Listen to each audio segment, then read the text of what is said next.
A House of Powder and Plot, A Tale of Levanthria, written by A.P. Beswick, narrated by Aaron Smith. Prologue. Morven finished grinding the thick powder. What skin lay exposed under his thick brown beard was coated in dirt and grime. His beard, which was matted and knotted, dropped down to his lower gut, and his clothes were filthy and torn.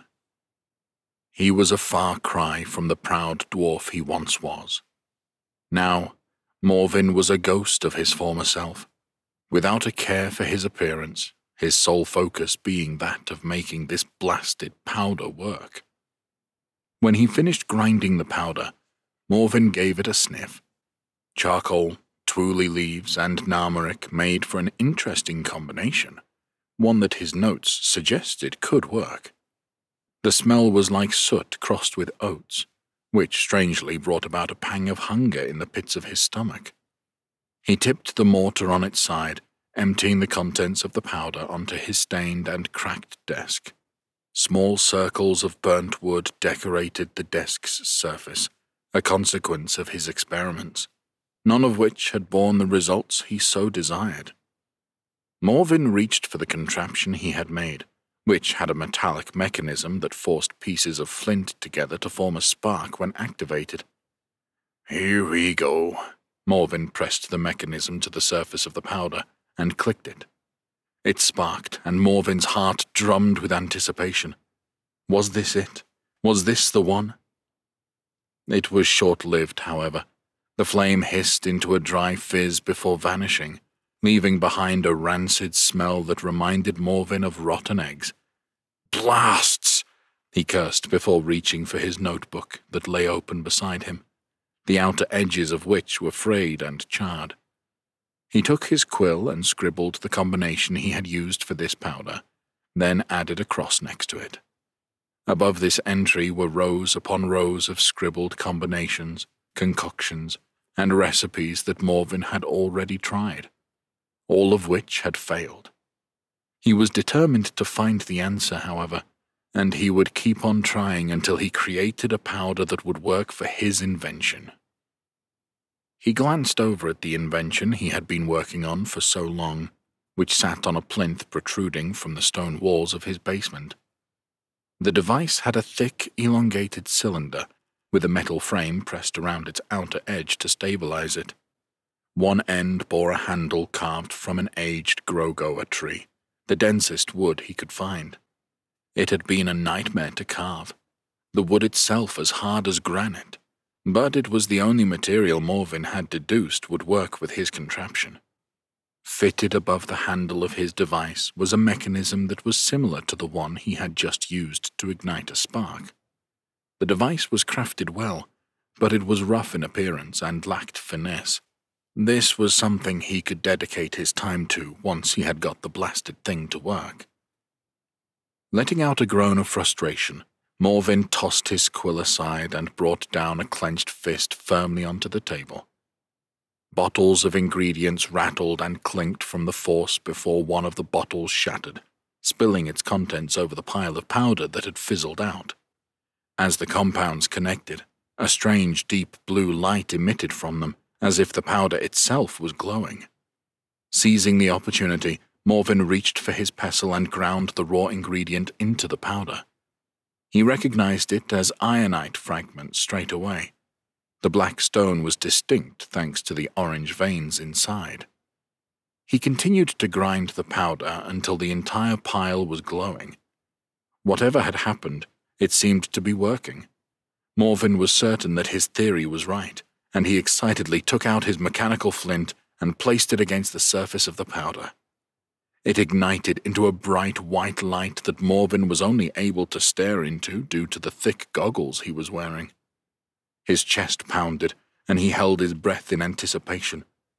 A brighter flash of light was greeted by a pop and a crack as the powder ignited before him, sending a billow of soot into Morven's already mucky face. He raised his goggles, revealing his clean, wide eyes, and for the first time in as long as he could remember, he smiled. He couldn't help himself as he let out an uncontrolled, deep giggle, rubbing his finger over the small hole that had formed on the table. "That's it! It worked!" He clapped his hands together, then grabbed the mortar and pestle along with another handful of ironite ore. This time there was far more in quantity of each ingredient as he set about grinding them all together. When the glowing powder was sufficiently mixed once more, he tipped out the full mortar and started again and again until he had a large pile of glowing powder sitting on the desk in front of him. When he was done, Morvin stepped onto his rickety old chair, which groaned under his weight as he reached over his desk to retrieve the weapon he had forged. Hopping down from the chair, Morvin raised the weighty device, one hand holding the handle, and the other hand braced underneath the metal shaft. The metal was rough against his fingers, the wooden hilt as cold as stone. Morvin examined his craftsmanship for a moment, pondering on what parts of the device he could tinker with to make it even better. His hands trembled with excitement as the deep blue glow from the powder lit up his face. He propped the shaft of the weapon upright before using his shovel-like hands to scoop the powder inside. When he was done, he took hold of a small metal ball that he had forged previously and dropped it inside. Then he heaved the loaded weapon into his hand. But, struggling with the overall weight of it, Morvin lost his balance and staggered backwards, then forwards as he fought to regain composure. "Here goes." Holding his breath, Morvin pulled the trigger on the flint mechanism. It sparked, triggering the brightest flash of light Morvin had ever witnessed. It was as if a star had landed in front of him. What followed was an almighty boom that echoed throughout Morvin's basement as the powder reacted to the spark. Before he had time to think, Morvin was hurled across the room from the force of the explosion.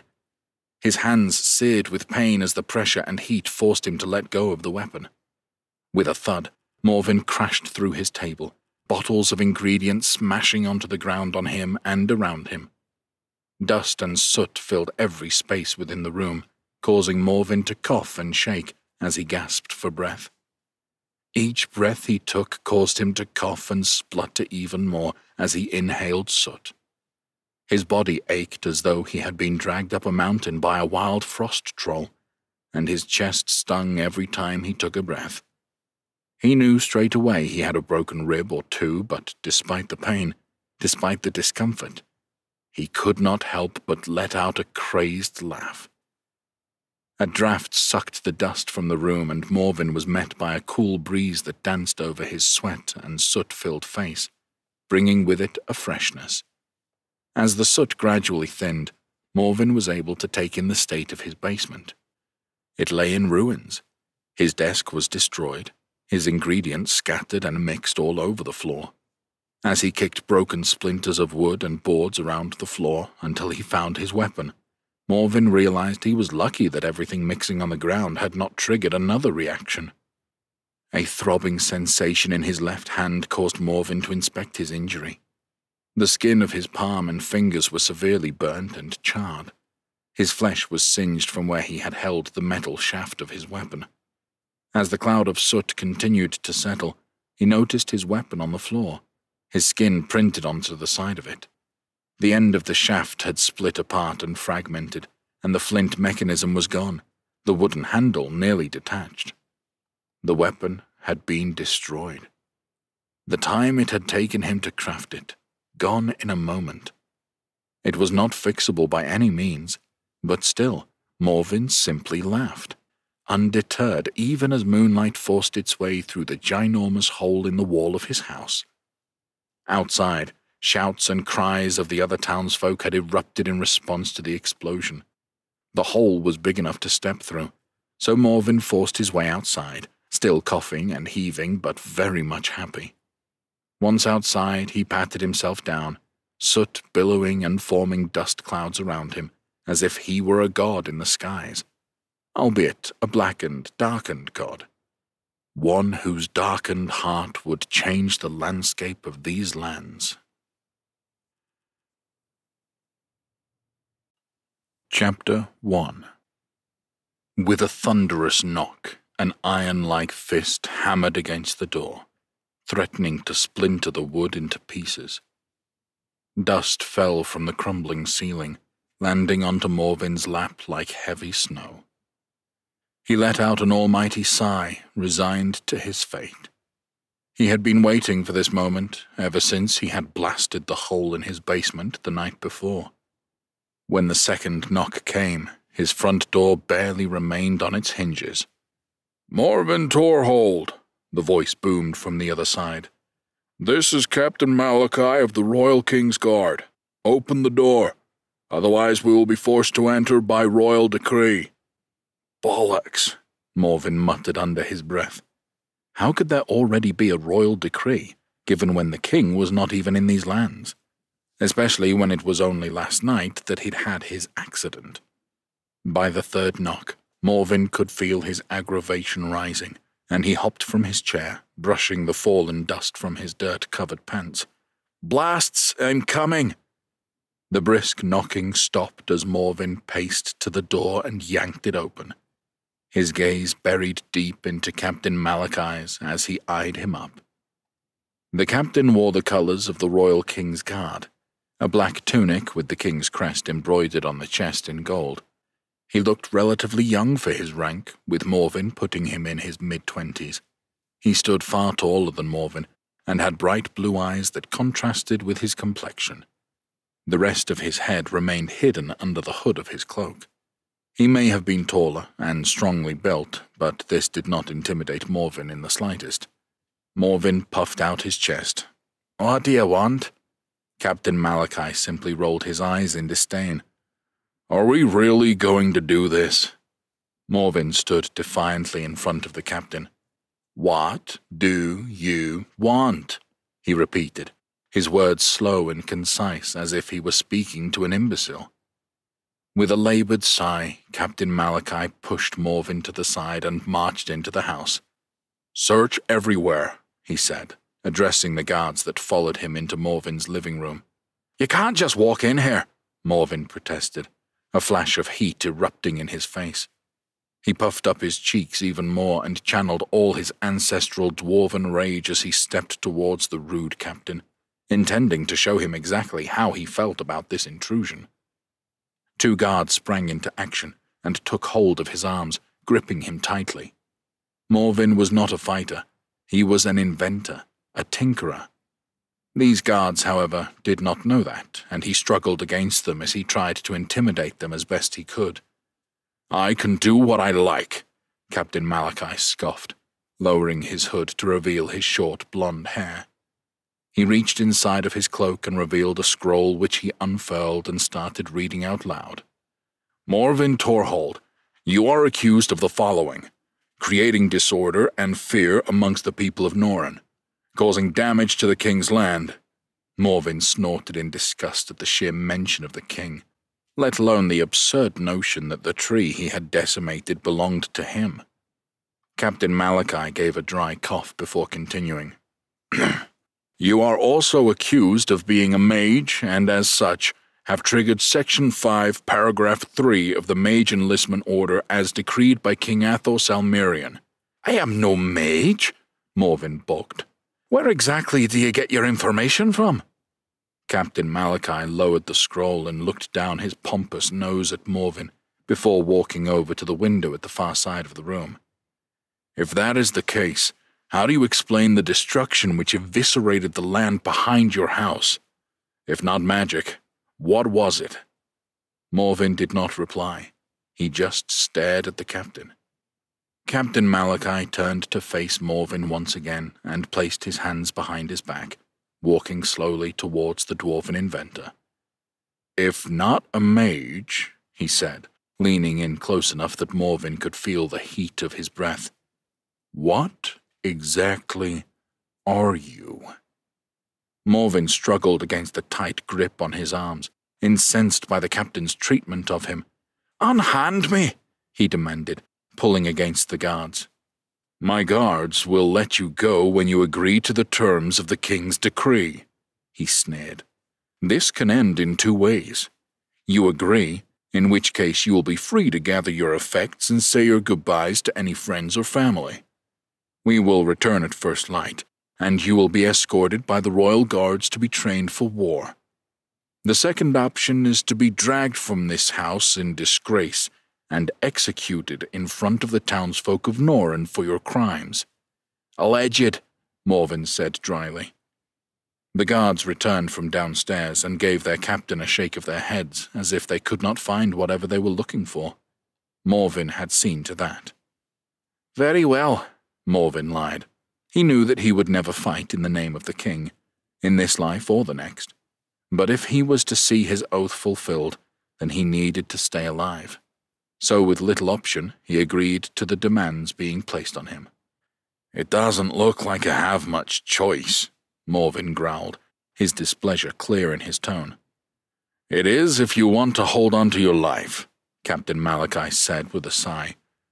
"As I said, we will be back at dawn to collect you and escort you to Ascala, where you will learn to harness your magic." Morven laughed inwardly. If only they knew that it was not magic that had caused the blast. True, magical properties had been used to cause the explosion, but Morven held no dormant power within him that needed awakening. "2 guards will be stationed outside in case you get any ideas about running. Know this, if you try to leave this house before we return, then you will be executed. Do I make myself clear?" "Crystal," Morven growled. With a nod of the head from Captain Malachi, the 2 guards let go of his arms, and Morven shrugged his shoulder from their grips. His heart was pounding, and he was already evaluating the room for possible ways to escape. "Until dawn," Captain Malachi said coldly before turning to leave with his men. Peering out of the window, Morven could see that one guard had stationed himself at his front door, and the other by the hole in the wall coming out of his basement. Morven was anything but a skilled fighter, and he could not see how he could possibly escape this. However, he did have some excess powder that he could put to use. The guard at the front door turned to see Morven gawping at him. He looked younger than the other soldiers, but there was an anger in his eyes that was not just towards the dwarf. Morven feigned a nod, then grabbed hold of a bag and descended into the basement, where he started rummaging around, making it look as though he was packing. He packed his bag quickly, not with clothes or food, but with his scribbled notes and as many vials of ingredients as he could. He took a chunk of dense ironite ore and placed it into his bag. It was heavy, but with Morven's dwarven constitution, he could carry this with relative ease. The guard was keeping a steady eye on him from beyond the gaping hole that had removed half of his basement wall. "Can I help you?" Morven said. "Can a dwarf not be afforded some privacy in his final moments of freedom?" The guard was unmoved by Morven's words and continued to watch him with an untrusting eye. Morven had his bag packed. All he needed now was his boom pistol. He made his way back upstairs and placed his bag beside his worn armchair. The chair's color had faded from a vibrant green to more moss-like, and perhaps that was because of the mold that had taken hold of it. As for a plan, Morven's boom pistol was broken beyond repair, but the guards did not know that. He knew what he was going to do. He would create a distraction using the small amount of powder that he had in his pocket, and make a run for it whilst the guards were busy. It wasn't much of a plan. In fact, it was a terrible plan. But for now, it was all that Morven had. He moved to the kitchen area and lifted one of the floorboards to reveal his boom pistol wrapped in a dirty cloth. He picked it up with a smile. This would go with him. After all, he could not make another without the initial prototype. He had already been thinking of ways to improve the design. Judging by the faintest trace of light in the sky, Morven figured he had an hour at best before Captain Malachi returned. If he was going to do this, he would need to do it now and get a good run on the guards. He moved to the front door and reached into his pocket, retrieving the vial with a small amount of glowing powder, which he proceeded to pour behind the door. His plan was to ignite it and draw the other guard, leaving the broken wall in the basement unguarded. Then he would make his run for freedom. He didn't have speed on his side by any stretch, but what he did have was stamina. He would run across the field towards the river and travel as far north of Levanthria as his legs would carry him. After that, he had no clue what he would do, but at least he would be free from the guards, free from being a slave to the king's forces. After emptying the vial, Morven trailed off some twine next to his chair to act as a fuse. He hoped this would give him enough time to get downstairs before the powder ignited. Once he was in position, he leant to the side to peer out of the window and check the position of the guard. To his surprise, no one was there. Curious, Morven stepped forwards to take a closer look. There was no guard at the front door either. He pulled the door back to make certain he was not mistaken, and sure enough, no one was there. It seemed that he was free to leave. "Is this a trap?" he mumbled under his breath. It would be too easy. His initial thought was that they were goading him into trying to leave, perhaps so they could just execute him there and then. When Morven looked at the ground, his curiosity was piqued further. The dirt was scuffed with drag marks, speckled with what clearly appeared to be blood. "Hello?" Morven said to no answer. He looked out at the empty road outside his house with an untrusting glare, before stepping back inside and slamming his door shut. He ran to the back window and peered outside. The two guards lay slumped on the ground on top of each other. This was his chance. Morven could not afford to waste any more time. He grabbed hold of his heavy bag and tossed it over his shoulder, then picked up his boom pistol. He made for the stairs and walked down them cautiously. After all, he had no idea who to thank for the guards being removed from their posts. When he reached the basement, he couldn't see anyone. Morven approached the hole in the wall and climbed over the broken stone. His ankle gave way over the crumbling debris, but aside from a quick, sharp sting in his ankle, it did not deter him. As he reached the outside, his attention was brought to the two guards who were slumped on top of one another. Morven couldn't tell if they were breathing or not, but he did not care. As he readied himself to make a run for it, his attention was brought to a figure standing in front of the damaged tree. At least a third of its trunk had shredded away from the explosion. The figure was examining the scorched wood, tracing his fingers over the surface and sniffing it. He wore a long robe with the hood pulled over his head, keeping his features hidden. "Can I help you?" Morven demanded. "I don't take kindly to strangers poking around my house, especially humans." The man turned and gave no surprise to see a thick-set dwarf stood just a few feet away from him. Morven raised his boom pistol towards the stranger. "You must be Morven," the man said with a soft, well-spoken accent. Morven eyed the stranger, keeping his weapon pointed at him. "Not only a human, you're a mage too." He spat on the floor in front of him and shook the weapon towards the man. "I suppose I have you to thank for this." He nodded to the two fallen guards beside him. "Whatever you want, I'm not interested."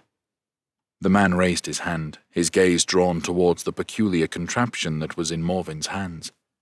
The figure then turned to inspect the splintered tree once more, and smiled as realization seemed to dawn on him. "The device you hold, that is what did this damage to this tree. It is a Grogoa tree, is it not?" he asked excitedly. "Aye, but that doesn't answer my question." Morven shook his weapon threateningly once more. "Why is it you trespass on my lands?"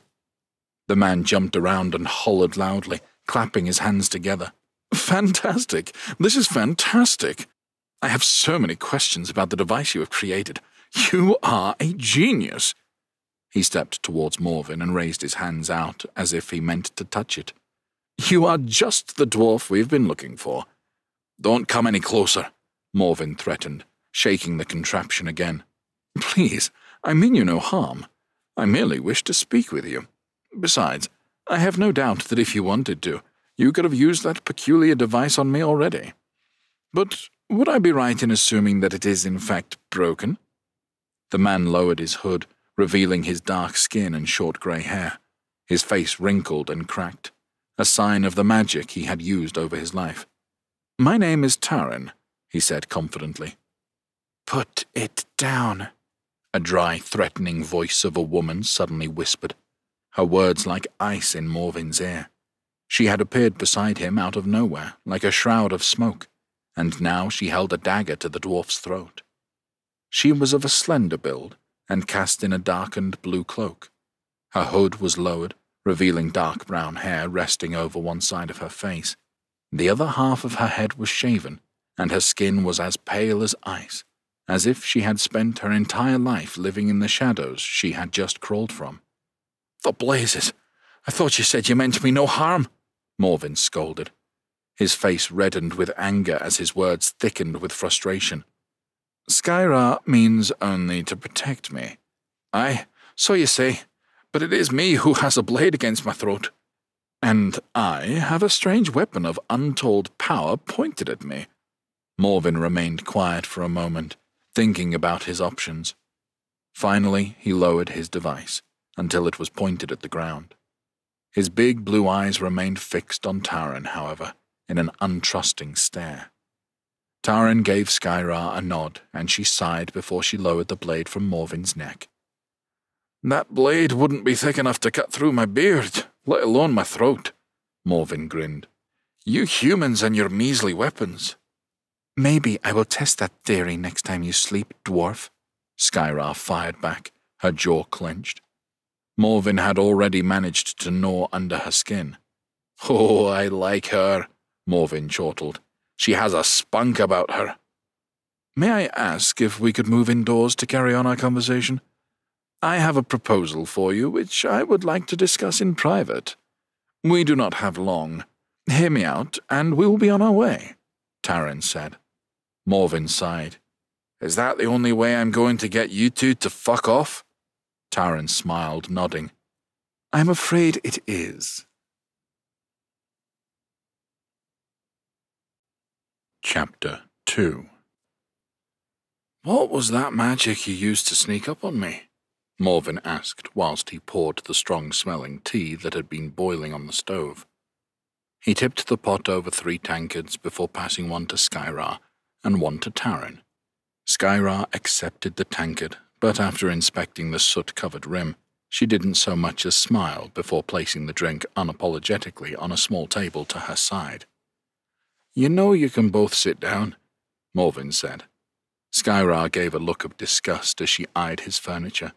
Her inability to mask her displeasure was as poor as her skill at remaining hidden was great. Taran inspected the tankard and politely nodded in appreciation. He hesitated for the briefest of moments before he reluctantly raised it to his lips and sipped away at the piping hot liquid.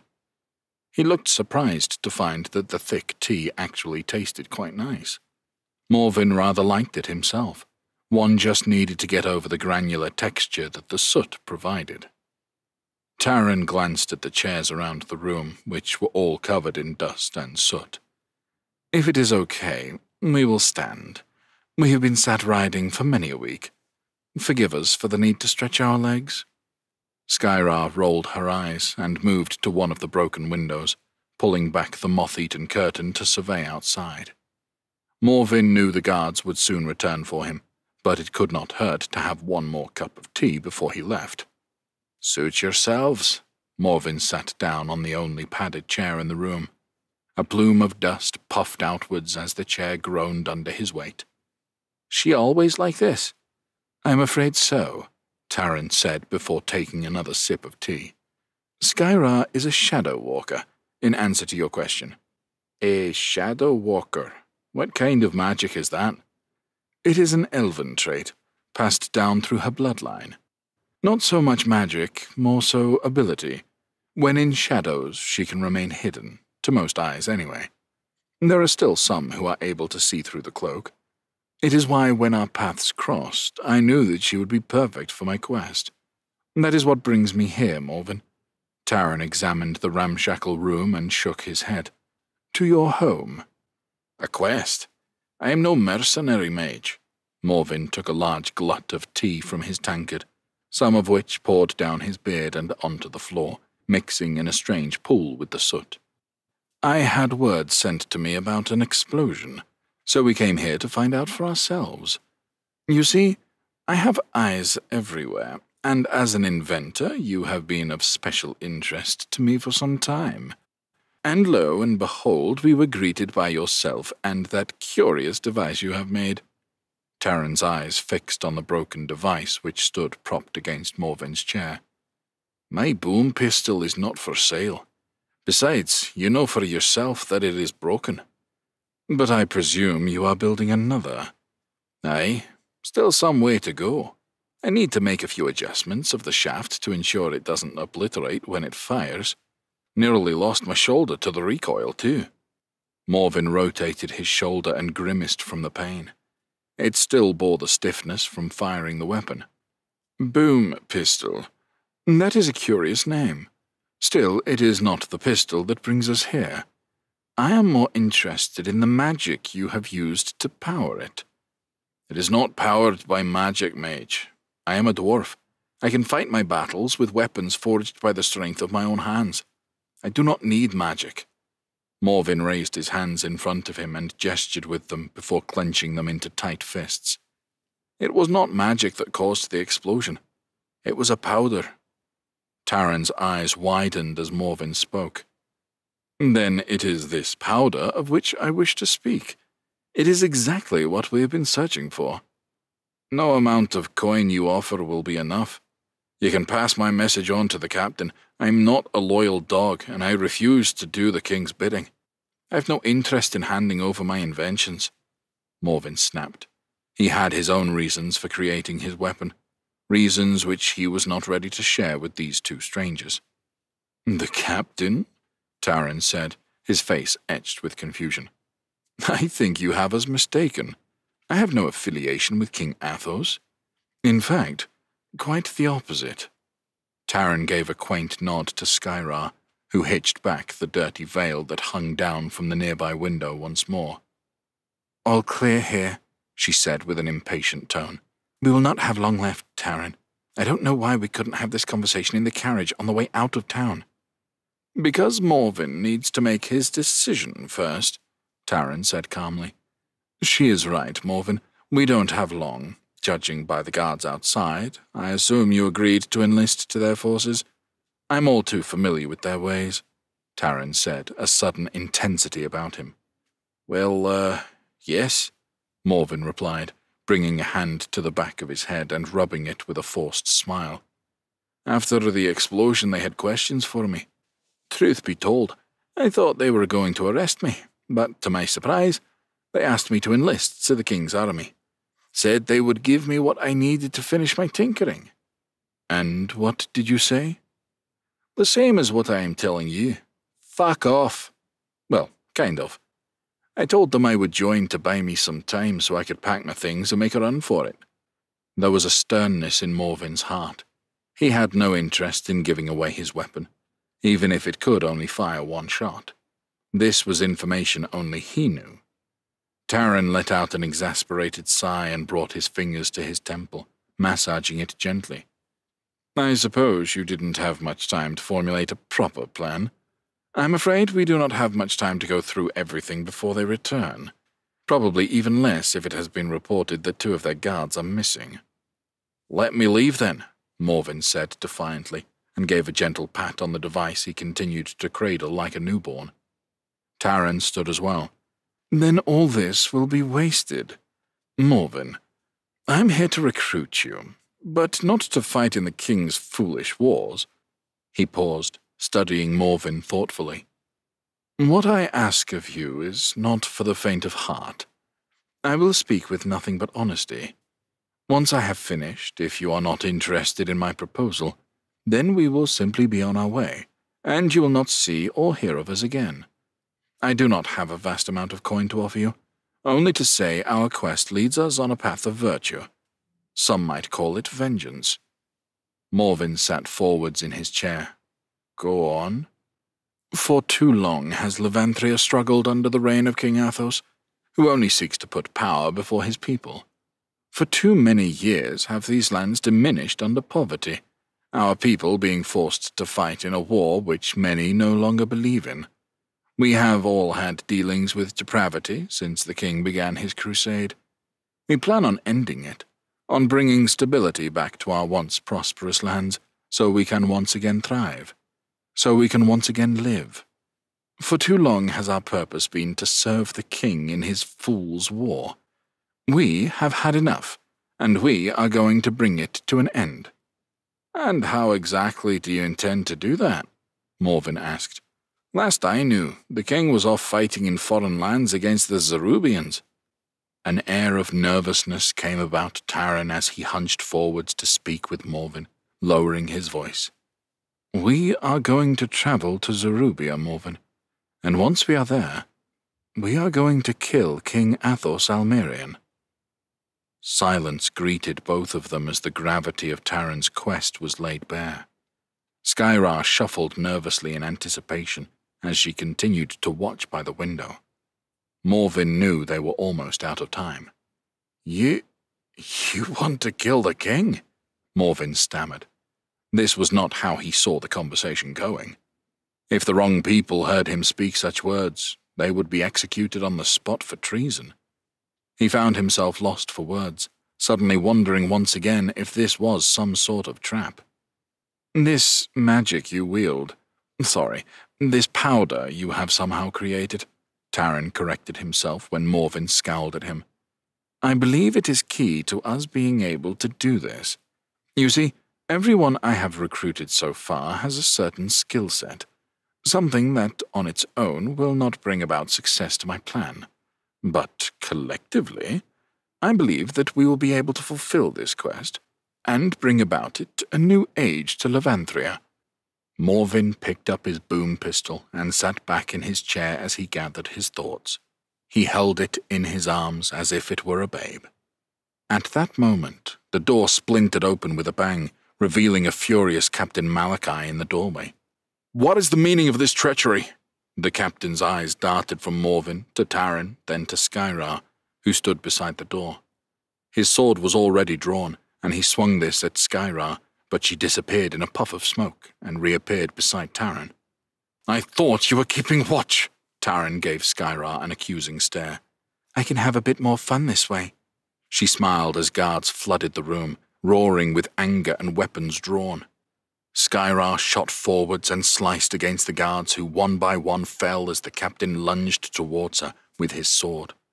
He was faster than the others and slipped through Skyra's attack. Taran only just pulled Morven out of the way of a strike that would have likely cleaved him in half. Taran's hands glowed as he muttered an incantation under his breath.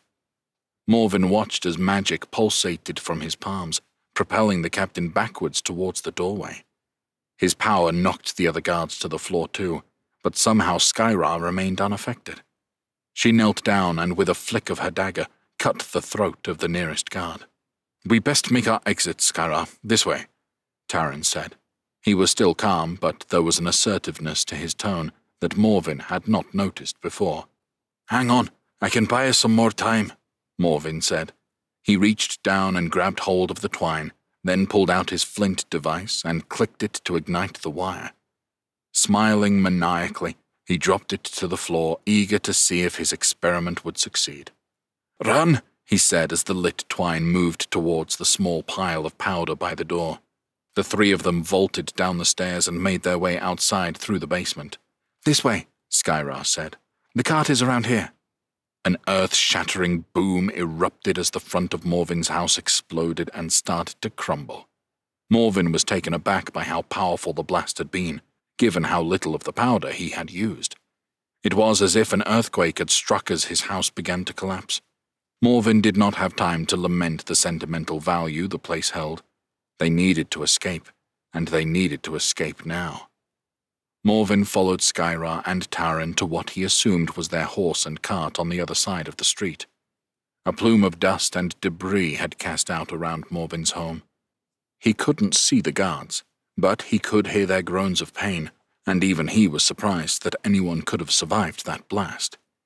He hopped into the back of the cart as Taran whipped the reins, and they began to barrel down the street. People were flocking from their houses to see what all the commotion was as they made their escape from Norin. Morvin took one last look at the Kragoan mountains that towered behind the only home he had ever known. Then he turned his sights forward. Chapter 3. Weeks passed, but Morvin spoke very little to his new companions. The rough ground of the Byterian Plains and Gondoran Pass proved particularly difficult to navigate, but they made it to the mountains to the north of Loch Brogoa, south of the Kingdom of Ascala, without too many hiccups. That was good. Morvin was not sure he could handle any more obstacles thrown his way after losing his home, along with any memories it had stored for him. Taran usually sat up front with Skyra, the two of them alternating control of the carriage they rode in. Morvin spent his days nestled in the back of the cart, which they had filled with bottles of ingredients for him to make his powder. On his lap sat a heavy object wrapped in cloth, and inside it was his latest attempt at making a boom pistol. It was even heavier than the last one, but Morvin hoped that the thicker cylinder would prevent it from exploding at the end like the last one. At night, they would set up camp by their carriage whilst Skyra kept watch, choosing to catch up on sleep whilst they travelled during the day. "Here, have this. You must be hungry." Taran passed Morvin a cob of bread by the open fire that they all sat around one evening. They had ridden all day, only stopping when they reached the far side of the Byterian Plains. The ground was coarse and uneven, making sitting in the back of the cart particularly uncomfortable for Morvin, whose shoulders were as tense and tight as a rock. Every bump reminded him of his broken ribs, though thankfully they had begun to heal as time passed. Morvin's stomach let out a gurgle of anticipation as he reached across to accept the bread from a smiling Taran. Skyra sat on the top of the cart, her eyes fixed onto the shrouded darkness that surrounded them. Her bow sat across her lap. She had remained equally as silent as Morvin for much of the journey, and as he studied her defensive watch position, he noticed her unapproving eyes also watching him. "Thank you," Morvin said, taking a bite from the bread. It was stale and crusted, but he didn't care. It was a feast compared to what he had been accustomed to eating of late. He ate the bread a little too quickly, needing to cough to dislodge the thick wedge that had stuck in his throat. "Steady on, friend," Taran chortled as he passed Morvin a flask of water, which the dwarf hastily glugged to help clear his throat. Skyra simply sighed and shook her head before turning back to her watch. Taran was sitting on the ground against a large boulder that lay sunk into the ground, protecting him from the dirt that sprayed from the passing wind. He wore a smile of fascination as he watched Morvin eat and drink. Though his eyes were sunken and tired-looking, he looked as though he still had energy within him. "You look relaxed for someone who plots to kill the king," Morvin said with a grumble, smacking his lips together as his dry mouth was eased by the warm water. "With your help, yes. Well, there is no doubt a price on my head now after what happened in Norren." Morvin had never taken a life before, but he was certain that he had now, following that blast. And even though the guards that were descending on him had been there to demand either a life of servitude or his execution, the burden of being a killer threatened to bring back up the bread he had just eaten. "True, you are a wanted man," Taran replied. "The rest of us are unknown. You see, I have been building my plan for some time now, recruiting the right people." He paused for a moment and smiled at Skyra, then looked back at Morvin. "With the right skill sets." "Why is it you need me?" Morvin asked. "I mean, I know it is my powder that you need, but why me?" "Because you are the man behind the powder. You have invented something that the world cannot begin to comprehend. If I am honest, I cannot comprehend. How much powder did you use to create the explosion at your house?" Morvin shrugged. His shoulders felt heavy and his body ached. "I don't know. Maybe a handful. It was the last of what I had." Yet it yielded so much destruction. The campfire crackled as the light from the flames reflected in Taryn's dark eyes. It was the level of destruction that worried Morven. He had been hesitant to discuss it until now, as he had spent their journey silently grappling with the chaos and death he had caused during their escape. "I created the powder by accident," he said. "I needed a property to help power my boom pistol." Morven cast his eyes at the ground in front of him where his destroyed weapon sat, barely held together now. "I didn't intend for it to be so potent." "It is a truly fascinating contraption." Taryn stared at the boom pistol as if he were a ravenous beast stalking its prey. "May I?" "Go on," Morven said hesitantly. He could tell that Taryn had been itching to lay his hands on the device since they left Norin, but had maintained his distance out of respect. "If I'm honest with you, it is not much use now. The blasted thing disintegrated as soon as I used it for the first time." Taryn leant forward and picked up the boom pistol. "It's heavy," he said with surprise. "Aye? What do you expect? The thing is made of metal and Grogoa wood." Taryn maneuvered the boom pistol in his hands, examining every detail. "And this bit," he flicked his thumb over the flint mechanism. "This flint is what is needed to ignite the powder?" Morven nodded. "Fascinating." Taryn handed the device back to Morven. "It best be worth it," Skyra hissed. "We have risked everything to be here, to find you." "It is a risk worth taking, Skyra," Taryn said diplomatically. "Is it true?" Morven asked. Taryn simply nodded. "Why?"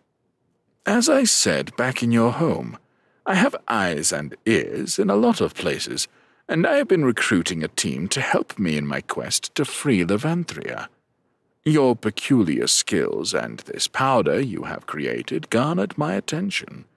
It is a journey I am glad we took." "Not all of us feel that way," Skyra growled, her hostility causing Morven to feel like he may need to rest with one eye open. He had received nothing but sulking glares from her ever since they left Norin, though he could not imagine what he had done to deserve it. "When I told you of our intention to kill the king," Taryn began slowly, "you did not react like most would. Better still, you are now sitting in our company, a fugitive of the crown, of Morgana, and the king's guard. Many a man—" Morven gave Taryn a hard stare. "Sorry, many a dwarf would have taken their chances and enlisted in the army for self-preservation. Yet you did not. Why was that, Morven?"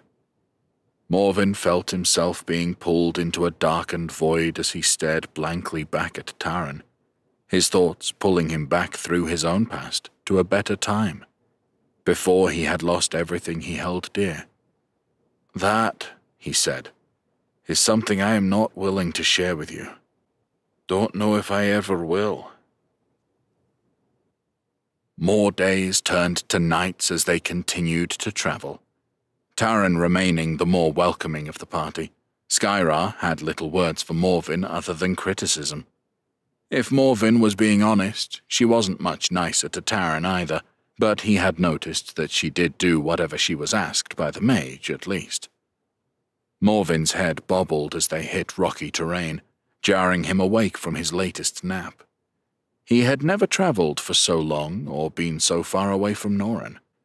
Drool hung from the corner of his mouth, dampening his thick beard. He wiped his sleeve across his mouth and looked above at the sun, which beat down hard on them. Mountains flanked them on either side of the road, reaching high into the clouds above. Water ran down the tallest one, as if the gods themselves used the mountains to pour water into the nearby lakes. It was truly beautiful, and having been isolated in his ramshackle home for longer than Morven cared to admit, he savored nature's beauty. It was amazing to him what it could do when left to its own devices. It truly was a thing to behold. He let out a yawn that would scare off even a borax bear, then stretched out his arms and rested his hands behind his head, We there yet? He asked. By the gods, Morven, Skyra sighed. If I have to hear you ask that question one more time. Skyra? Taran interrupted. Our new friend is not as well traveled as you or I. You can forgive him for being less versed in the distance between towns and how long it takes to travel. You'll be pleased to know, Morven, that we are in fact here. If you look ahead, you will be able to see where we have made our camp. Morven arched his back and let out another loud yawn, before heaving himself up to peer over Taran's shoulder and down the valley. True to Taran's word, at the foot of the mountain, a small plume of smoke could be seen rising into the air, a small formation of trees allowing them to be hidden. "Why did you make your camp here?" he asked, taking in a big breath of air through his nose. It had been refreshing these past weeks to take in fresh air outside the soot-filled confines of his house. It was something he could get used to. "Not many venture this far south.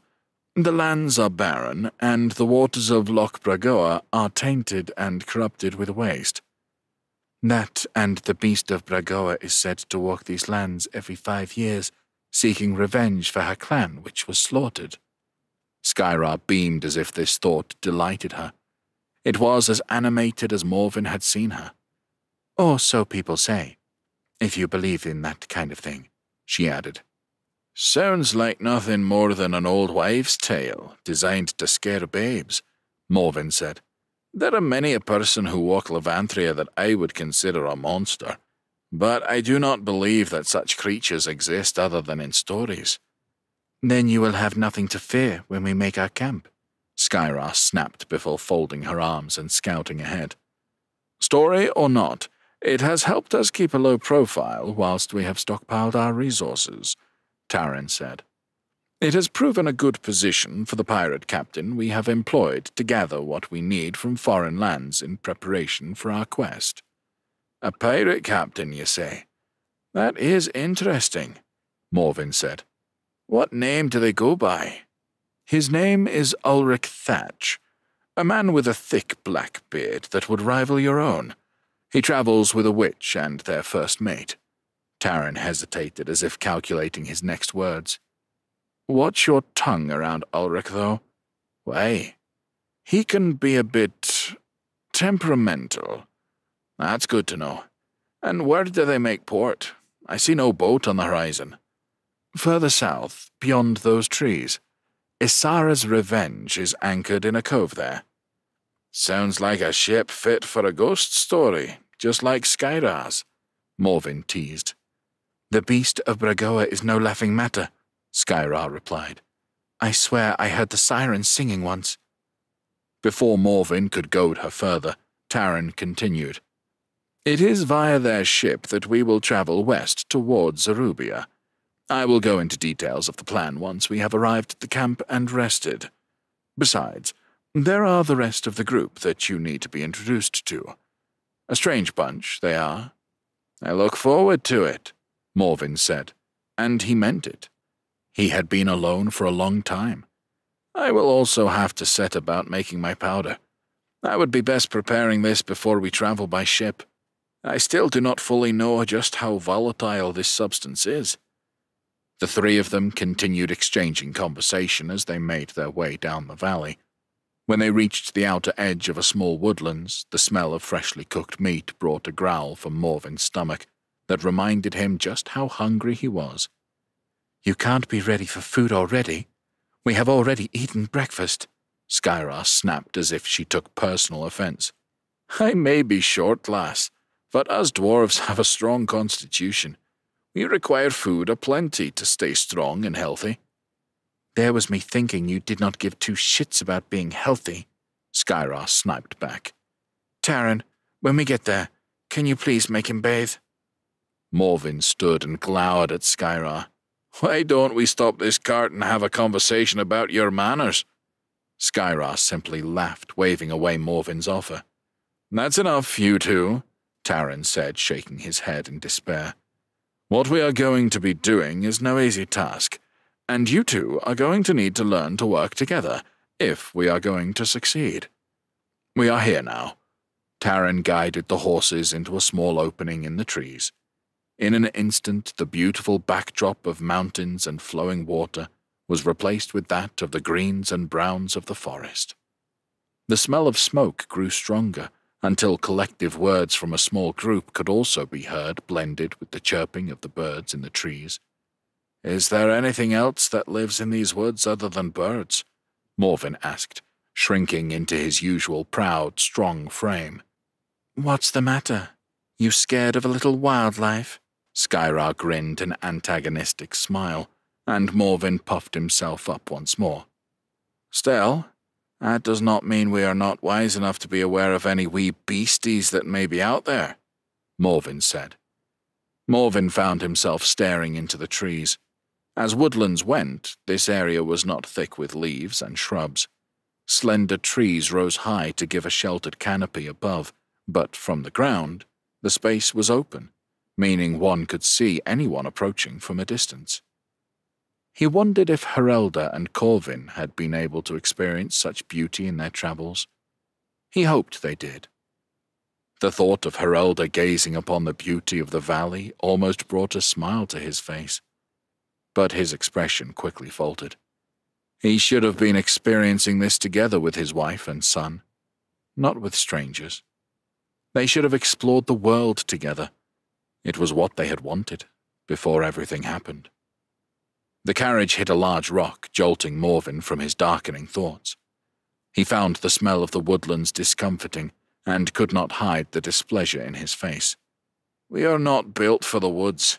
This is a home for wood elves, not dwarves. Give me the smell of a burning furnace and freshly mined stone any day." Morven already missed his home, the comfort that he found within it. "Relax, my friend," Taran said as he slowed the cart down. "These woodlands have offered us the shelter we have needed for some time. We will not be here long, and I can see that our comrades are still in good spirits." Morven peered over Taran's shoulder to see the camp ahead of them. 4 people stood to greet them, their conversation stopping at their arrival. "Took your time," a stocky middle-aged man said. His head was wrapped in a navy blue bandana, and an eye patch sat over his left eye, his cheek gashed with a deep purple scar. "I rather thought we made good time, Darmor," Taran said. "Tell me, were you able to gather the last of the supplies we needed?" "Aye, we were." Darmor walked to the cart and offered a hand to help Skyra down. "Ever the gentleman," Skyra laughed, then hopped down of her own accord. The man grinned. "What are we in this world without our manners?"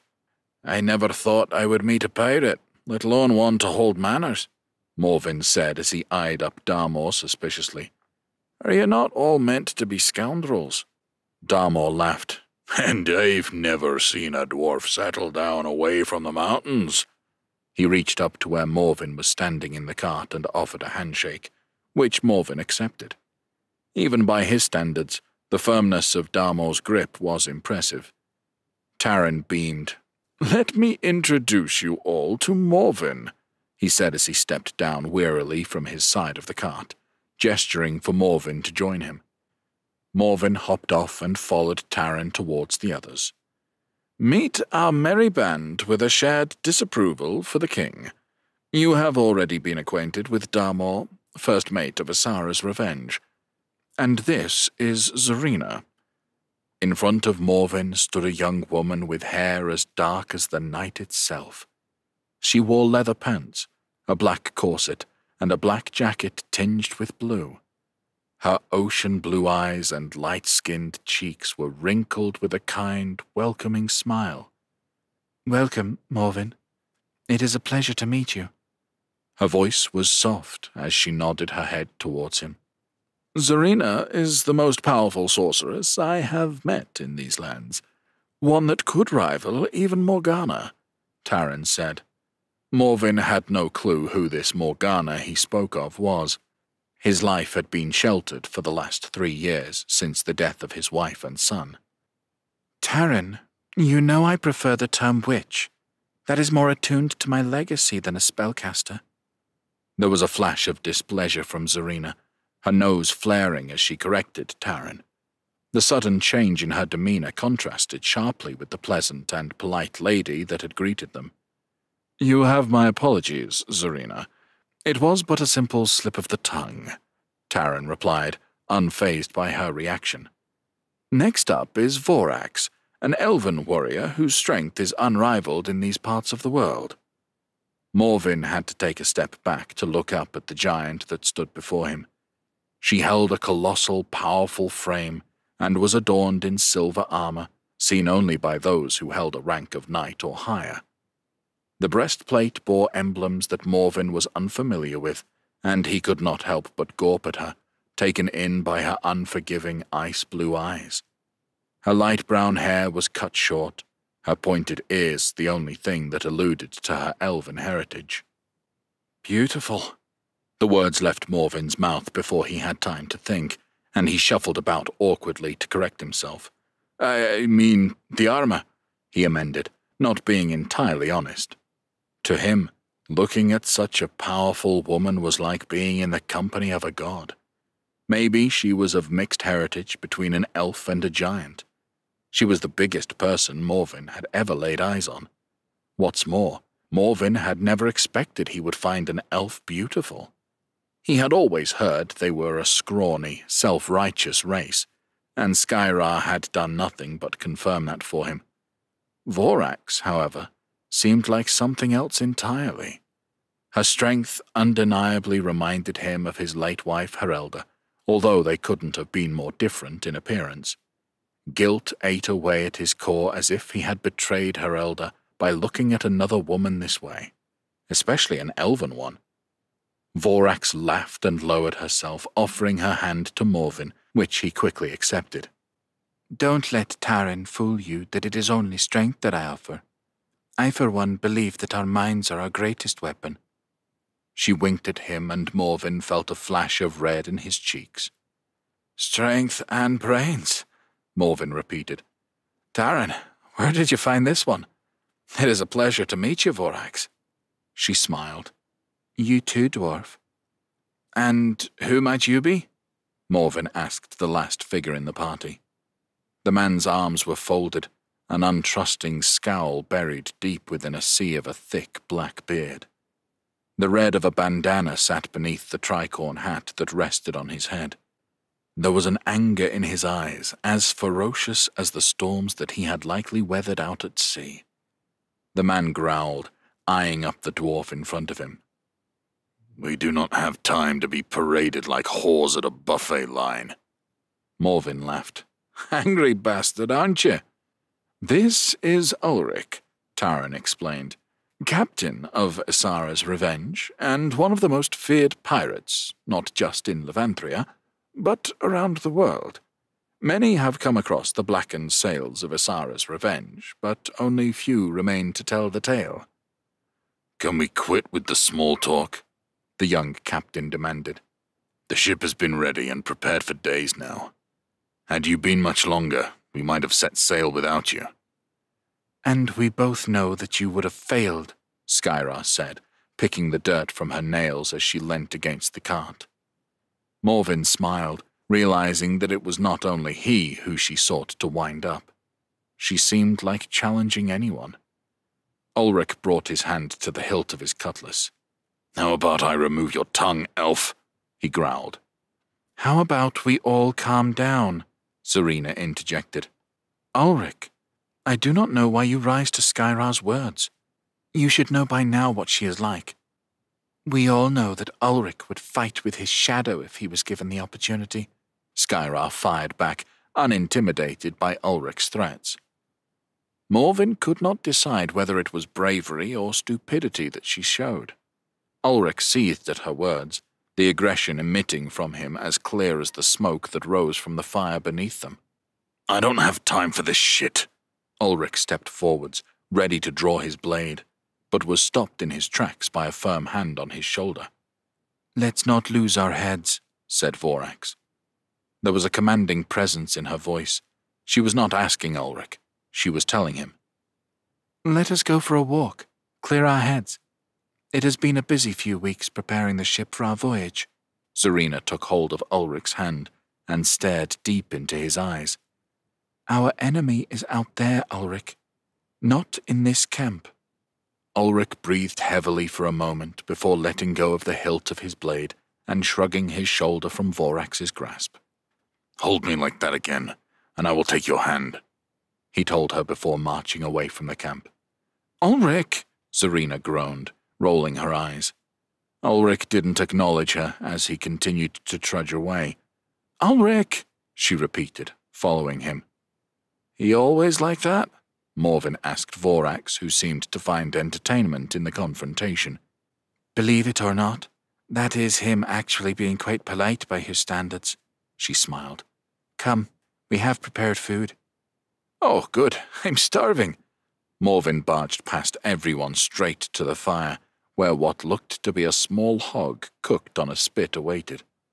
Skyra rolled her eyes. "All he does is fucking eat." It was the nicest meal Morven had had in years. Darmor had managed to make a glaze from ingredients sourced from the woodlands, including honey from a beehive he had stumbled upon. It gave the pork a sweet taste that Morven had never experienced before. "I have found that the best way to a crew's heart is through good food," Darmor said with a wink. Morven could understand why. In that moment, he would have happily done anything that Darmor asked of him. Such was his contentment. A calm silence settled over the group as they ate, and Morven decided it was time to get some answers. "What is the plan, then?" he asked, finishing the shredded hog. "To kill the king?" Taran swallowed the last of his meal before wiping the fat that had matted into his beard with the sleeve of his tunic. All eyes turned to him expectantly, and he cleared his throat. "As things stand," he began, "King Athor Salmirian and his forces are at the weakest they have been in a long time. They are camped deep within Zarubia, where they have taken control of a bastion. They have remained there for the last 6 months. The king, it is said, is rarely seen. He has become paranoid, which has made him reckless." "Reckless?" Morven muttered. "Is that what they are calling it?" "I have a contact there. They, like us, want to see that the king's reign ends, to allow a period of recovery for the people of Levanthria, and with that, prosperity. The king's bastion has become somewhat of a stronghold. He only lets a select few people to enter in and out of the fort, with the rest of the soldiers camped on the periphery. Our task is to infiltrate the camp. My contact will help us with that part. Once inside, we will scout the keep in the center of the bastion. Then we will find and assassinate the king." Taran spoke with a steely conviction that Morven had not yet witnessed. "You make it sound so easy," Skyra hissed. "I agree with the lass. We need more information than this." Morven had so many questions, he did not know where to begin. And if he was going to set foot on a ship and sail away from his homeland, he needed to know more. Taran smiled, leaning towards the fire. "It is not going to be easy. In fact, it will be near impossible. But between us all, I believe we have the right tools to succeed." Taran looked at Skyra. "Your rare elven bloodline grants you the ability to shadow walk, a skill that, when combined with your excellent lock-picking skills, will help us gain access." His eyes shifted around the fire to Vorax. "Vorax, the strongest and most skilled warrior. Every party needs someone with her skill with an axe. She will be key to keeping the party alive." Next, his eyes fell on Darmor. "Like myself, Darmor is a master tactician and first mate to Ulrich.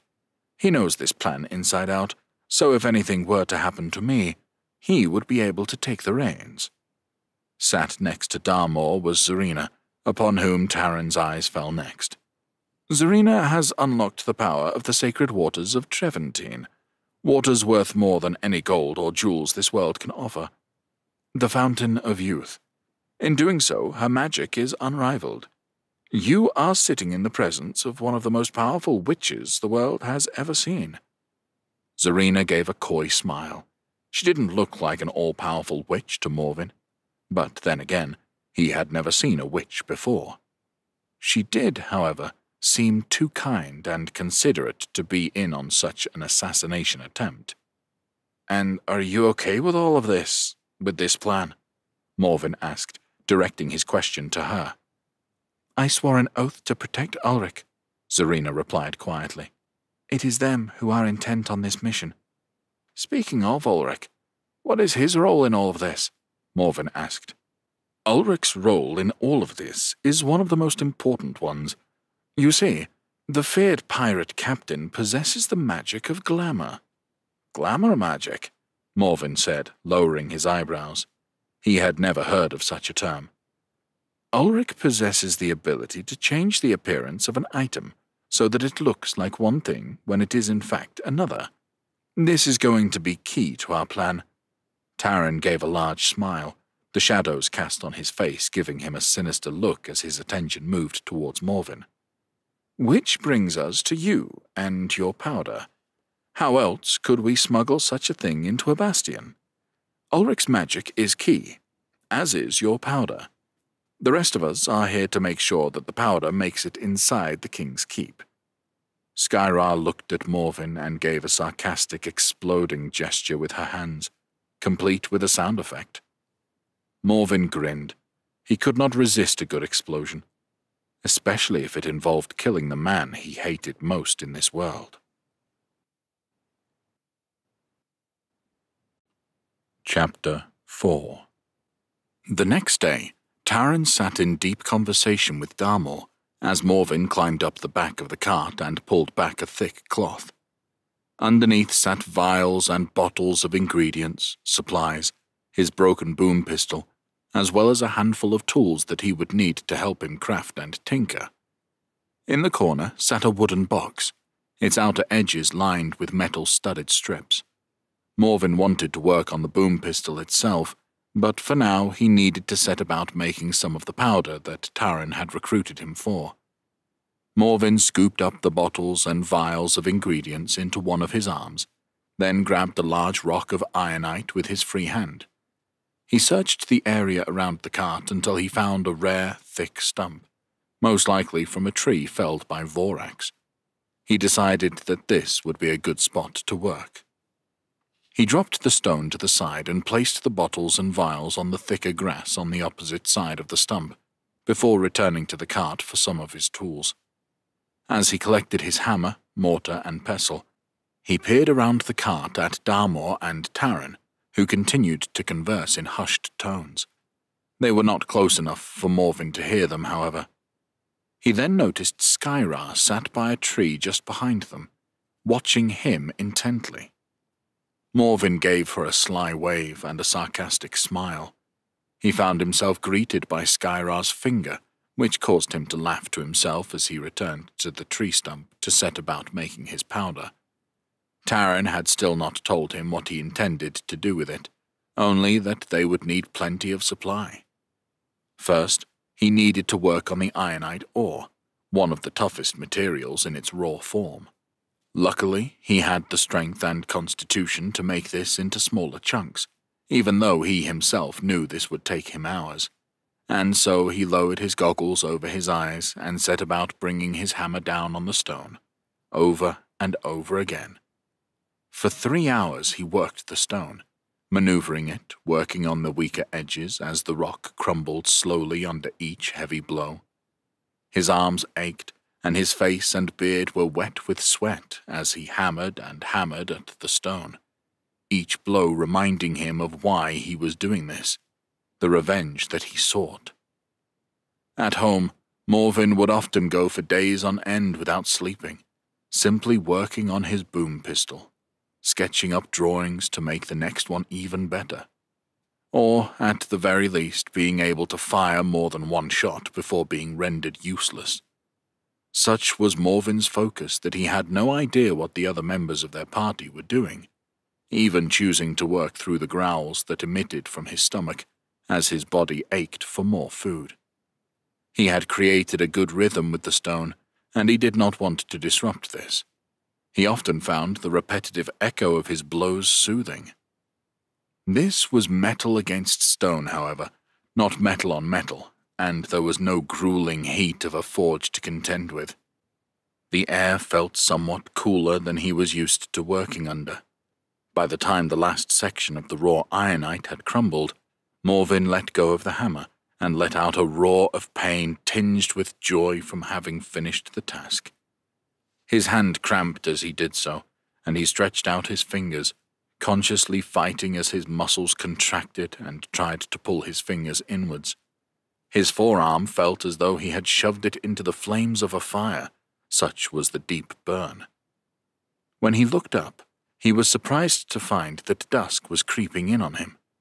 He had barely noticed the setting sun, which was now sinking behind the canopy of trees above, bringing with it a darkness. He clenched and unclenched his fist as he allowed his tense muscles to relax, surveying his day's work. A pile of crumbled stones sat on the tree stump and lay scattered around its base. Happy with his progress, Morvin stretched out his back and made his way over to the camp, where Darmor, Taran, Vorax, and Skyra sat around the open fire. A gentle glow lit up their faces as Darmor tended to a delightful-smelling stew. A large pile of cut logs sat beside Vorax, who tossed one into the fire as Morvin approached. "How have you gotten on?" Taran asked. "We did not wish to disturb you. I have never seen focus like that." "I think I am going to be able to hear that blasted hammer in my dreams," Skyra sniped. Morvin laughed, raising his hand to the back of his head. "Do you have any idea how tough ironite is, child?" Skyra shook her head. "What? Do you want a trinket or something?" "The stone is broken down. With that amount of ore, I reckon I will be able to have a barrel of powder by the morning." "That soon? That is impressive. Do you not need to rest?" Taran asked, accepting a bowl of stew from Darmor. Darmor handed Morvin a bowl of food as he took up a seat around the campfire. After breathing in the alluring fragrance, he said, "Us dwarves are not as weak as ye humans. We can go for days without sleep." He raised the wooden bowl to his nose and allowed the aroma to warm his lungs. The meaty smell of thick gravy graced him, causing his hunger to rise. He raised the bowl and sipped it as if it were a tankard of ale. It tasted even nicer than it smelled. "You, sir, are a mage when it comes to food," Morvin said to Darmor. Smiling, he poured the bowl into his mouth, and the juices of the meat and stew billowed in, trickling down his beard in the process. "Thank you," Darmor said, passing bowls to Skyra and Vorax. He then filled 3 more, keeping one for himself. "It is the leftover hog from earlier, along with some vegetables and herbs that I foraged whilst you were busy at work." "There was leftovers?" Morvin joked before finishing his stew. "Don't worry. There is more in the pot. Help yourself. I dread to think how much food you need to keep working like you have done this afternoon. I have never witnessed a dwarf at work before, and I dare say I am impressed." Darmor smiled as he drank his stew, and for a few minutes there was a comfortable silence whilst the group finished their meal. "Right, I best fetch this back to the ship. Knowing Ulrich, he will be there with Zarina." Darmor placed his dish by the fire and picked up the other 2 bowls. "See you later." He nodded to the group before heading off into the darkness. "Is it safe for him to travel alone?" Morvin asked. "It would be a dreadful waste if he was to get an end." Now that Morvin had tasted his food, he looked forward to mealtimes with the group. "Do not worry, friend. As good as Darmor is at cooking, he is even better with a blade." Taran finished his stew and placed his bowl onto one of Darmor's. "As much as I appreciate his good cooking, it is his ability in battle that makes him invaluable to this group." "I will have this powder ready by morning," Morvin said. "What is it that you intend to do with it?" "This is something I will be more than happy to go through with you once we set sail. Besides, we will have time to pass.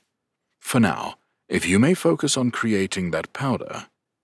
"Must you always speak in riddles, old man? Why can't you just share what your plan is?" Skyra snapped. "It can't be for that fucking boom pistol. as it's clearly useless once it has been fired." She tossed her empty bowl on the ground in front of her. "You ask us to follow you, to assassinate the king. Yet all we have to go off at the moment is this powder and hushed words shared between yourself and Darmor. It is as if you do not trust us." "It is not a question of trust, Skyra. I need to make sure the plan is sound. When I know this, I will go through it with you all, in detail. What is important is that each of you remember the detail, for there is a specific reason I have recruited each and every one of you to our cause." Taryn stood and yawned. "Now, if you don't mind, I am to retire. The traveling has taken it out of me. Morven, know that the sooner that powder of yours is ready, the sooner we will be able to travel." "I'll get to work right away." With this, Morven headed back to his makeshift workstation and set about mixing the ingredients together. If he worked through the night without a rest, he would hopefully have the powder finished by sunrise, and he would be another day closer to avenging his fallen family. Chapter 5. Darkness surrounded Morven as he ground the glowing substance into a fine powder with the mortar and pestle.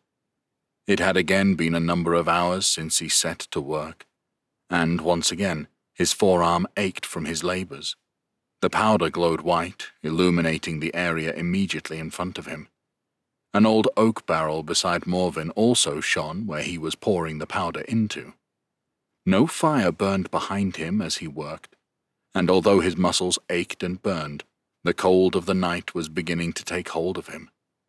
He sniffed up his running nose as he continued to grind the ingredients into a fine dust, before inspecting it and pouring it into the barrel carefully.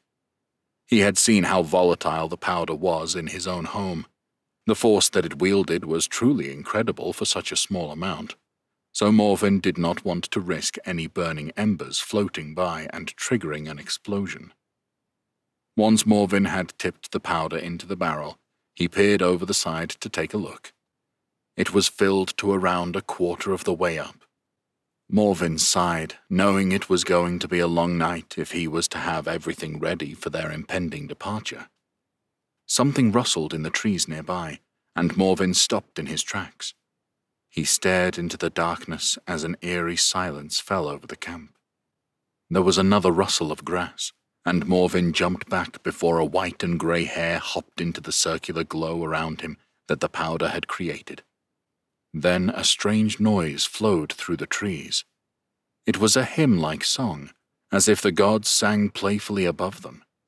The alluring sound pulled at the pit of his stomach, and suddenly he felt a strong temptation to leave the camp and follow it. He found himself falling into a trance-like state where he even started humming the tune back. "Are you okay?" Vorax asked from behind, snapping Morven from his reverie. "Did you hear that?"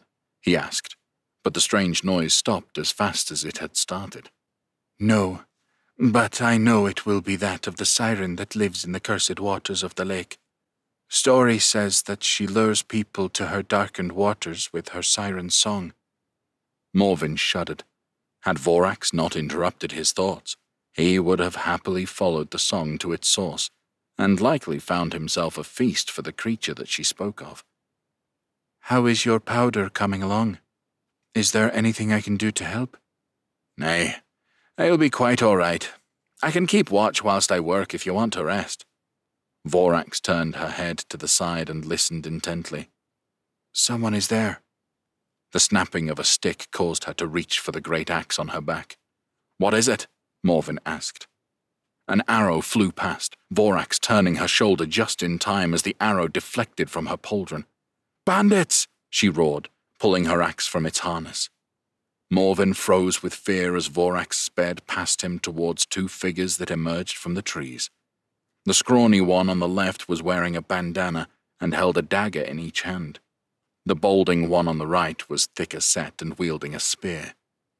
They were taken by surprise by the advancing Vorax, who took mere seconds to kill the two of them, driving her axe across the stomach of the larger man before slamming her blade into the chest of the scrawny one.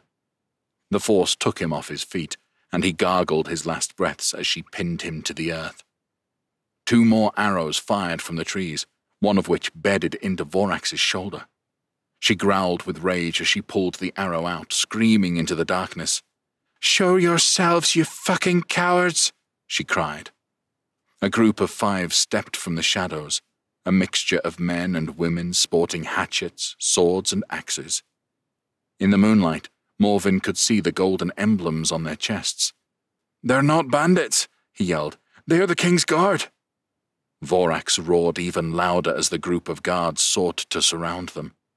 Movement to the right caught Morven's attention, and he turned to see another group of 5 guards flanking them. Ahead of him, the sound of growls and groans started as Vorax's metal clashed with theirs. Morven instinctively reached for his hammer and readied himself for the group that was charging towards him.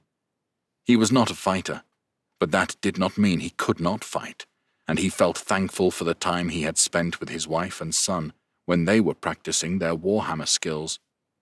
True, the weapon in his hands was like a toothpick in comparison to a true warhammer, but he was confident that he could give as good as he would get.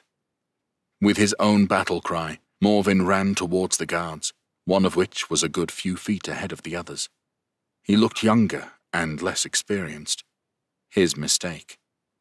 Morven gripped his hammer tightly as he slammed it into the young man's knee. With a sickening thud, the guard howled as he bowled over on the ground, his knee shattered. As he hit the ground, Morven spun and brought down the hammer on his head, then again and again. By the time he regained composure and turned to face the other guards, they were already upon him.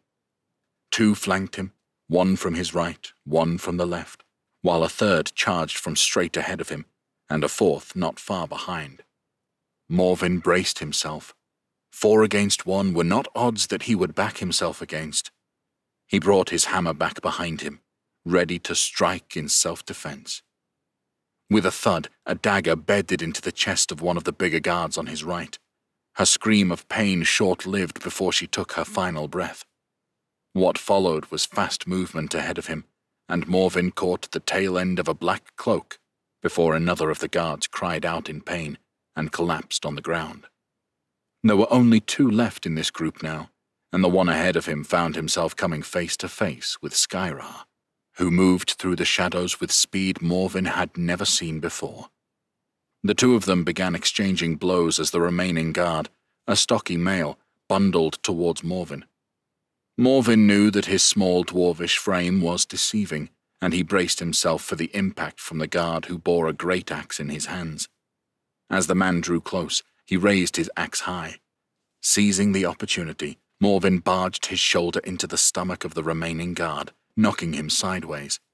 The guard lost his footing and fell to the floor, dropping his axe. Morven dived on top of him and rained down blows with his hammer, over and over, until all that remained was a bloody pool of pulp and blood, his own face drawing warmth as it splashed over him. Vorax continued to clash with 4 more guards. She was parrying their strikes as they sought to find a way to break her defensive stance. "Vorax!" Morven called as he charged towards her to lend her his aid. Over his shoulder, a bolt of light shot past him like forked lightning. The blast of energy struck one of the guards and sent her crumbling to the ground where she began to violently convulse. Vorax wasted no time bringing her blade down on her. Only 3 remained now. Morven looked over his shoulder to see where the lightning had come from. Taran was bracing himself against a cracked tree with one hand outstretched, a pained grimace evident on his face. "Flank them!" he bellowed.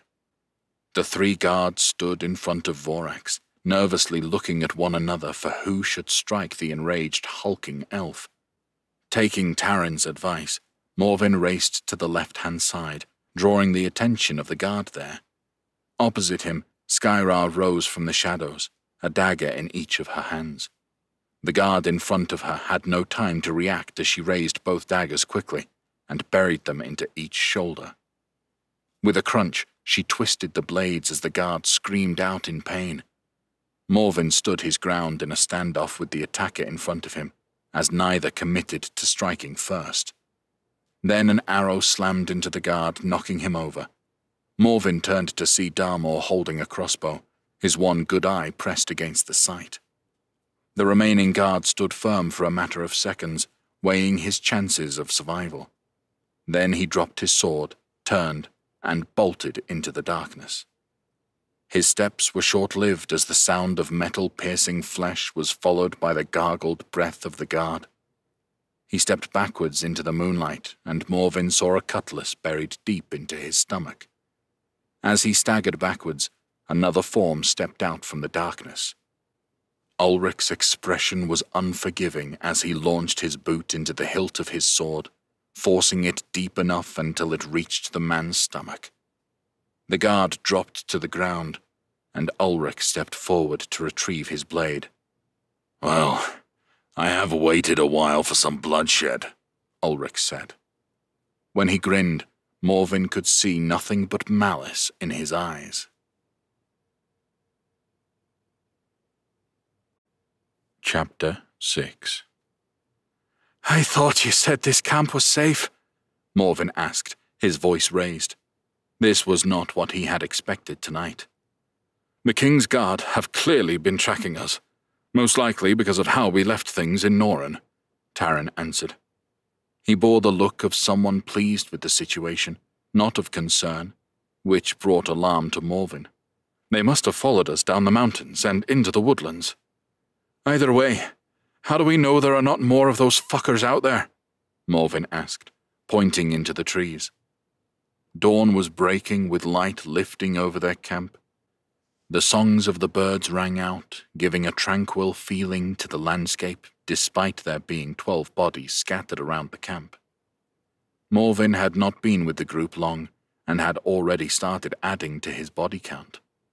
Whether they deserved it or not, it left a bitter, sinking feeling in the pits of his stomach. He could only hope that it would get easier, that the burden of forcing someone to draw their last breath became less heavy.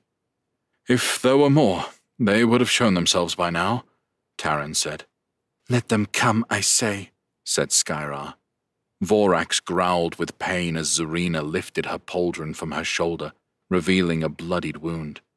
She tossed the dirty armor on the ground and placed both her hands over the hole in Vorax's flesh made by the arrow. "You should have allowed me to heal this immediately, Vorax," Zarina scolded. "You have lost a lot of blood." Morvin watched with fascination as light emitted from under Zarina's hands while she concentrated. "Next time, don't rip the arrow from your shoulder. You have made it worse.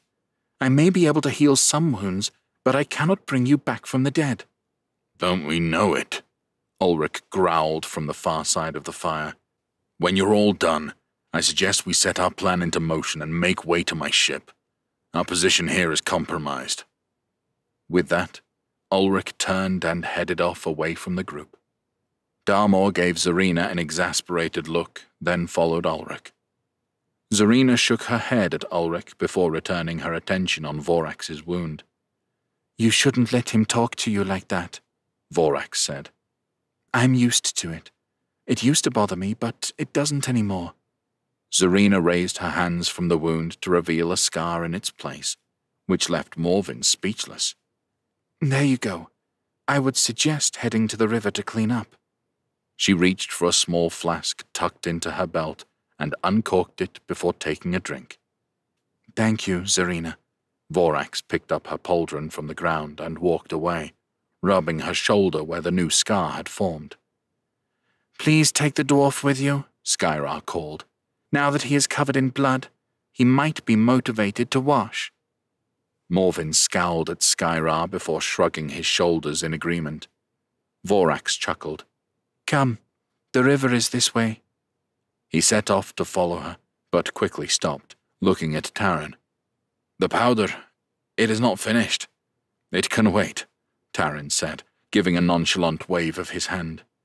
The movement caused him to wince with pain, and he massaged the palm and fingers on the hand he had used to cast his magic. "Although I hate to admit it, Ulrich is right. Our camp is now vulnerable, and we do not know if there are more guards out there." "You will have to continue with your powder on Isara's revenge, Morvin. despite the risk. To Morvin's surprise, Taran was smiling. "What is it that has you in such a good mood?" he asked. Personally, Morvin did not like the idea of working with such delicate ingredients out on the open seas, but he knew it was only a matter of time before more guards arrived. That was the only thing he was certain of. "This group, the way we were able to defend camp with our combined skills, it tells me we are ready for the next step in our quest, that we have recruited the right people," Taran replied gleefully. "That remains to be seen," Skyra said. "Are you coming, Morvin?" Vorax called, her voice stirring the birds in the trees, some which took flight. "Aye, lass, give me a chance." Morvin rolled his eyes. "Are elves always this impatient?" "I would say they are efficient," said Taran with a grin. Morvin followed Vorax, but was unable to keep up with her giant stride compared to his own. Before long, they reached the river that ran down via an unknown source, which Morvin assumed was the mountains they had passed the day before. It was strangely serene, given that both Morvin and Vorax were covered in blood. The river passed gently through a crack in the ground, the waters running completely clear. Morvin could see fish swimming down its soft current. The trees remained thin, but there were some large boulders that gave a decent amount of cover. "Do these waters run from the corrupted loch you spoke of?" Morvin asked. "From Loch Bragoa? They do, yes." "And are these waters not corrupted, then?" Morvin asked, concerned for what the waters could do to his skin, or even worse, his beard. "I've been growing this thing for 85 years. Don't want it to be damaged by some strange waters." Vorax laughed and patted Morvin on the shoulder. "My friend, we have been using these waters for nearly a year as we prepared for this voyage. I can assure you they are not corrupted. I can only assume that the corruption takes place only in the loch itself." Vorax began removing her armor, leaving it in a pile on the ground. When she removed her chest plate, she revealed a dark green tunic underneath. Although it was blood-stained, Morvin could still make out the emblem of a tree. "Don't you know it's rude to stare?" Morvin averted his gaze straight away. "I'm sorry. I did not mean to. I was simply looking at your emblem." "Relax, Morvin. I only joke with you." Vorax removed her tunic, unfazed by the presence of the dwarf. Morvin chose to turn away as he undressed, and he heard Vorax splash into the water, giving a loud whoop. "Strength, brains, and a sense of humor. Are you sure you're not from dwarven lineage?" Morvin laughed. "You would make a fine wife. Us dwarves are in awe of women who can battle." It had been only part of why he had fallen madly in love with Herelda, all those years ago. "I'm afraid you are not my type," Vorax said, grinning as she dipped her hair back into the water. "Think dwarves and elves are races best left unmixed, do you?" Morvin laughed. He knew full well that dwarves did not seek to breed with anyone other than their own kind. "Oh, gods, no. I am quite open-minded about who I lay with. I have already bedded a dwarf before." She paused for a moment before thinking. "Or was she a gnome?" "You cheeky bastard. Dwarves are nothing like gnomes." "Are you going to stand by the river all day, or do you intend to bathe?" Vorax said, then plunged her head under the water, disappearing from sight. Morvin could not remember the last time he had bathed, let alone had the opportunity to go for a swim. He ran towards the water and tucked himself into a ball before dropping into the river. He called out with the glee of a child as a pool of water splashed up around him. "Oh, shit," he spluttered as he emerged. "It's so fucking cold."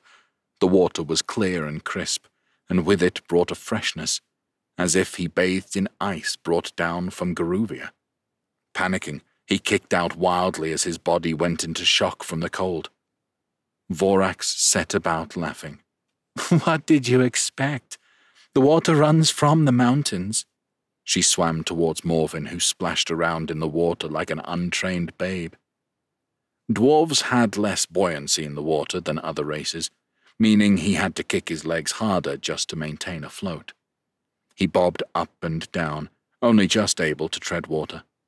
Through some quick, shortened breaths, he acclimatized himself to the jarring temperature.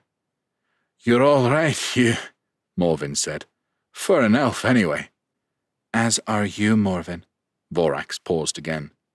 "For a gnome." "You cheeky shit," Morven laughed as he splashed water over the elven warrior. He could not help but feel that he had made a new friend in Vorax today, one that he had not expected.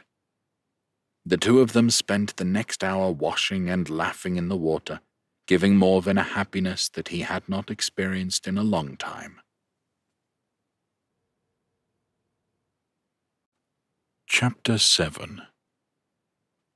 "My lord, our scouts tell us that the Zerubians are on the back foot.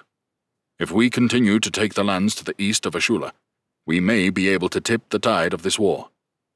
The general stood proudly, holding his black helmet under his arm.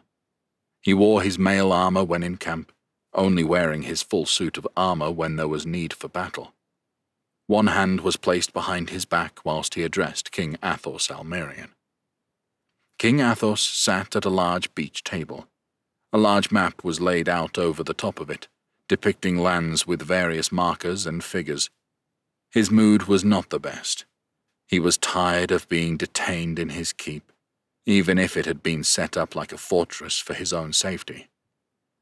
"General Pressian, we have been here before. We have been here many a time before. How many times have I been told that if we take these lands or that land, it will tip the tides of war in our favor? I grow tired of your empty words." King Athos raised his hand impatiently as his attention was brought away from the battle map. "Have we not been here in this very keep for 6 months now? Pushed back, forced to defend ourselves? True, the Zerubians have proven more skilled than we realized, especially with their use of magic. Something your scouts failed to warn us of before we invaded these lands.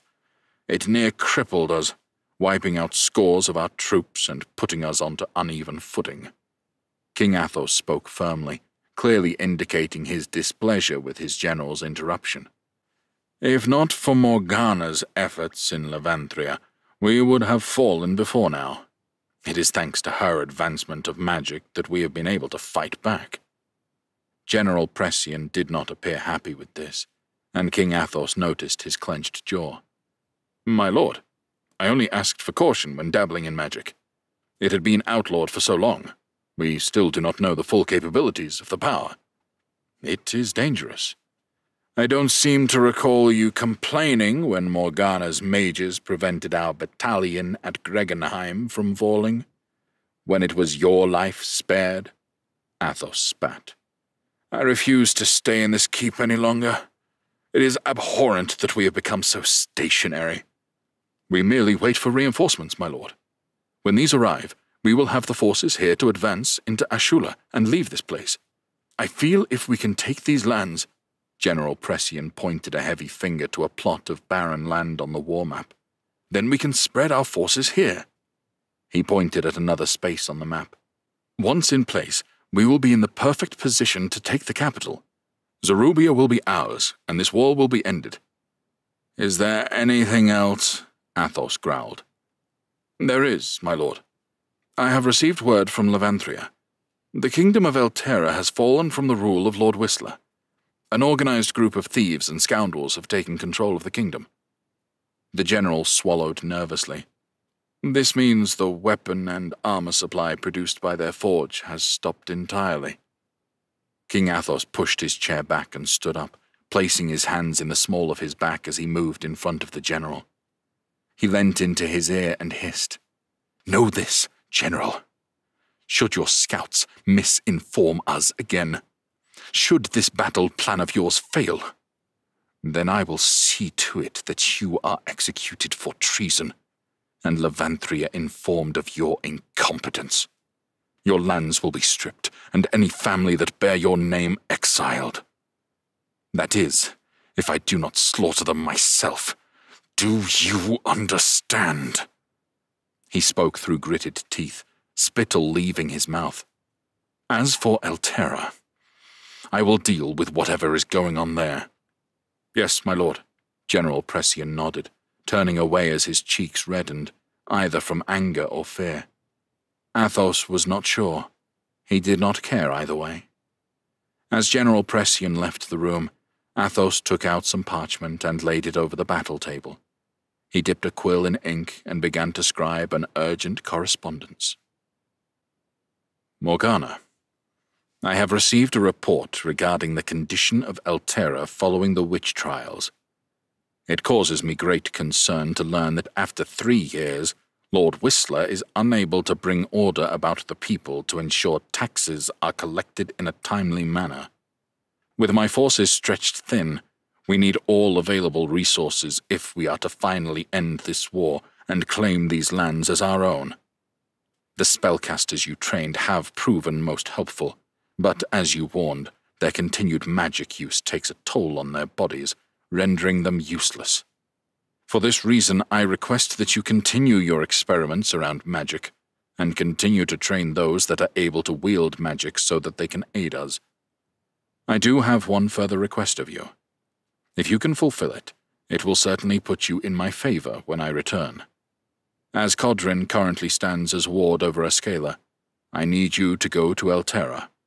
I need you to find out why Lord Whistler is unable to get control of his people, and ensure that coin and weapons are being provided for our forces. Their forge is renowned for producing the strongest armor in Levanthria, and it is imperative that we regain use of it. Head to Elterra, take back control, and help me end this war against the Zerubians. Because Elterra is the nearest city to the southern ports, I fear that foreign forces such as the Barbarax may seek to take advantage of my absence. Elterra cannot fall. Levanthria's fate may depend upon it. I will make this more than worth your while when I return. After all, a king needs a queen. Kindest regards, King Athos Almerian." The king threw his quill to the side and slammed a clenched fist onto the table, knocking over the markers that sat strategically across the map, then raised his hands to massage his temple. He dreaded to think what he might return to in Levanthria if Morgana and Codrin failed to maintain stability. His cousin Jarab had fallen, leaving Athos the last of their family line. Maybe it was time for him to finally return and settle down to produce an heir for the crown. With the magical prowess that Morgana wielded, perhaps she was exactly who he needed to secure a new bloodline under the Almerian name, one that would have her magic flowing through its veins. "Crushan!" the king shouted. A young soldier in mail armor arrived within moments from outside the war room. He had a nervous air about him as he stood before the king, which made Athos feel exasperated. "Yes, sire," he said, his voice cracking with nerves as he spoke. "I have an important task of you, boy." Athos blew on the letter before testing the ink was dry. Once satisfied, he sealed it with wax and pressed his signet ring into it. "See to it that this letter goes straight to Escala and into Morgana's hands. It needs to get to her as fast as possible. Can you make this happen?" He raised his hand nonchalantly, the letter sitting between two of his fingers. "Yes, my lord. I will see to it myself." The boy took the letter from the king and stood to attention, awaiting further command. "Well? What are you waiting for? Get out!" Athos barked. "Right away, sir." The boy scurried out of the chamber to deliver Morgana's letter. Athos was tired of being surrounded by incompetent fools. It was time to regain their advantage in this war, no matter whose lives it may cost. Chapter 8. By the time the group had bathed and headed to Isara's revenge, it was already the middle of the afternoon. The ship had been berthed in a small cove just beyond the woodlands. Morvin sat in the back of the cart, his barrel of powder on one side of him, the wooden box of ingredients on the other. He smiled as he took in a breath of the woodlands for one last time as they headed over a rocky path. Beneath them sat a picturesque cove, complete with a stony pebbled beach. The surrounding rock faces offered perfect protection, and Morven felt strangely calm. He had never set sail on a boat, but he looked forward to experiencing it for the first time. This whole quest so far had already been a bit of an adventure for him, pushing him outside of the comfort zone of his home. Herelda would be so proud of him. His boy, too. They had pushed him for so long to travel away from the mining town where he had always lived, but he had always been too stubborn to agree to it. His wife had seen more of the world through battle than he could ever imagine. Feeling proud of himself, Morven searched the sky above and smiled as he thought of his wife. He took some comfort in the possibility that Herelda was watching over him. The clouds were calm and unmoving, the breeze gentle and reassuring. The only thing over which he held a semblance of anxiety was the potential seasickness that Skyra had been teasing him about all day. When they arrived at the cove, Taran pulled the horses to stop and climbed down to untether them from their bindings. He gave each a scratch behind their ears before they both bucked and ran off down the pebbled beach. The two grey horses danced around each other, jumping into one another as though playing for the first time. Morven watched, thankful for the freedom Taran had bestowed on them. The hair of their manes flowed behind them as they pranced around, sand and dust spraying up in the air. Morven could not help but feel that having a wash in the river had put him in good spirits. His mind felt less clouded. His eyes did not bear their usual heaviness, and the odor that usually clung to him was no more. He had fetched some finer clothes from his effects and ditched his filthy, blood-soaked garments by the river. Vorax had joked with him that she was surprised his old clothes had not crawled off themselves whilst they bathed. In fact, one could have been forgiven for not recognizing Morven, for not only was he wearing fine navy blue robes, but Vorax had even helped him get his beard in order. He looked down upon himself and ran his hand through his thick, now plaited beard. It was something his wife once did for him on a regular basis, something he had neglected since her passing. As the rest of the group set about loading the items onto the ship, Vorax pulled open the back of the cart and gave Morven a kind smile. "Pass me the barrel?" she asked. Morven picked up the weighty wooden barrel and staggered towards her, his legs straddling either side of it as he walked. Vorax scooped it up under one arm and laughed before carrying it off to the ship. Morven hopped off the back of the cart, picked up the wooden box, then turned to take in the large boat that sat within the cove. The mainsail of Isara's Revenge bore the emblem of 3 skulls, each with a blade travelling through it. One from the left, one from above, and one from the opposite side. Underneath, larger grey sails were already extended, with various ropes and netting holding everything into shape. The sea breeze had not yet taken hold of them, allowing them to sag slightly.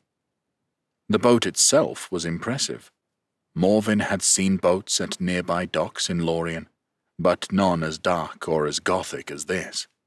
The wood was stained almost black. The railings, intricate and curling like multiple pieces of wood, had been intertwined around one another and stained slightly different dark shades. At the head of the ship was a carving of what appeared to be a young girl. Her hair had been carved to look as though the wind blew it back, her face frozen in a fierce battle cry. Not something one would usually associate with a child, Morven thought. Morven climbed into the small boat at the edge of the beach, his wooden box under one arm. Vorax, Skyra, and Taran were already sat inside waiting for him.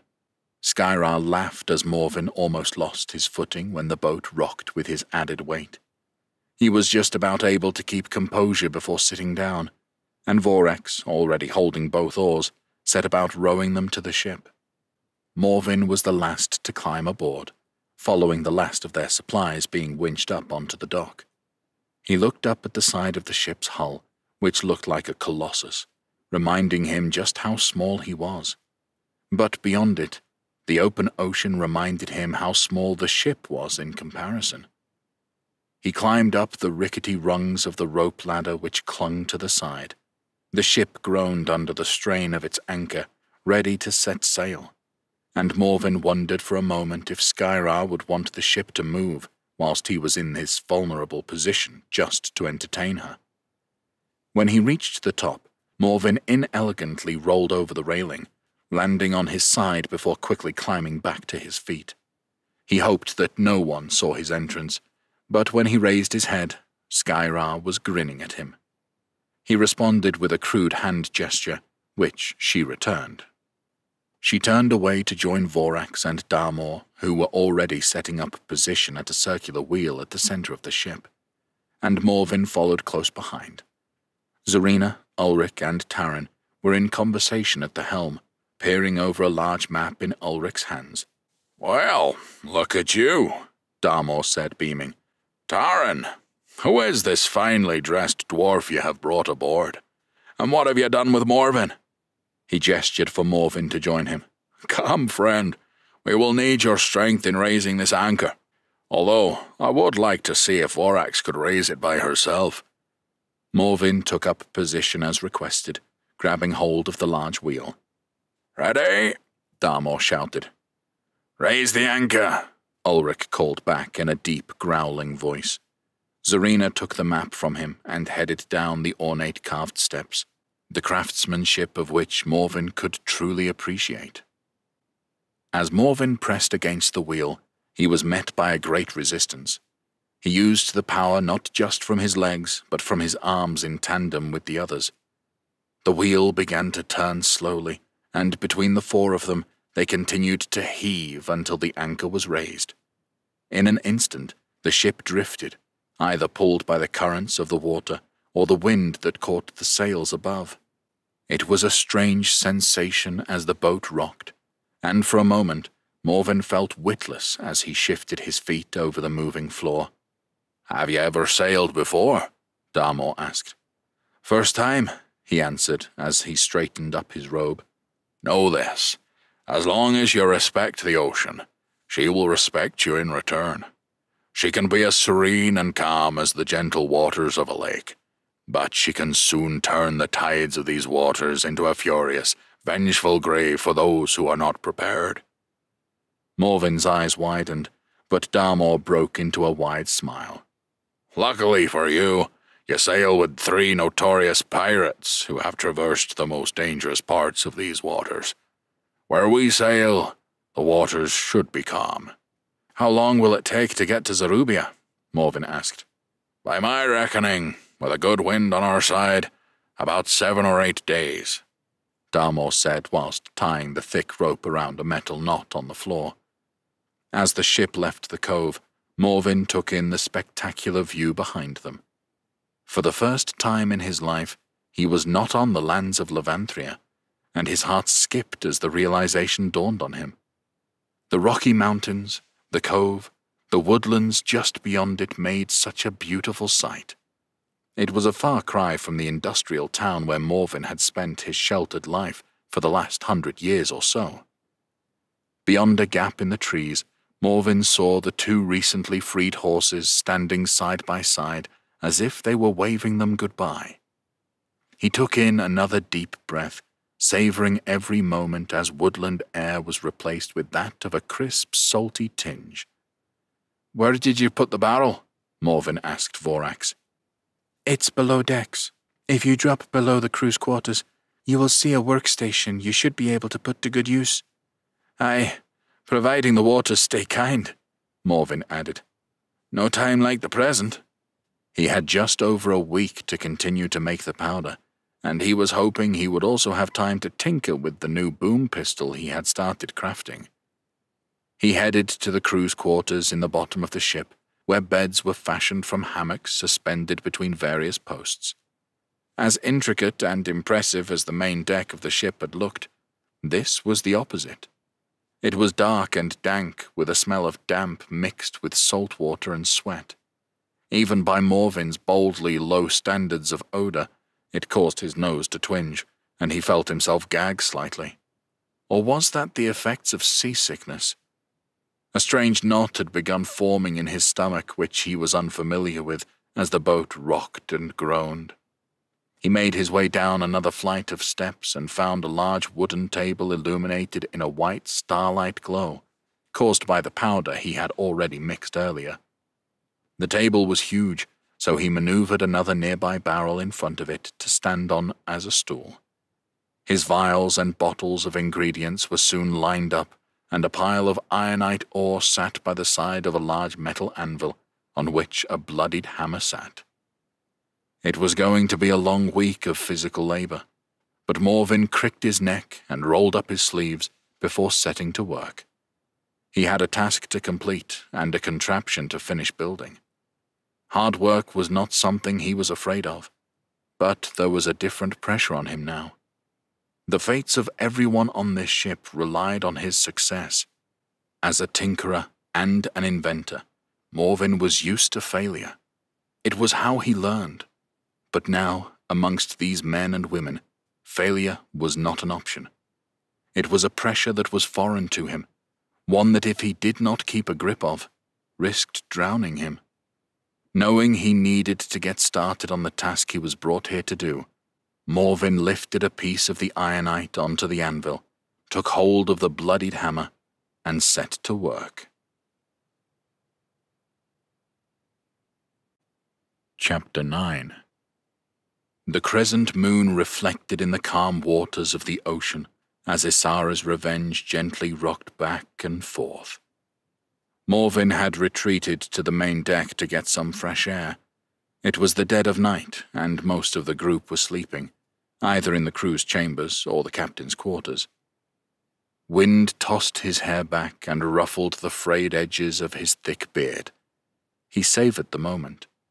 As usual, Morvin had been so absorbed in his task that hours had passed. He had ground most of the ironite up, but his arms and shoulders ached. He did not know how much time had passed. Such was the nature of his focus. His face was blackened from dust sticking to his sweat-laden face. The sound of waves breaking could be heard, but peering into the distance, Morvin could see nothing but darkness ahead of the ship. He knew they were moving. The ship's swaying told him that much. Another knot in his stomach lurched, but it was a feeling he was becoming accustomed to now. Behind him at the helm of the ship stood a fatigued Darmor, his one good eye alternating from looking ahead of him to searching the stars, to checking the compass in his hand and tweaking the wheel in his other hand. It was something that fascinated Morvin, being able to charter a course with nothing but the stars and the compass to go on. He could not quite get his head around how one would come to learn this, for stars changed and moved depending on the seasons. The sound of someone violently throwing up interrupted the tranquility of the night. When Morvin realized that the source of the noise was coming from an unkempt Skyra, his grin could have rivaled the crescent moon above if it were turned sideways. She was leant over the side of the boat as she emptied her guts. Sensing too good of an opportunity, Morvin walked across to her and patted her on the back. "Feeling a little seasick, are we?" He beamed at her. Skyra had taken great pleasure in teasing him about riding on a boat for the first time, and goading him about seasickness. And now here she was. A gargled noise rose from inside her, and she attempted to vomit once more. Nothing other than a violent retch left her lips, however, as she heaved to no avail. "Fuck off," she said, turning to reveal sunken, bloodshot eyes. Her skin was even paler than usual, and messy hair stuck to her face. "Well, aren't you a picture to behold?" Morvin laughed, exchanging a playful glance with Darmor, who seemed to find the whole thing entertaining himself. "Haven't you got powder to make? I am in no need of being tormented by you." She stuttered towards the end of her sentence before turning and heaving over the side of the ship again. Morvin let out a laugh, his hands clapping against his stomach. He knew Skyra would be gloating over him if their positions were reversed. That said, he did want to check she was okay. He placed his hand gently on her back and rubbed it before patting her lightly. "Better out than in, lass, especially if you're feeling sick. In my experience, there is no point trying to fight it." Under his palm, he felt Skyra's muscles twitch and convulse as another wave of sickness came over her. There, try this." He reached into his tunic and retrieved a little bottle of black liquid. "Made it as soon as we were on board. It's my mother's recipe. Always helped with my boy when he was younger, whenever sickness took him. It might help settle your stomach." A desperate Skyra turned and snatched at the bottle, raising it towards the moon to examine it. The black liquid had the consistency of treacle. She furrowed her brows. "What's in this?" "Charcoal, honey, turmeric, and a few other bits. Trust me, it should settle your stomach. Won't do much for your smile for a few hours, but we don't have that to worry about with you anyway." Skyra uncorked the vial and took a swig of the liquid, halving it in one. "Easy now. You'll be shitting like a Varoga for the rest of this journey if you drink too much." Skyra grimaced at first, but came to tilt her head as she shuddered. "Ugh," she said. "That is such a strange flavor. Tastes grainy, too." "Aye, the charcoal makes it so." "Will it help with the spins? Honestly, that's the worst part. I feel like my head is in the midst of a tornado." "Unfortunately not," Morvin said, rubbing her back once more and walking beside her as they made their way towards the steps down to the crew's chambers. "If you find the nausea coming back, take another swig of that tonic, and it should see you right by the morning." "Thank you," Skyra said. She gave him a strange look, as if uncertain whether to trust his kindness. "I had a wife and a son," Morvin said suddenly, surprising himself. "Her elder was my wife's name, strongest and bravest dwarf that I have ever known. We built our house together. Took us 3 years. He cast his eyes out at the blackened void they sailed through, reliving the memories of the life they had shared, of the life they wanted to build together. She was strong-minded, too, quite like you. He paused, taking in a breath of the fresh sea air as Skyra watched him in silence. We were happy with the life we built. Her father was one of the foremen at the mines at Kragoa, and let me tell you, the things that dwarf made me do in order to gain her hand. He laughed to himself. To go back to that time would be all he could ever dream of. I tell you, in the end, it was only because he loved his daughter as fiercely as I did, and that she told him she was going to marry me either way, that he accepted. And for 47 short years, we built everything we had. Grew the little plot of trees where I found you two prying. The best part is, we were happy. I was as happy as I thought that I could ever be. I had everything I wanted. A job in the quarry, a beautiful wife, Herelda. Morvin's eyes grew wide as he spoke of his past. Then we were blessed with something we thought would never happen to us. After years of trying, and boy did we try. A wry grin flared in the corner of his mouth. Skyra shuddered, apparently repulsed by the thought, but she seemed to be intently listening. Morvin had not spoken of his family in years, and now that he had started, he could not stop. We named him Corvin, and I had never known love like it. You're told when you are growing up of how it feels, but to experience it, to hold a smaller version of yourself in your hands. I never experienced it, Skyra said, her tone softer than what Morvin was used to. The love of a parent. He gave us purpose, and for the next 40 years, I watched him grow. We watched him form his first beard, his first plait, make his first hammer in the forges of the Kragoan mountains. We saw him grow into a skilled fighter, just like his ma, all while I continued to work in the quarry, whilst tinkering in the basement. I was not the fighter. That I left to Herelda. Morvin found himself choking on his words as a heavy lump formed in his throat. You spend all your life knowing that you have plenty of time with those that you love. I am only considered middle-aged, even at 113 years old. We had so much time together. Then the king announced he was going to war with the Zerubians, and able fighters were to put themselves forward for conscription. As proud dwarfs, my wife and son bravely put themselves forward without hesitation. Morvin's cheeks felt a fresh blast of cold as tears ran down his face, leaving clean tracks in his grubby skin. I would never have stopped them from going. It is considered a great honor to fight in battle. My wife had many a token braided into her hair from the battles she had won over the years. Her elder steel hammer. I knew that war had risks, but my wife and son were skilled with their hammers, and I knew that they would return.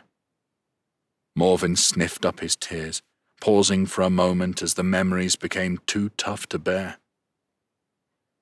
They should have returned. 3 years ago, I received word that both of them had fallen in the Battle of Red Crag. Skyra's eyes flickered with recognition. I am sorry, Morvin. It was a notorious battle that many were familiar with, for those that were sent to fight were said to have been sacrificed tactically by King Athos Almerian.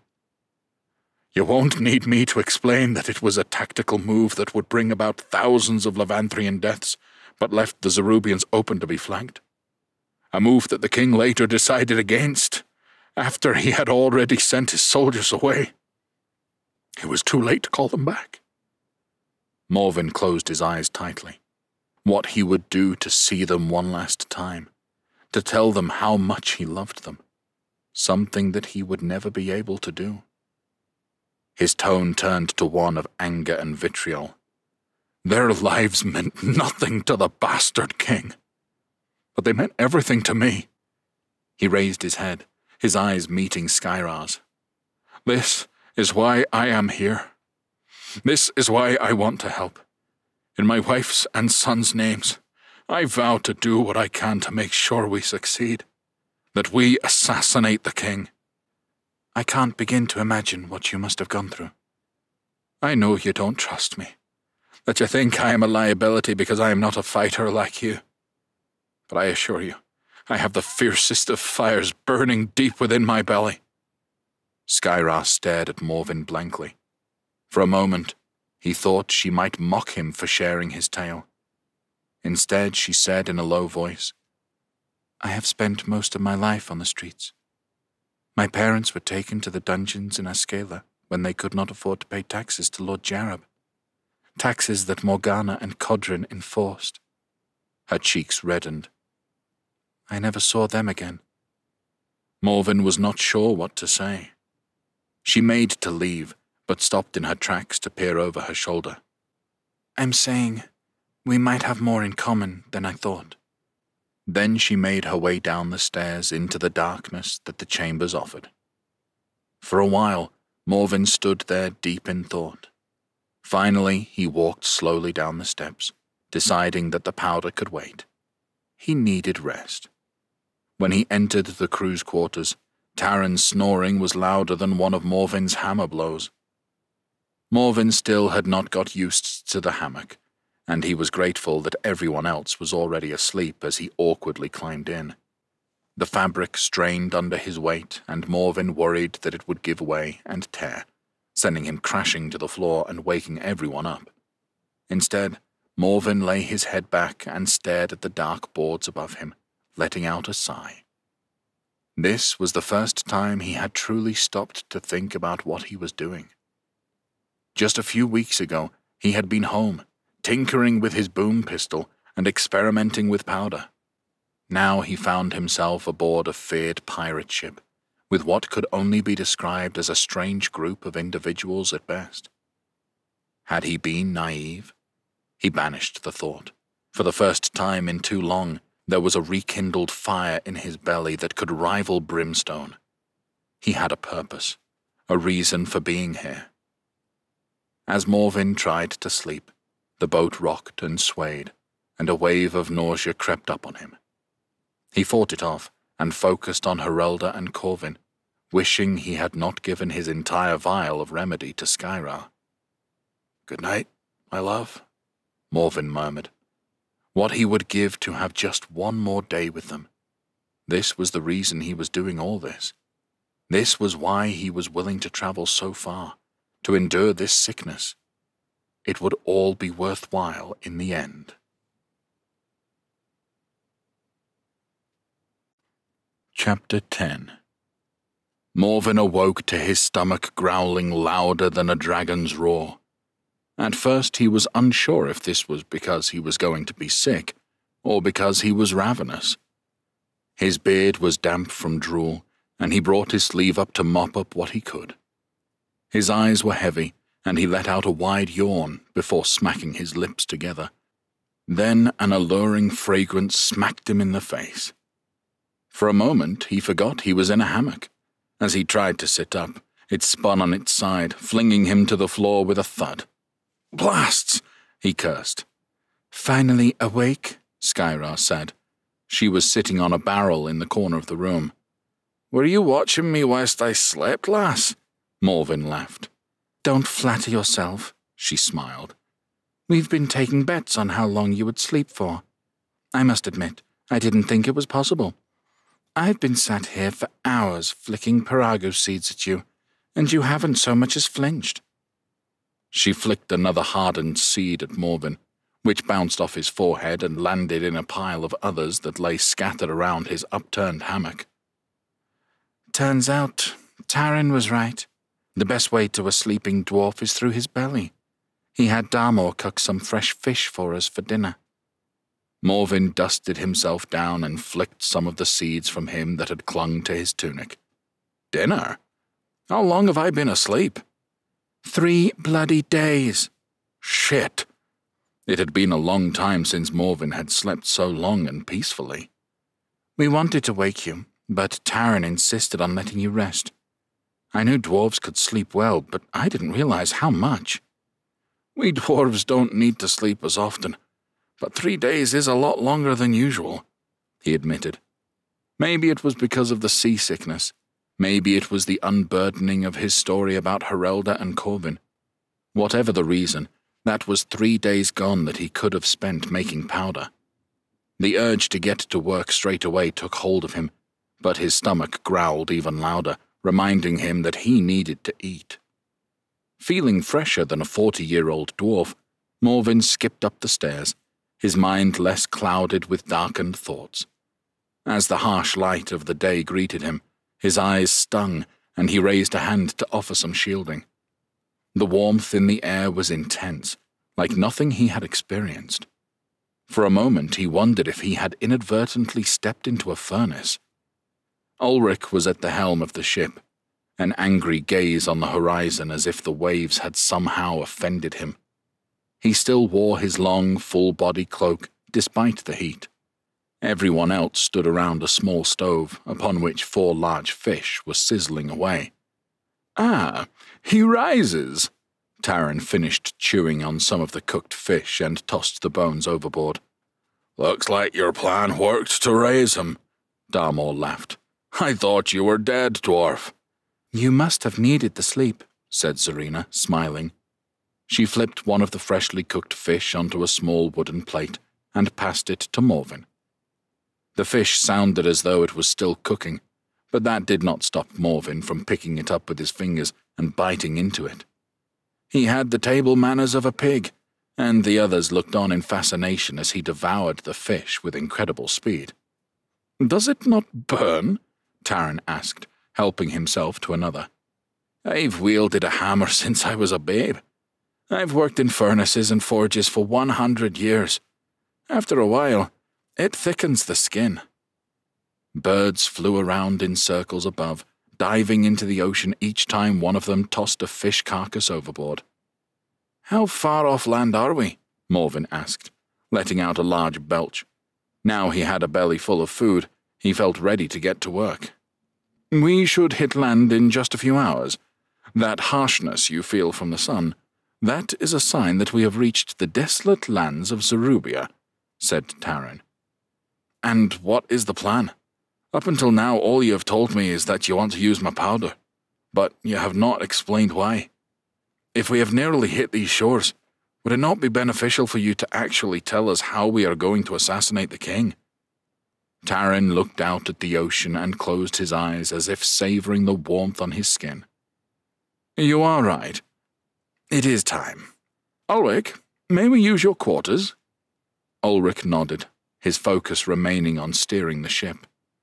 The group followed Taran into the captain's quarters. Inside there were 2 beds, one larger and one smaller. The room was tidy, and red velvet quilts offered more luxury than down in the crew's chambers. A bowl of vibrant green and red apples and a pink jarjoba fruit sat on a large desk at the back of the room. Morven's eyes lit up at the sight of the fresh fruit, and he pushed past everyone to get to the bowl. "May I?" he asked. "Help yourself," Zarina answered. "Just don't eat the jarjoba fruit. Ulrich keeps it to remind them of home." It was the jarjoba fruit Morven craved the most. The bitter-sweet taste would have been an explosion in his mouth. Instead, he scooped up one of the red apples and bit into it with an audible crunch. The flavor was intense and helped clear his palate after the smoky fish he had just demolished. Beside the fruit bowl sat a large map, its edges frayed and curling in on itself. A couple of stones, an opal, and a dagger had been used to hold down each corner to keep the map flat. The map depicted a land that Morven was not familiar with. Fascinated, he started tracing the lines, the mountains, the rivers, the plains that expanded the world in Morven's mind. In the top corner of the map, Zarubia was written in bold letters, with a compass marking north, east, south, and west. The coastline was on the west, with a circle drawn around a fort labeled Kashyria. "Gather round, everyone." Taran placed both hands on the table to look over the map as Skyra, Zarina, Vorax, and Darmor joined them at the table. "I appreciate the patience you have all shown over the last year, whilst we readied ourselves for this quest. For months, Ulrich and I have worked on a plan, a way in which we would be able to infiltrate the king's camp, a way to get close to him so we can end his tyrannical reign." "Get on with it," Skyra spat. "We all know why we are here." Taran rolled his eyes and huffed. Morven had not known him long, but already knew that Taran was a storyteller. In fact, Morven often enjoyed the tales of which he spoke. "Very well," Taran said. "It has taken a year for us to get to this position that we find ourselves in now. But I was working on this long before then. You see, we are in this position because I have someone on the inside. Someone who shares the same hatred for the king as we all do. It is because of this shared goal that we have been summoned as reinforcements for the king's forces, disguised as a band of mercenaries. In just a few hours, we will reach land. From there, we will travel east until we reach Kashyria, where King Athos is holed up." "Your plan is to have us pose as mercenaries?" Skyra demanded, clearly unimpressed. "How is that supposed to help us get close to the king? You told us he was paranoid, only sharing an audience with a few. We won't get anywhere near him this way." Taran smiled, undeterred by her uncertainty. "That was why, when I heard an explosion in Noren, I had to go and see the cause, find the person who created it." Taran gave Morven a nod. "With him and his powder, we won't need to get close to the king." Morven was beginning to catch on. "Most of the ironite is ground down now. All that remains is to mix together the ingredients. I'm yet to finalize a weapon that is able to harness its power, however. After all, how useful is one of my boom pistols if they can only fire one shot?" Due to the long sleep he had, Morven had not had any time to work on his attempt at recreating his contraption. Taran's smile grew even wilder, a spark igniting in his eyes. "I did not bring you here for your boom pistol, Morven.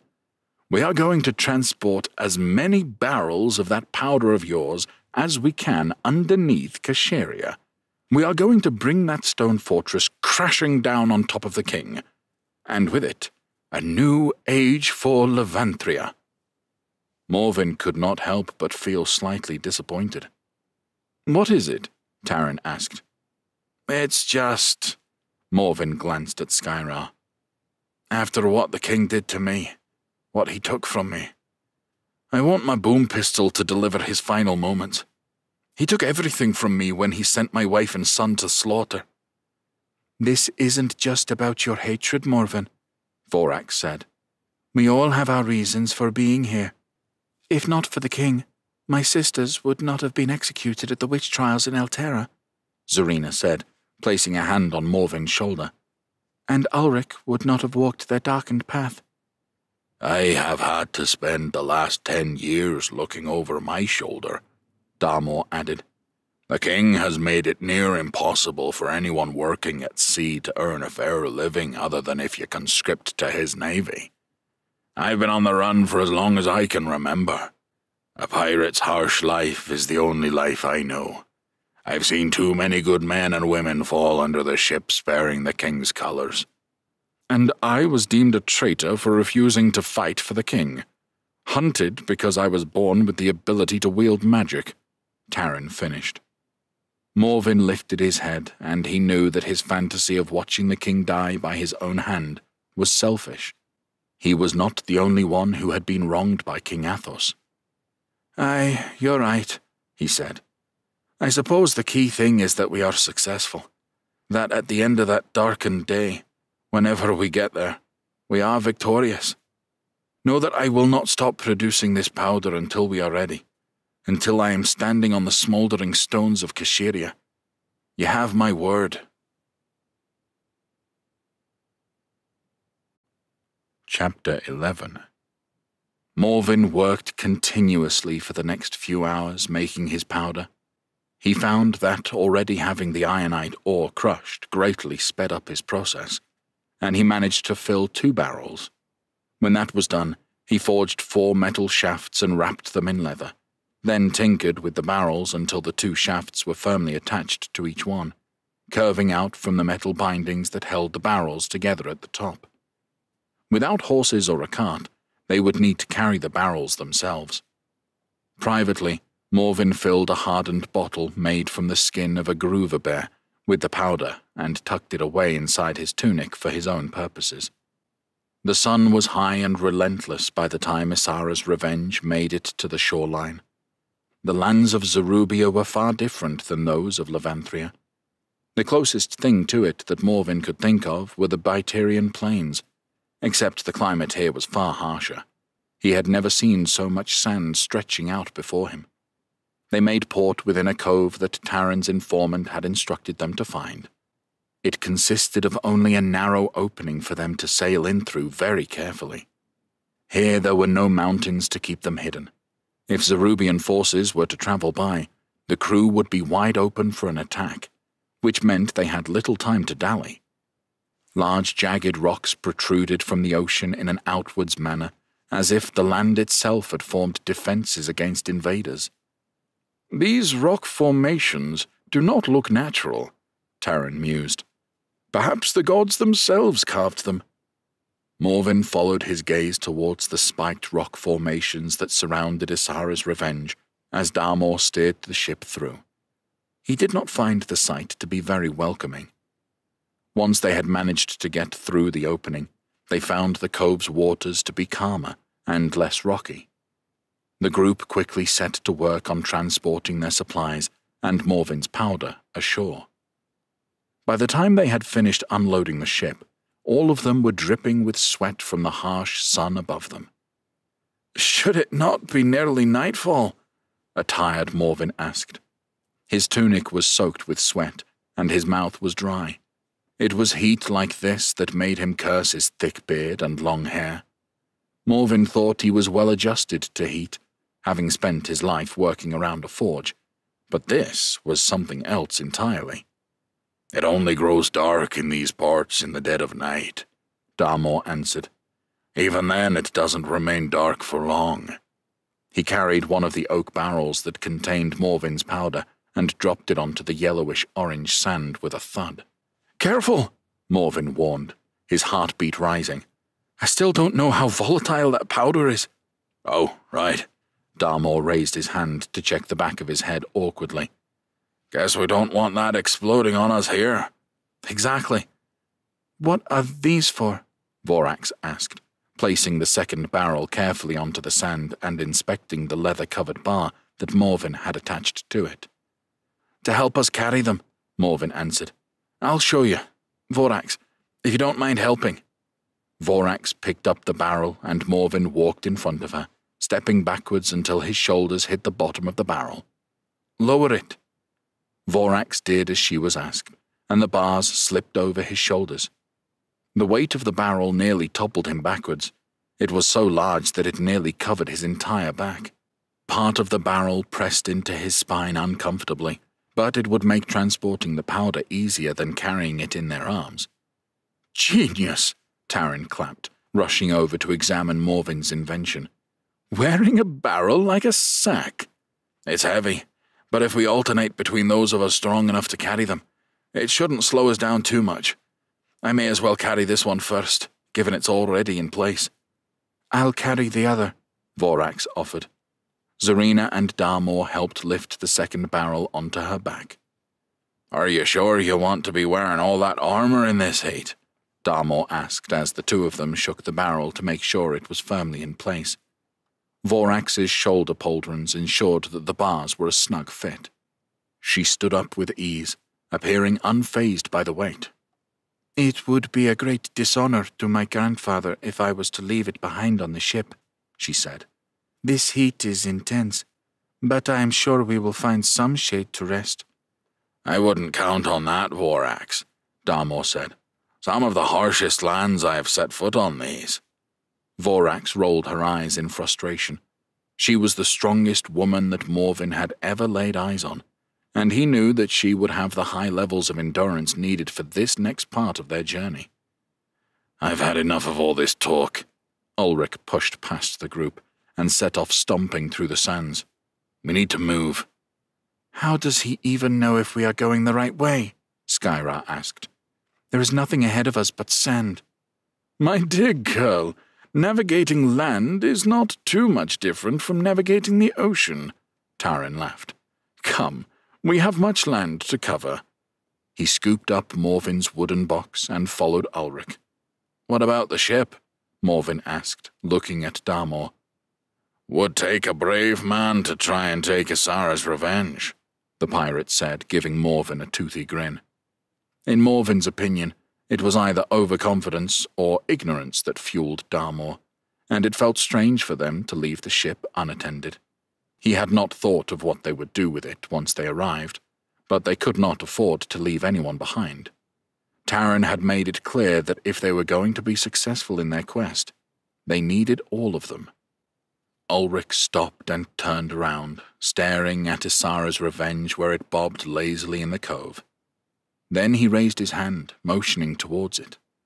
At first Morven thought he was giving it an odd wave in farewell, but then he realized that Ulrich was channeling his magic. It was the first time Morven had witnessed it, and it didn't look pleasant. Thick veins protruded from Ulrich's neck, and he grimaced as if holding in a scream of pain. He grunted with the effort, his hands contorting and snapping as he waved them in the direction of Isara's revenge. The ship shook and flickered as though it were a mirage in the desert. Morven's jaw dropped as the ship transformed into a jagged rock, blending into those that surrounded it. That's glamour magic? He asked. Zarina placed a delicate hand on Ulrich's shoulder, and a gentle glow emanated from underneath it. Ulrich's pained expression subsided, and he let out a sigh of relief as Zarina removed a flask from her satchel and took a sip from it. What did you do? Morven asked. I acted as a siphon. Magic destroys the bodies of those who wield it. I can use my power to make sure that doesn't happen. We have found it also enables the glamour magic to remain, even if Ulrich is not around. Our ship will remain hidden until we return, Zarina said, shaking her hand as if it pained her. The group was soon underway, and it wasn't long before Morven's legs were burning deeply. The terrain was hard to navigate due to wading through soft sand. There was no breeze to cool them as they marched across the harsh terrain. His breath was heavy as he focused on keeping up with the others as best he could. His dwarven frame gave him an increased strength over the others, except for Vorax, whose strength was unrivaled. But his legs were shorter, meaning that for every step the others took, it was 2 for him. There was no sign of life around them, other than the few birds that circled above. They looked larger than ones Morven had seen in Levanthria. Their wings were thicker and darker, and he caught a glimpse of large, dangerous-looking talons. Noticing Morven looking up at them, Darmor called out, "Those bastards will look to pick off anyone who falls behind. Can't say how long it may have been since they last ate." Suddenly Morven felt more motivated to keep up. Digging deep, he picked up the pace and closed the gap between him and the rest of the group. More time passed. Morven did not know how long they had been walking. All he knew was that the heat beating down on them was harsh and unforgiving, and his clothes were now soaked to their core. Surely the camp couldn't be that much farther. He fought off a wave of dizziness as he struggled to maintain his pace. Aside from Ulrich and Vorax, the others' breathing was becoming louder, the air punctuated by groans of discomfort and repeated curse words out of Skyrar's mouth. This was a harsh endurance test like nothing Morven had ever experienced, but he was determined not to fail. It should have been the middle of the night by now, but the light around them told Morven otherwise, something his body fought against. "Would it not be a good idea to take some rest soon?" Morven asked. "I agree with the dwarf," Skyrar said, stopping immediately. Morven smirked. Clearly she had not wanted to be the first person to suggest this. "It will take us an age to get there if we keep stopping," Ulrich growled. There was an unforgiving darkness in his eyes, one that showed no signs of lifting. "If we collapse, then we will need to stop for even longer," Skyrar spat back. "We can stop and rest when we are farther along our tracks." Ulrich turned and kept walking. "I think Skyrar is right," said Vorax. "I can carry on, but we don't want to be in a position where we are carrying each other." Darmor looked around anxiously. "I don't think it's best to stop here, though. We are frightfully open," he added, taking a handkerchief from his tunic and mopping his head with it. "It is not just the terrain we need to be mindful of." "As much as I want to rest, if Darmor is saying it is not safe, then maybe we should carry on. Just a little further," Taran said. "I know it is not what any of us want." "The dangers that lie farther ahead of us are surely no different than those we face here, as long as we have our wits about us," Morven said. They had been walking for many hours, and were in dire need of a rest and some food. "Even the dwarf agrees with me," Skyrar pointed out, reminding Morven just how endearing she was. "I'm not walking another step until we take a short rest and replenish ourselves."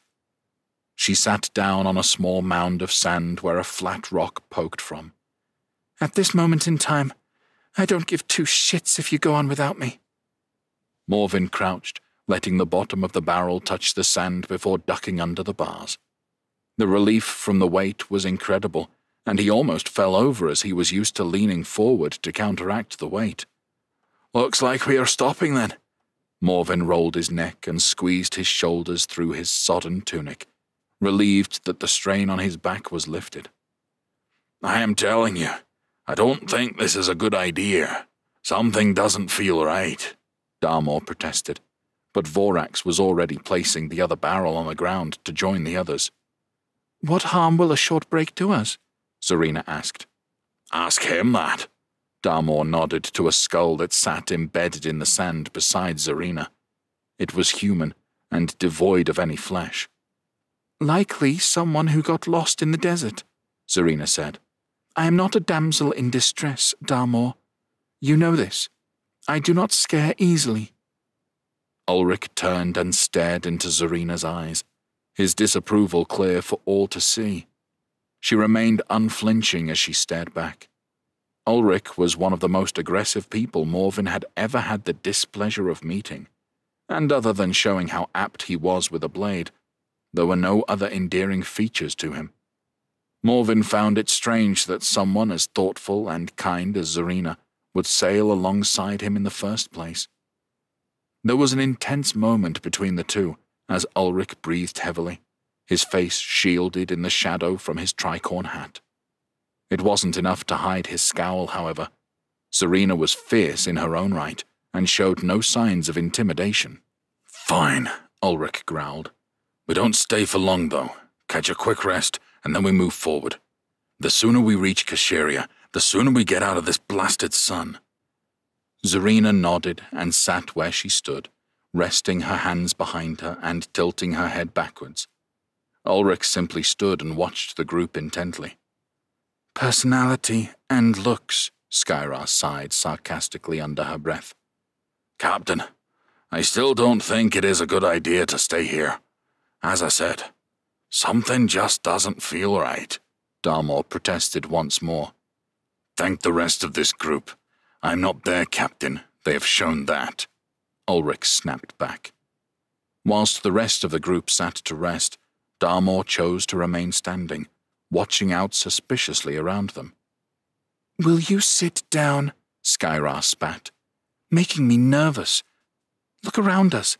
There is nothing for miles. I'm pretty sure if anything was around us, we would see it coming." The ground around her shook, and Skyra's eyes shot wide open in confusion as the sand beneath her began to vibrate intensely. "Skyrar, move back!" Darmor demanded. Skyra shot up quickly and away from her perch just as sand cascaded down the rock where she had been sitting. The rock appeared to be growing in size. Then out of the sand, more black, rock-like matter emerged. It was long and thick, at the head of it a sharpened claw. "Scorpion!" Darmor screamed. As the sand vibrated more, it poured down the sides as the large scorpion pushed itself up out of its shelter, fixing its big, black, beaded eyes on the group. Its pincers were large enough to cut any of them in half. Morven had never seen anything like it. He shuffled backwards through the sand until he hit another rock that protruded out of the ground. To his horror, the ground also began to shake behind him.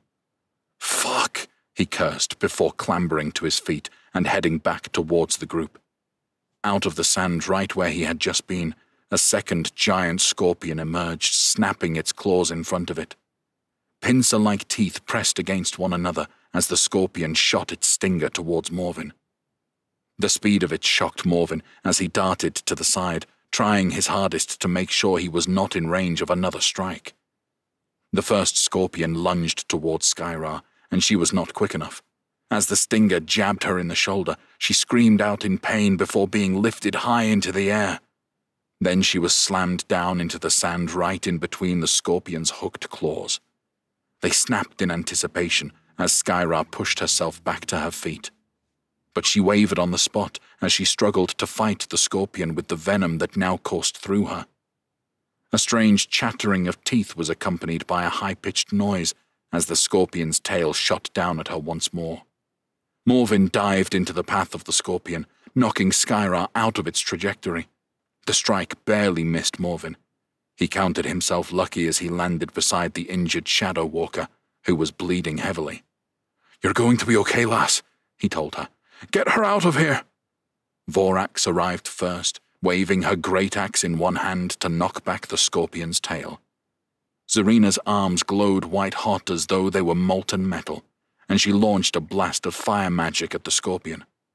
The magical energy bounced off the hardened shell, causing little damage. The flames, however, landed dangerously close to the barrels of powder. "Careful!" Morven screamed as he grabbed hold of Skyra and dragged her away. The barrels were too close to the fight. If they were to ignite in such close proximity, that would likely be the end for all of them. "Hope you don't mind," Morven said, taking one of Skyra's daggers from her belt as the others squared off against the beasts. Skyra was conscious, but mumbling in a pained daze. "Hold tight, lass." Morven sprang to his feet and ran to help the others. To his left, Vorax, Zarina, and Darmor contended with the scorpion that had stung Skyra. Ulrich and Taran stood against the other. Ulrich had his cutlass raised above him, striking down whenever the scorpion lunged forward. Static energy caused Taran's hair to stand on end as he summoned his storm magic between the palms of his hands. He pulled his hands behind him, then fired the blast forward. The magic connected with the claw of the scorpion before the bolt of energy jumped to the creature's opposite claw. The scorpion raised its body upwards as it recoiled back. It seemed that Taran's magic had more of an effect on it than Zarina's fire magic had. As it went crashing down, its stinger shot down towards Ulrich, who brought down his cutlass against its hardened skin. His blade bounced off it as if he was striking stone, sparks flying in the air from the contact. The scorpion spun, crashing the side of its stinger into Ulrich. The pirate captain wrapped his arms around it, clinging on tightly. The scorpion swung its stinger around violently as it attempted to shake him off, whilst at the same time striking down at Taran. Taran wearily dodged the strikes, unfurling another blast of storm magic into the creature's face. "Its flesh is as hard as stone. What do we do?" Morven asked as he sought to distract the scorpion. "Aim for the eyes," Darmor's voice boomed. The scorpion's tail swung at Morven again. He dodged to the side and jabbed Skyrar's dagger against it, but found it jammed against the hard surface, the pressure nearly snapping his wrist. Ulrich continued to be swung around wildly in the air as he held on to the stinger. The scorpion lashed out with one of its claws, the outer edge of it smashing into Taran and sending him rolling through the sand with an audible groan of pain. The static energy around him failed as he was rendered unconscious in an instant. Morven ducked as the other claw came straight at him. With no other options, he charged forward at the face of the gargantuan scorpion. Ulrich's shadow darting around him. As the scorpion exhaled, Morven could feel the wrath of its breath against his skin, its ginormous teeth clicking together frantically. The putrid smell knocked him sick, but Morven pushed through this and jumped as high as he could, jamming the dagger into one of the shining black eyes of the scorpion. The scorpion squealed as a strange white gunk escaped the eye and poured over Morven's arm. It felt thick and sticky as Morven brought his other hand up to grip the dagger, holding on tightly. The scorpion raised its body, its teeth snapping menacingly. Ulrich let go of the stinger, rolling as he hit the sand before searching for his cutlass. When he saw it, he scooped it up from the ground and hurled it towards the now exposed underbelly of the scorpion. With a loud crunching noise, the cutlass pierced the scorpion's skin. The beast wailed and waved its body from side to side as the sandy terrain was painted red. As the creature fell forward, Morven dragged all his weight downwards on the dagger, again and again, until he felt the blade tear through the scorpion's eye socket and down its face. The beast screeched once again before collapsing on its side, the chatter of its teeth slowing, its claws closing for one final time. Morven crumpled to the ground, pulling with him Skyrar's dagger. His beard stank from the innards of the scorpion's eye, and he panted heavily from the fight. Ulrich offered him a gloved hand and pulled him to his feet, then yanked his embedded cutlass from the beast's belly. The others continued to struggle with the second scorpion. Zarina fired blasts of molten flame at it over and over again, but it did not do anything to its rock-like skin, which appeared to be glowing red in places. It launched a claw forward, and Vorax brought her great axe down on it, sounding as though metal had struck metal. Her strength was enough to drive the claw and bury it into the sand, where she held it in place for a moment. The scorpion was stronger, though, and as it flicked its claw from the sand, it tossed Vorax to the ground, causing her to drop her weapon. "No!" Morven cried. Darmor went to help her under the cover of Zarina's magic, but the other claw snapped at him. He cried out in pain as the blade he was gripping dropped to the sand. His hand was still attached to it. Darmor dropped to the floor beside Vorax and clung to his arm as blood poured from him. "Darmor!" Zarina cried. She stopped what she was doing and ran to aid him. "Shit!" Ulrich cursed, sprinting as fast as he could. Morvin trailed close behind, but he was not as quick. The world seemed to move in slow motion as the scorpion raised its stinger high once again.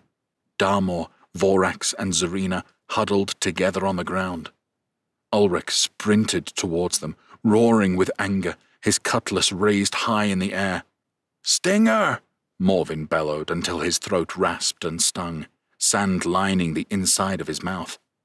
As the scorpion brought its stinger down, Vorax leapt up at the last moment and grabbed it by either side, stopping it from connecting with any of them.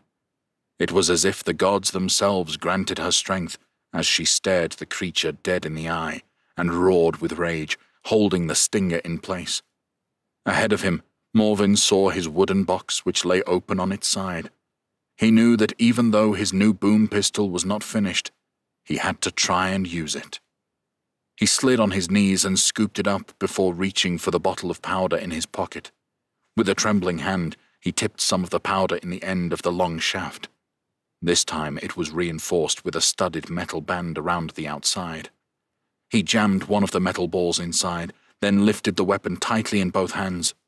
All the while, Vorax strained to hold onto the scorpion's stinger, threatening to be pulled over at any moment. It looked like she was using every ounce of her strength to hold it in place. "Keep her steady," Morvin called, covering the sand as fast as he could. When he drew level with Vorax, he looked deep into the dark, beady eyes of the scorpion, then pulled the trigger. With an almighty bang and a flash of light, the scorpion wailed and shrieked as Morvin closed his eyes, bracing himself to be hurled backwards. But this didn't happen. Instead, an ear-piercing shriek left the creature's mouth as the scorpion reared. Sections of its face blew high into the air, leaving nothing but a gaping hole where its eyes had been. Its cracked shell and chunks of flesh rained down on the group before the force of the blast forced the scorpion onto its back. Its legs continued to scurry in the air for a moment, before its life ended in a pool of thick, treacle-like blood. Chapter 12. "Hold his arm still," Zarina demanded as she pressed her hands down and channeled her magic to try and quell Darmor's pain. Morvin was unable to tell if Zarina's magic was working, but he pressed down on Darmor's shoulders nonetheless. The pirate screamed in agony as a faint, pulsating glow flashed from Zarina's hands. "Where's Taryn?" she asked. "Unconscious," Morvin replied as he struggled against Darmor, who was squirming around in pain. Taryn had planned this mission meticulously, and Darmor was the other tactician. He had the knowledge of Taryn's plan too. It didn't bear thinking how it would affect the plan if they lost one of them, let alone both of them. "Shit. I was hoping he might be able to help with the pain." Zarina grimaced as her magic flowed into Darmor's arm. As Morvin watched over him, he noticed that Darmor's eyes had become sunken and purple, his face a ghastly pale grey that made him seem as though he was of the undead. "He's losing too much blood. We need to stop the bleeding," Ulrich said, unbuckling his belt. He knelt on Darmor's arm, who let out an almighty yelp and looped the leather belt around his forearm, pulling it tight. Darmor again screamed in pain. "Zarina, can you reattach the hand with your magic?" Ulrich asked calmly. "I'm not a fucking surgeon, Ulrich. You know more than any that my magic has limitations," Zarina shot back, her face showing a rare flash of frustration. "You're going to be okay, Darmor. I need you to be okay." Darmor's head lolled backwards as he drifted in and out of consciousness. He tried to speak, but nothing other than a flurry of slurred words left his lips. "We're going to lose him if we don't stop that bleeding," Morvin said. "Use your flame magic on his arm, Zarina. It will help." He had seen dwarves lose digits and sections of hands whilst working in the forge. "Of course. Hold him tight."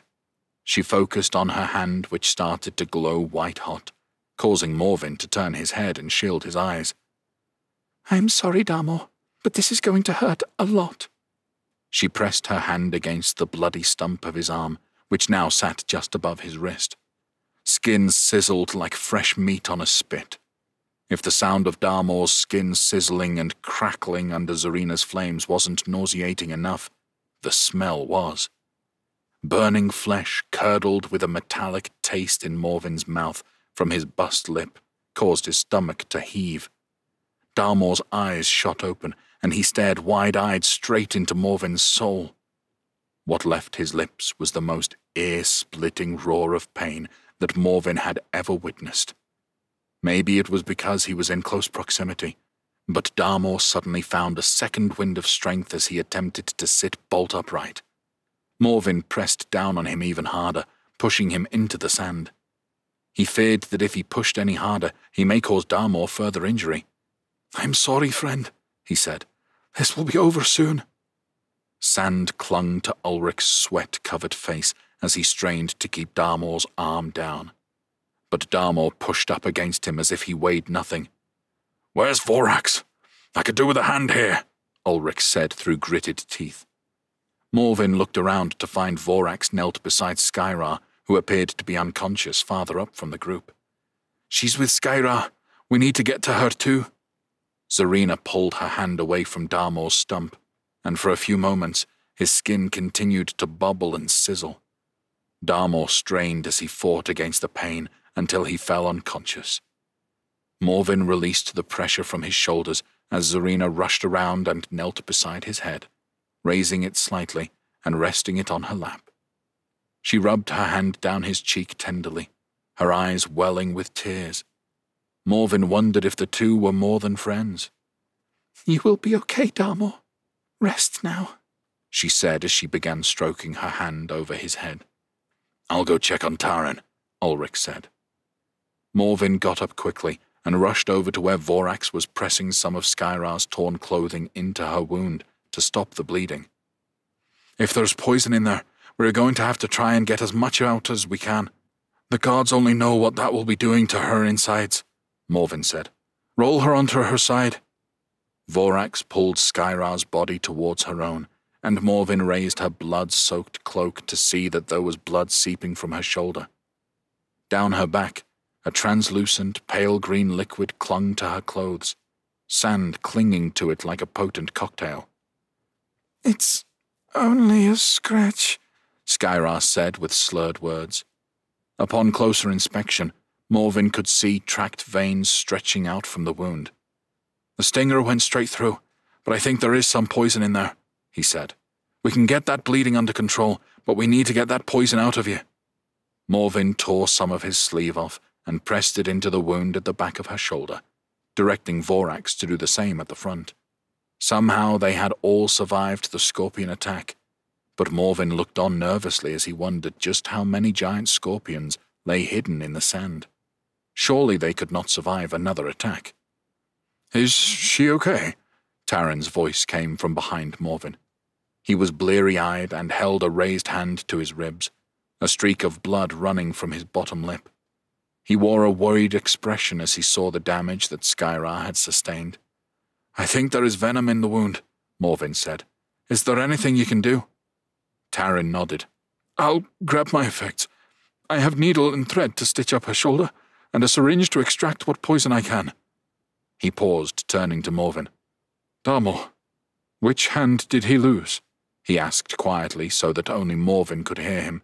"His leading one," Morvin answered. "Shit." Looking crestfallen, Taran went to retrieve his medical instruments. "You hear that, lass?" Morvin maintained the pressure with his left hand as he knelt behind Skyra and brushed her hair back from her face. She was no paler than usual, with Morvin noticing some light freckles on her cheek. She looked at peace as if she were sleeping, not like she had been impaled with the stinger of a giant scorpion.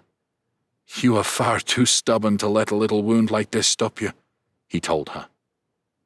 When darkness finally greeted them, it gave them a brief reprieve from the harsh heat that the sun had brought down on them. Using the carcass of the scorpions, the group managed to fashion 2 stretchers, one for Skyra and one for Darmor. Morvin and Vorax carried Skyra, with Zarina and Ulrich insistent on carrying Darmor. There was no time to rest. Skyra and Darmor's conditions were too dire. Not only did they need to carry them, They had 2 barrels of the powder to carry as well. One was strapped to Morvin's back, his dwarven constitution meaning he was a natural choice to carry the powder. Vorax was the same, with her sheer size making it logical that she carried the 2nd barrel. With Skyra, Darmor, and the 2 barrels to carry, they moved far slower than any of the party would have liked, the soft sand providing a difficult terrain to navigate. Taran led the march through the darkness, holding a gas lamp aloft to light their way. Given how harsh the sun had been to them during the elongated day, Morvin was grateful for some coldness, and was in no hurry to seek warmth. "We shouldn't have too much farther to travel. I think if we carry on through the night, we should reach the camp by the morning," Taran announced. "I hope their healers are able to help," Zarina said. "There is only so much my magic can do. Darmor is in need of a surgeon." "This wasn't part of the plan, Taran," Ulrich growled, his displeasure clear in his tone. "Indeed it was not," the mage replied, his focus steady on the darkened path in front of them. "We are a lot weaker than I would have liked us to be when we reached the camp. All we can do is re-evaluate when we arrive. For now, our focus needs to be getting help for Darmor and Skyra." For a time, the only sound was that of heaving, steady breaths as the party focused on navigating the darkness, the sand making their movements slower, especially given the additional weight they were carrying. "That weapon of yours, I have never seen anything like it," Vorax said from behind Morvin, a welcome reprieve from the sound of their boots on the sand and stone. "I'm just glad it worked." Morvin looked down to his side where his boom pistol was strapped to him. To his relief, it had not broken apart like his first one. The riveted band that wrapped around the end, middle, and bottom of the cylindrical tube had reinforced the steel enough to be able to take the force of the metal bearing that was shot from it. Still, his shoulder smarted from the recoil, but he had sanded down the wood of the handle to make it as smooth as possible. He knew his shoulder would be bruised come daylight. He had left his boom pistol loaded and ready, just in case he needed to use it again. "It really is quite the remarkable weapon you have created. How long has it taken you?" Taran asked, casting his eyes over the strange device. "It took me years to engineer it, to design it, and combine the 3 parts. The cylinder, the handle, and the flint, which acts as a trigger. I thought I was mad when I had the idea, but even when it was constructed, it took me that time again to develop the powder I needed to harness its power." Morvin sighed. "It took so long, but I was determined to make it work." The wind was picking up now. Sand whipped up around them as they walked, further hindering their pace as they continued to trek with Darmor and Skyra in tow. "It is all I have focused on since my wife and son died in battle," Morvin continued. "It is what has kept me going all this time." "True, your boom pistol is a remarkable piece of craftsmanship, but I can't express the importance of this powder that you have invented.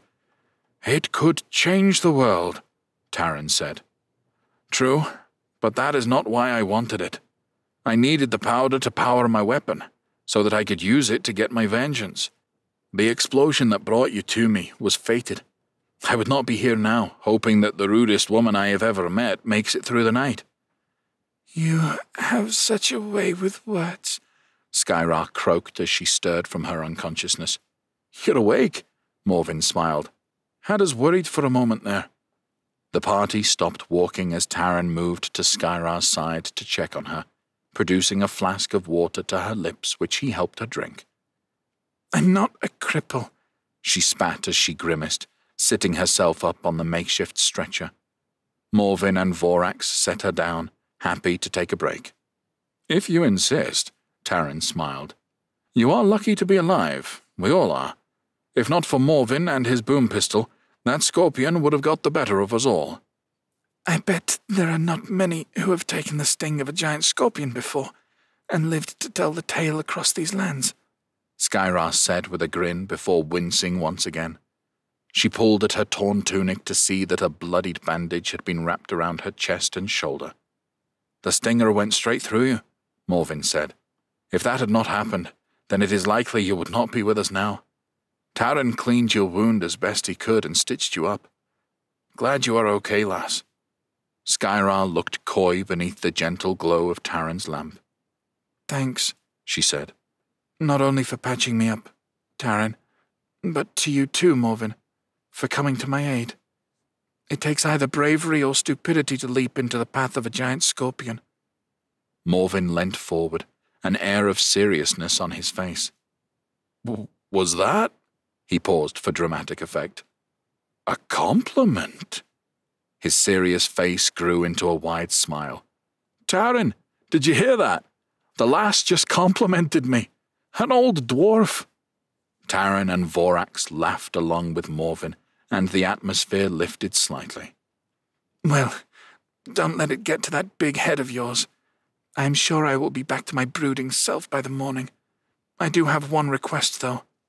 "Go on," Morven replied, intrigued at what Skyra would ask of him. "As powerful as that weapon of yours is, you cannot continue to call it a boom pistol. It sounds childish." "I'm quite happy with it," Morven said, placing his hand over his weapon, as if shielding its ears from Skyra's harsh words. "Skyra is right," Vorax said. "I'm afraid I would have to agree with these two," Taran added. "Not you two," Morven shook his head. "You weren't complaining about what it was called when it was saving all of our lives." "A fine weapon like that deserves a name," Taran continued. "Like one you would give to someone or something that you cherish more than anything in this world. Something that will not only motivate you to wield it, but will strike fear into the pits of your enemies' bellies." A spark ignited in Morven's head, and in an instant Taran's words resonated with him. What came with that was a name, one that would serve to motivate him, but also strike fear into his enemies. Morven only knew of one person who held a fury and strength on the battlefield that could rival his boom pistol, and he knew straight away what to call it. "Herelda," he said. "I shall call her Herelda." Chapter 13. When they saw the black and gold colours of a scaler hoisted at the top of flagpoles in the distance, they knew that they had finally made it to the camp. The night's walk had been a rugged test of endurance, but they had persevered, and they had made it. Skyra had remained too weak to walk for most of the journey, and Darmor's uncertain condition had them all on edge. Rows upon rows of tents sat in the sand, stretching farther than Morven could have imagined, with posts where clusters of soldiers stood watch. Beyond the camp, a large stone wall protected Kashyria Keep at the top of a hill made of sand. Morven's chest thundered at the sight. This was closer to the king than he had ever been. He was so close to revenge. As planned, they were to present as a group of mercenaries upon their arrival. What they had not anticipated, however, was Darmor losing his hand and Skyra having her shoulder impaled by a venomous stinger. "Remember, we need to stick together as best as possible," Taran said with a stern glare. "That's easier said than done when we have 2 wounded members in the party," Morven replied. When they reached a checkpoint, a group larger than their own greeted them. They all wore tunics of the king's colours, black with a yellow band across the middle between the stomach and the chest. Tired and weary from their journey, the group staggered to the front, stopping when one of the soldiers raised her hand. "Halt," the woman said, her hazel eyes looking untrustingly over the group. She was middle-aged with white hair down to her shoulders, and judging by the stern look on her face, she was battle-weary. A battle scar had permanently curled part of her lip downwards like a fish on a hook. "Where do you hail from, and what business do you have here?" she said, a gruff growl in her voice. She was of a strong build with a polearm strapped to her back, the tip of which held a large spear. Taran forced himself to the front of the group, his legs near buckling as he stood in front of the woman. The other soldiers stood behind her with their hands planted on the hilts of their swords. "We are here at the request of the general. He asked for reinforcements, requested for mercenaries to come and help in the war. anyone who can fight, wanting to do my part for the war against the Zerubians. I have done what I could to recruit this fine group of fighters to pledge our swords to the king's war."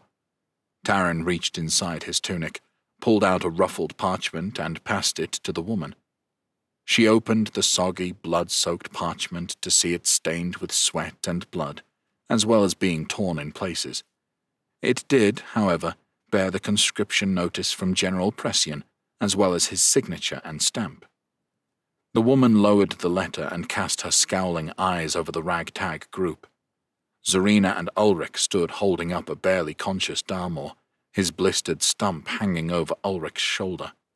To the side of them, Vorax stood proudly to attention, as if marching through a desert with a barrel full of powder in a full suit of elven armor had barely affected her. Aside from her short hair being slicked back with sweat, she looked relatively unblemished. Next to her stood a weary-looking Skyra, her shoulders sagging on the left side. Her clothes were torn, and she had large purple bags under her eyes, but at least she was back on her feet. The woman's eyes then dropped to the dwarf, who stood scowling at her. He was sweaty and bedraggled, his thick, plaited beard unkempt and frayed. Then her eyes came back to the tired old man, his sodden clothing sagging at the neck, his breathing heavy, and his face burned from the sun. "Fuck's sake," she bellowed, rolling up the parchment. "They must be really scraping the barrel if you are here to help us. Look at the fucking state of you." The group behind her burst into raucous laughter, and Morven felt his cheeks burn with a flash of anger. If there was one thing that he detested, it was being laughed at. He went to step forward, but found Skyra's hand firmly placed in front of him. He looked at her, and noticed her cheeks reddened too, but she simply shook her head at him before looking forward once again. "This journey has been unforgiving and relentless," Taran told her. "We unfortunately garnered the attention of 2 giant scorpions just last night. As you can see, my mercenaries are in need of rest, and, if possible, these 2 could do with the attention of your healers. Once rested, I assure you that we will do what we can to fight the king's war." Taran ended by bending one of his knees and bowing his head. "We will do what we must for Levanthria." Morven couldn't help but smile. After all, Taran was not lying with that last sentence. "Giant scorpions," the woman snarled. "The 7 of you fought off 2 of them." She almost snorted as she choked on her words. Taran nodded. "This is why we look this way, why 2 of my people are injured. You have our papers. You can see for yourself that we are here at the request of the general." The white-haired soldier looked sternly over the group once more, shaking her head on more than one occasion. There was a tense silence for longer than Morven would have liked, but he stood, shoulders back, fists clenched tightly. "Very well," she said. "Vior, Travor, escort the injured to the healers. The rest of you come with me." One of the men went to aid Darmor, while the other approached Skyra. "Fuck off. I can walk myself," Skyra snapped. "I need to go with Darmor," Zarina protested as one of the burly guards took Ulrich's place under Darmor's arm. "Listen," the woman spat, less than impressed with Zarina's response. "If you want to keep that unblemished face of yours that way, I suggest you learn very quickly how to follow orders of a captain." Her teeth were clenched, and for a moment, Morven didn't know who was at risk, the captain or Zarina. Zarina's hair whipped up as if a breeze had taken hold of her, but she quickly regained composure. Morven knew that the worst thing she could do right now was expose herself as a sorceress. "And from now on, you address me as Captain Zerish," the woman said sternly, her eyes darting from one member of the group to the next. "Do you understand?" "Yes, Captain," Taran answered promptly, turning his head to the rest of the group, who remained silent. It was only when he gave them a look of displeasure and shook his head did the ragtag group mumble their agreement. Not in unison, but out of sync like a disjointed choir. "Better," Captain Zerish sighed. "This way." As Skyra and Darmor were escorted in another direction, the rest of the group followed Captain Zerish through camp, passing a multitude of weary soldiers along the way, each of them with a fixed, untrusting stare on the group. Morven felt eyes burn into him deeply, but chose to ignore it, keeping his head raised high, his beard nearly trailing along the ground. "A fucking dwarf and an elf? What next?" A deep voice heckled as a soldier spat in front of them. The hostility towards them was uncalled for, Morven felt. It was not like the soldiers knew that they were here with the sole intention of killing the king. Morven had the strong urge to step to the side and slam his fist into the man's face, but was disrupted when Captain Zerij suddenly stopped at a crossroads within the war camp. "Your wounded will be treated on the southern front of camp," she said, pointing down the sand-kissed track. "Only then will we assess whether either of them are fit for active service." "Captain," Taran interrupted, "would it be wise to send away 2 good fighters when the king has asked for reinforcements?" "If they can't fight, it's just more mouths to feed. They will be free to leave in that case, but given the state you arrived here in, I doubt they would survive on their own." She beckoned them to keep moving. "This way. I want your weapons and effects inspected before you join the ranks." She led them through the maze of the war camp, where tents were lined up in orderly rows, branching out from the path that ran all the way around the camp. Soldiers were either training or heading into their tents to rest. Every soldier they saw looked gaunt, tired, and generally run down. There wasn't any sound of idle conversation, just the occasional bellow from a captain calling their soldiers to formation, followed by the crescendo of the soldiers replying in unison. They looked exhausted as they trained, but they did seem well organized and prepared. A faint, sickening musk hung in the air, clinging to the camp like an unwanted gift. It was the type of stench one would expect to find with so many people living in such close proximity. They continued to pass through the camp until they reached a tent that was larger than the rest. It was cream in color, or at least it used to be. Mold crept up the sides, like blackened veins under corrupted skin. Pulling back the cloth at its entrance, Captain Zerij motioned for the group to follow her inside. "Leave your belongings there," she pointed at a dirty table, "and line up in front of me." Taran and Vorax led by placing the 2 barrels of powder down first.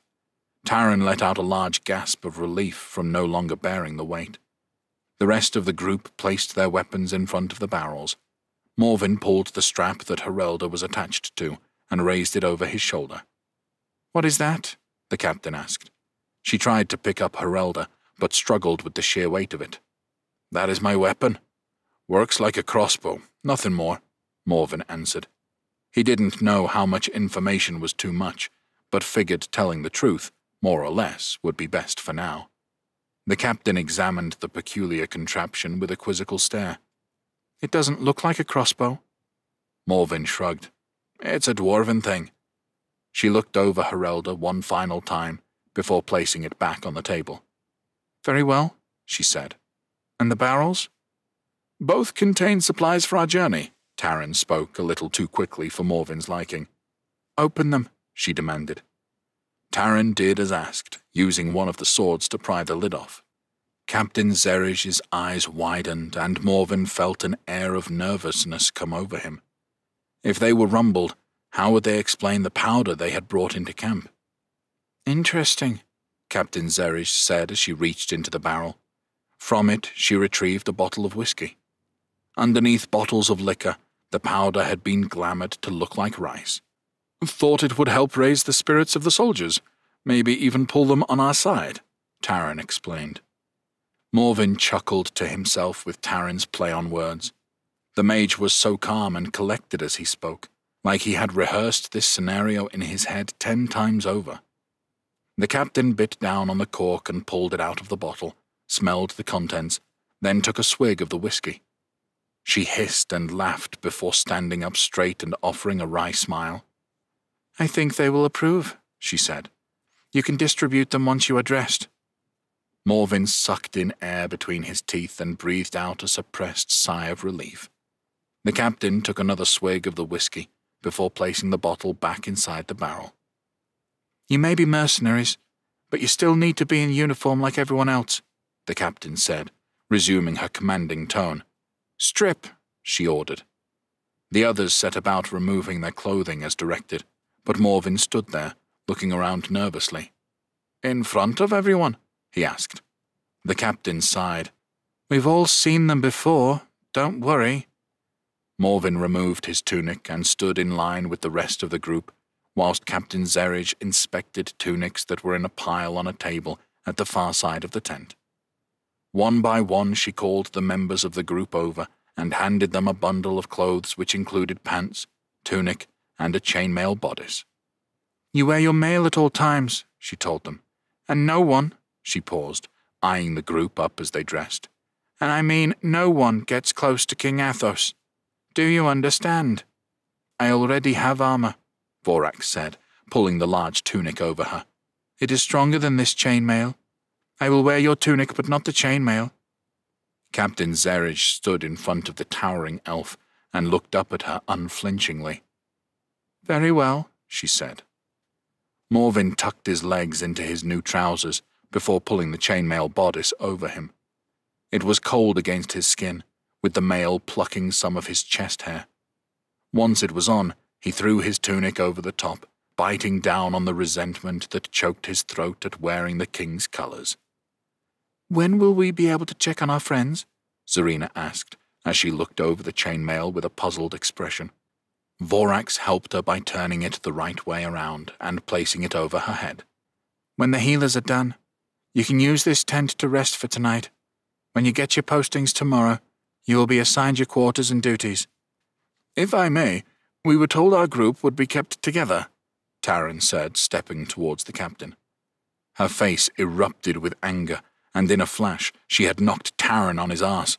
"Listen, old man, I don't give two shits what you were told. You turn up here in the state that you did. You are lucky I gave you tunics and mail at all."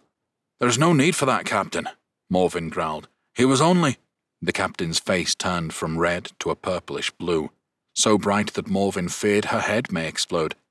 "Speak out of turn again, dwarf, and I will have your tongue," she spat. He glared at her as he helped Taran back to his feet. "I'd learned pretty quick how things work in an army," she told them.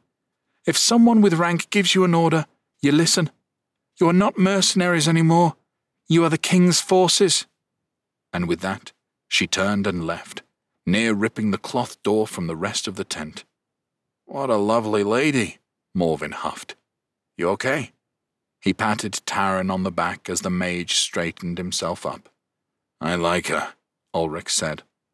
Morven had to do a double take, as he had never seen Ulrich without his tricorn hat on. His long dark hair was wavy and unkempt, falling beyond his shoulders. "We need to find out if the others are okay," Zarina said. Taran shook his head sadly. "For now, we need to stay here, keep our heads down, and not antagonize Captain Zerridge." "I think you two have already failed at the latter," Vorax said with a smile. "It's okay for you," Morven laughed. "You are twice the size of everyone else." "Makes her a bigger target," Ulrich said. Zarina wore a concerned expression, and Taran placed a comforting hand on her shoulder. "In the morning, we will ask after Skyra and Darmor," he told her gently. Then he piled up his dirty clothes and placed them by one of the barrels where he lay down, resting his head. "We need to bide our time and win favor. That is the only way we are going to get into that keep and close enough to the king." Chapter 14. Morning was announced by the short, sharp blast of a horn. Morven stirred as if being woken by the calm that dawn brought, with the rest of the group jolting upright and reaching for weapons as if they were under attack. He had slept lightly by his standards, but strangely found the surface of the sand comfortable, even if his hair and beard were now filled with the tiny orange grains, giving his beard a nice ginger tinge to it. "Best not keep the captain waiting," Taran said. He wasted no time in heading to the front of the tent and pulling back the doorway. Bright sunlight lit up the darkened tent, causing the group to shield their eyes and curse him. "Fuck, not everyone wakes as sprightly as you, mage," Ulrich said with a scowl, looking as though he was ready to strike him. "Do not address me as mage," Taran fired back assertively. "Not unless you want our cover blown. Spellcasters are kept far away from everyone else in these camps. We need to be as close together as possible." Ulrich clenched his jaw tightly, the leather of his gloves tightening as he clenched his fists. "My contact assures me that our postings will be part of the guard duty. That should help us, as we will be in the same barracks, and we will be working in shifts. That will allow us time to map the camp out. During that time, my contact will work on us being drafted to guard the keep, which will get us closer to the king." "Come, Ulrich. Let's find our postings and see how Darmor is," Serena said, exiting the tent first. Ulrich sighed and followed her, with Vorax, Morvin, and Taran close behind. They came to an abrupt stop outside the tent when they found Captain Zerridge waiting for them on the pathway. Skyra stood beside her, wearing the black and gold tunic, but no chainmail. "Skyra!" Taran beamed before collecting himself. "Captain," he added, "we were just on our way to find you for our postings." "I have them here." Captain Zerridge unfurled some parchment in her hand. She wore a tired expression, and Morvin wondered if she had been up through the night. "You two," she pointed at Vorax and Ulrich. "You're on patrol." Vorax and Ulrich nodded their heads in silence. "You will join the healers," Captain Zerridge continued, pointing at Taran. "Skylar tells me you stitched her shoulder up. I've seen it. Impressive work. You will be put to use there." "Captain," Taran began. "Speaking of which, Skyra has been posted to our scouts. The healers have deemed her worthy of service." Skyra shook her head and rolled her eyes. Luckily, her display of petulance was out of Captain Zerridge's line of sight. Next, the captain looked at Serena. "You are to help with distributing rations," she said. "And you," she lowered her eyes to Morvin, "you are on shit-shoveling duty." "Perhaps my friend here would be better served working in the armory," Taran objected. The captain's nostrils flared. "He will go where I tell him, won't you, dwarf?" Morvin remained silent, biting down on his pride. He knew what she was doing, but he was not sure if it was him personally she had taken a disliking to for answering her back the night before, or if it was because he was a dwarf. He wanted to protest, but he did not want to give her the satisfaction. "Aye, Captain," was all he said. Captain Zerridge, looking disappointed at not getting the reaction she wanted from Morvin, rolled up her parchment and placed it in the belt of her tunic. "Follow me. I will show you where you will be based. Remember, keep your heads down and wait for the opportunity, no matter how long it takes," Taran muttered under his breath. "Our postings are not ideal, but once I have met with my contact, I am sure I can get us moved." "Easy for you to say," Morvin growled under his breath. "You're not going to be shoveling shit." "How is Darmor?" Serena asked the captain as they made their way through camp. "The healers are still working on him. Hopefully they will be finished with him in another day or so. Then we will see what he is capable of." One by one, Captain Zerridge dropped each of the group at various points around the camp. They were spread out further than Morvin would have liked, and judging from Taran's expression, the mage was displeased as well. They followed the captain like obedient dogs, feigning wagging their tails as if they were grateful for their postings. Soon, only Morvin remained, keeping pace with Captain Zerridge as best he could. As he walked, he stared at the back of the captain's head, imagining hurling a rock at her skull. When they reached the outer edge of the camp, it was to find a group of men relieving themselves into the sand. "Captain," one of them said in greeting. He had short blonde hair and bright blue eyes, and was of an athletic build. Morvin could tell simply by the way he carried himself that he held a higher rank of some sort.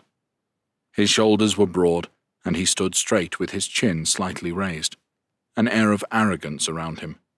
He wiped his hand on the next soldier's sleeve when he was finished, and to Morvin's surprise, the second man didn't react. "Captain," Captain Zerridge replied. "And what do we have here?" the blond man sneered patronizingly. "I didn't know they allowed children in camp." He leant forwards, feigning getting a better look at Morven. "Ugly bastard for a child. No wonder his mother sent him away." He laughed, and the other soldiers followed suit. Morven felt a flash of anger burn in his belly and found his jawline tightening. "Keep your head down," he thought to himself. He could not react, no matter how strong the temptation. Captain Zerridge puffed out her chest. "I am showing our latest reinforcements where he will be working," she said in a stern voice, her eyes unmoving. She did not seem happy to be in the presence of this man. Now, Zerridge, no need to be so hostile with me. Let the past stay in the past," he said pompously. "It is in the past, Reeve. Doesn't mean I have to like you," she fired back. "Now if you are done here, fuck off." "No need to be like that," Captain Reeve said playfully. "We may be equal in rank, but you should know your place just like the rest of these dogs." He lowered his eyes to Morven. "And children." He stepped past Zerridge and waved a hand dismissively as he walked off with the rest of the group. "What a prick," Morven said. "He certainly is," Captain Zerridge replied, staring into the back of Reeve's head in the same way Morven had been staring at her on their long walk here. She snapped herself out of it, and Morven couldn't help but wonder what she was thinking. "Right, this is your posting? It's quite simple. The shit is over there. There is your cart and shovel. You will clear up the shit and move it away from camp. This place is bad enough without the putrid smell of bowels." Morven closed his eyes for a moment, wishing he was anywhere else in the world right now. "You do your job, you get rations at the end of the day. And if I don't? Then you will be treated like a coward and cast out in the desert in disgrace." As tempting as that was, it would not get Morven any closer to the king, and he knew that he was going to have to dig deeper than ever before to keep his head down and get on with the horrendous task that had been placed upon him. "Is there a problem?" she asked. "No, Captain." "Good. I'd suggest you get to it. There is a lot of shit to get through. You'll be able to see the path where the others wheel their carts." Without so much as a goodbye, Captain Zerridge left Morven and made her way back into camp. Deflated, Morven sighed. Why could he not have been put on patrol with the others? Why could he not have been placed in the armory as Taran had suggested? He felt appreciative for Taran stepping in for him, even if his request had fallen on deaf ears. The smell was more and more putrid the closer Morven stepped towards it. Piles of feces dotted around inside a makeshift fence that seemed to serve as a poorly made latrine. Reluctantly, Morven took the small cart and wheeled it towards the excrements of the soldiers. He stared for a moment, psyching himself up. "It's not going to shovel itself," a cracked voice said, breaking Morven's stare. Morven turned to see an older man with long white hair, his scalp visible through the wisps. He was thin, his skin sagging against his cheekbones. He wore the same tunic as everyone else, although his hung off him as if he wore the tunic of someone far larger. "The smell is the worst part, but you soon get used to it." He smiled, then Morven noticed he also had the handles of a cart in his hands. "I have not seen you before, and judging by your horrid face, I am guessing that you are new to this camp." "What makes you think that?" Morven said dryly. "Tend to send the ones who are not traditionally suited for battle." He paused, eyeing up Morven's thick, strong frame. "That, or you pissed off the wrong captain." "She seems to have a general dislike of my kind," Morven said, inspecting the shovel as he tossed it into the cart. The metal was stained, cracked, and rusted. The old man nodded. "The captains are the highest rank we have this side of the camp. They're summoned every few days to report back to the higher-ups. It's the captains that call the shots around here. I learned to keep my mouth shut, and do as I am told. Besides, if we don't clear up this shit, who will? Think about how bad the camp would become if we stopped working." He shuddered at the thought. "I tell myself this is one of the most important jobs with maintaining the camp." The scrawny man smiled through dirty, stained teeth. "There's a dozen other jobs I would prefer over this," Morvin growled. He was not quite sure what he expected when they infiltrated the camp, but this was not it. "Anyways, it was nice to meet you." The man's teeth whistled as he spoke. "You're more than welcome to work alongside me. I can show you the ropes. Not that there is much to learn. Shovel some shit here, shovel some shit there, and move the shit somewhere else." The man pushed his cart to one of the piles of excrement, whistling a tune to himself as he took up position and started filling his cart. "Name's Cork, if you're interested, that is." "Morvin." "Come fill your cart, and I will show you where we are dumping it." Cork pointed out to the barren sands beyond the camp. "It's best part of a mile that way. The farther away, the better." "Is it not dangerous out there?" Morvin asked, his memory of the scorpions all too clear. "Nah, there are always soldiers on patrol. I've been here for nearly 7 years. 4 of them I've been in this camp doing this." Morvin reluctantly got to work filling his cart, fighting back the bile that stung the back of his throat every time he took a breath. Not only was the smell rancid, but the sound of the excrement landing in the cart alone was enough to cause Morvin to gag. When the two of them had filled their carts, Morvin followed behind Cork as he headed up a path formed in the sand. This side of the desert, the sand in the path was more mud-like in consistency, as if something had been done to treat it. It certainly made the task of pushing the cart easier, even if it was still difficult. Cork appeared to be in a particularly good mood as he whistled his tune, even giving little jig with his hips every once in a while. Morvin merely focused on stopping himself from vomiting, opting to breathe shallowly through his partially opened mouth rather than his nose. It was the only way he found that he could survive the acrid, repugnant smell. After what felt like an eternity, the pair reached the end of the path. It was clear where they were to empty the carts, as a large hole had been dug into the sand.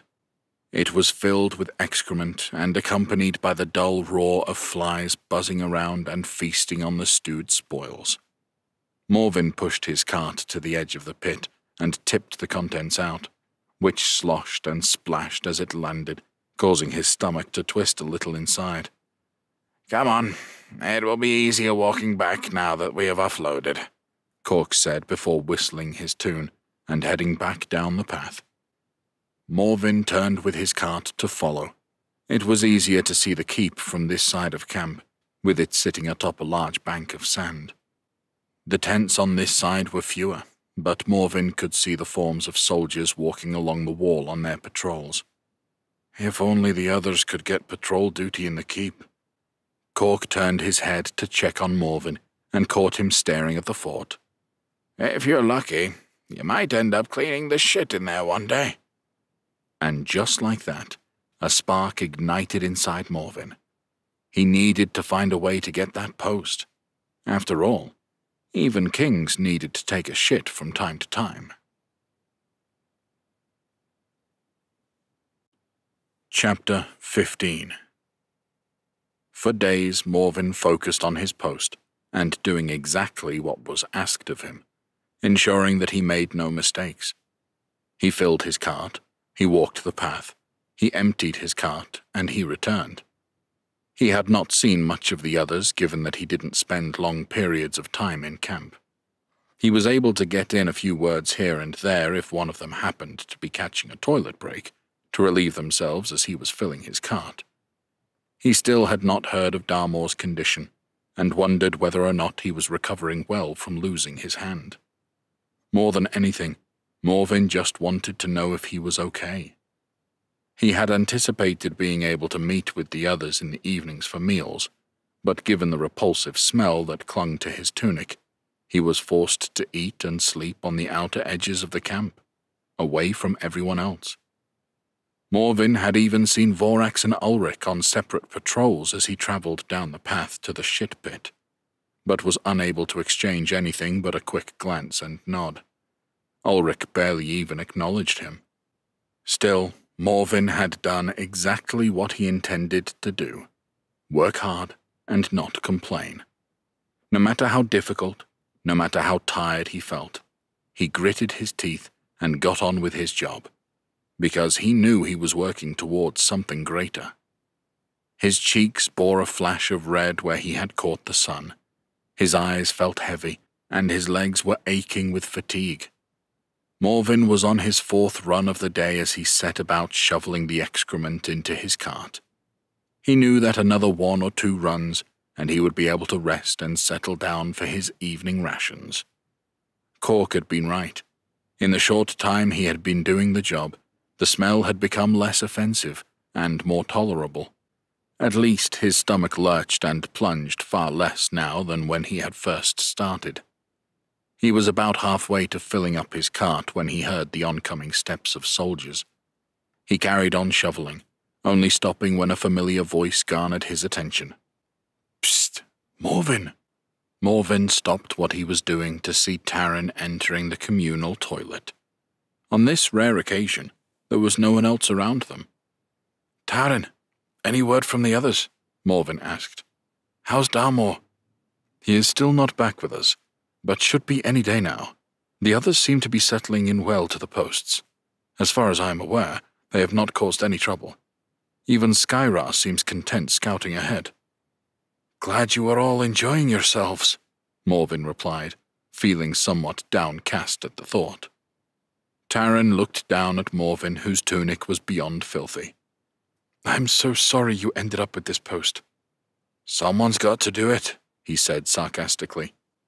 Cork's words echoing in the back of his mind. "Have you heard from your contact yet?" Taran looked pensive and shook his head.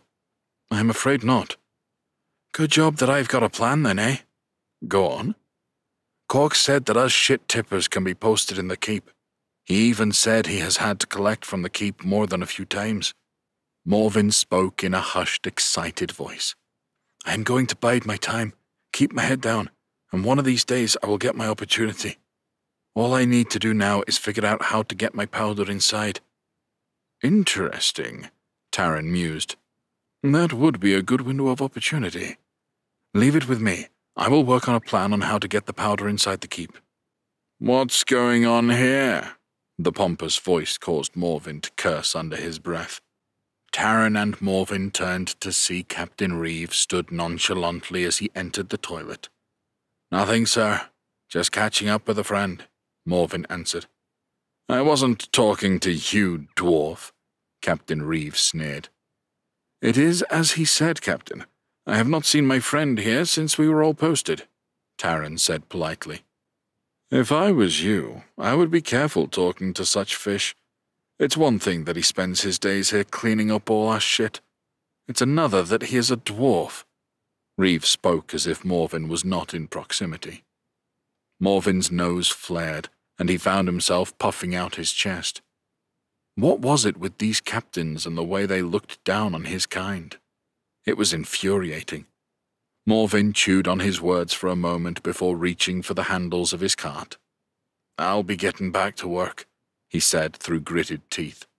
"Hold on," Reeve demanded, walking towards Morvin. Morvin was lucky his face was burnt from the sun, as it masked the flash of anger in his cheeks. He remained unmoved, his muscles tensing as Reeve stopped in front of him. Reeve unbuckled his pants and took out his member before urinating on the sand just in front of Morvin's dust-covered boots. Sighing as he relieved himself, Reeve wore an antagonizing grin. Morvin did not move.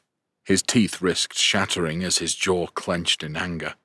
His knuckles cracked and he stared defiantly at Reeve, not wishing to show him any weakness, even as Reeve's urine splashed over his boots and up the bottom of his trousers. Taran, who stood just behind Reeve, shook his head but remained silent. an ashamed expression on his face. The most frustrating thing for Morven was the knowledge that even with his size, he felt confident he could beat Captain Reeve to an inch of his life if he was given the opportunity. But because of his rank, because of his entitlement, the captain could walk around like this, doing what he wanted without a care in the world for any form of repercussions. The fact that King Athos Almerian allowed this to happen in his camp only fueled Morven's hatred towards him. The sooner he could get inside that keep, the better. When Reeve was done, he shook himself off, redressed himself, and gave Morven a wry smile. "See, this dwarf knows his place already. You need not waste your breath talking to him." He leant down and wiped his damp fingers on Morven's tunic. Morven just accepted it. It was difficult, but he swallowed his pride and let Reeve do what he wanted. He did not rise to the bait, despite the temptation to stove his head in there and then. To do so would be an instant suicide, and knowing it would likely lead to his execution, Morven simply turned back to the pile of feces and finished filling up the cart. Reeve laughed to himself as he left, leaving Taran and Morven alone once more. Morven was too angry to speak. He remained stony-faced and silent as he continued to work, choosing to take out his frustration with his shovel as he forcefully filled the cart. "I am so sorry you had to endure that," Taran said with an apologetic tone. "I will see what I can do about the powder. I will find a way to get inside the keep. You do what you must to get access. It isn't the best situation, but it is all we have for now. Know that the intention and understanding was that we would all be kept together. I just need to find a way to get hold of my contact. This wasn't part of the plan." Taran's shoulders slumped as he spoke, his face saddened. This was not the confident and joyful spellcaster that Morven had become accustomed to, and that worried him. Morven, however, didn't make eye contact with Taran. He focused on his job. It was the only way he could cope with the degradation. He felt too ashamed to utter another word. Taran, respecting Morven's need to be alone in this moment, left to head back to the healer's tent. Morven's thoughts stewed. He would remember this moment. He would remember the hostility that a captain of the king's army had shown towards him, and he would use how he was feeling to motivate him even further. He would not let his spirit be broken. He would not rise to the bait. He would simply continue his job as had been requested of him, no matter what. The second the opportunity arose for him to clean the keep, he would take it with every ounce of him and show the world his unknown fury. Chapter 16. It was the end of another arduous day. Morven was growing tired from going through the same awful routine every day. Aside from the occasional nod as he passed patrols, Morven kept himself to himself. It was how he wanted it to be. He avoided the others if they happened to be in the toilet area when he was. He didn't want to hear them apologizing for his situation. However well-intended they were, it only made him more frustrated, which in turn made it even harder for him to keep a lid on his emotions. Having just finished up with his last run of the day, Morven placed his cart and shovel to one side where it would remain until the next day. It had been a few days since he'd had any contact with the others, and he could feel his frustration growing. The others seemingly had easier duties in camp than he did. His plan was to seek out Taran, should the opportunity arise. He needed to know that their plan was moving forward. "You have been awfully silent these last few days," Cork said as he pulled up his own cart and left it to rest. Morven had not seen Cork all day. "Where have you been?"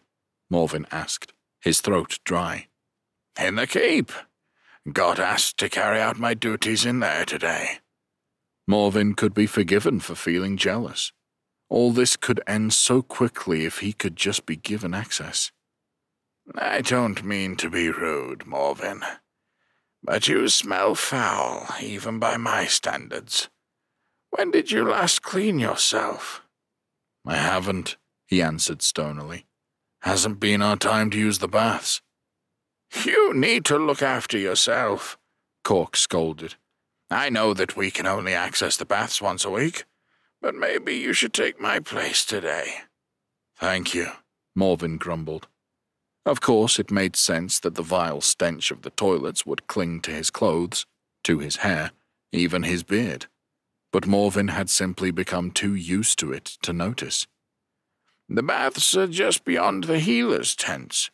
That's where they keep the clean water to tend to any soldier's wounds," Cork explained kindly. "I can show you where to go if you want." "It's okay. I am sure I can find my way."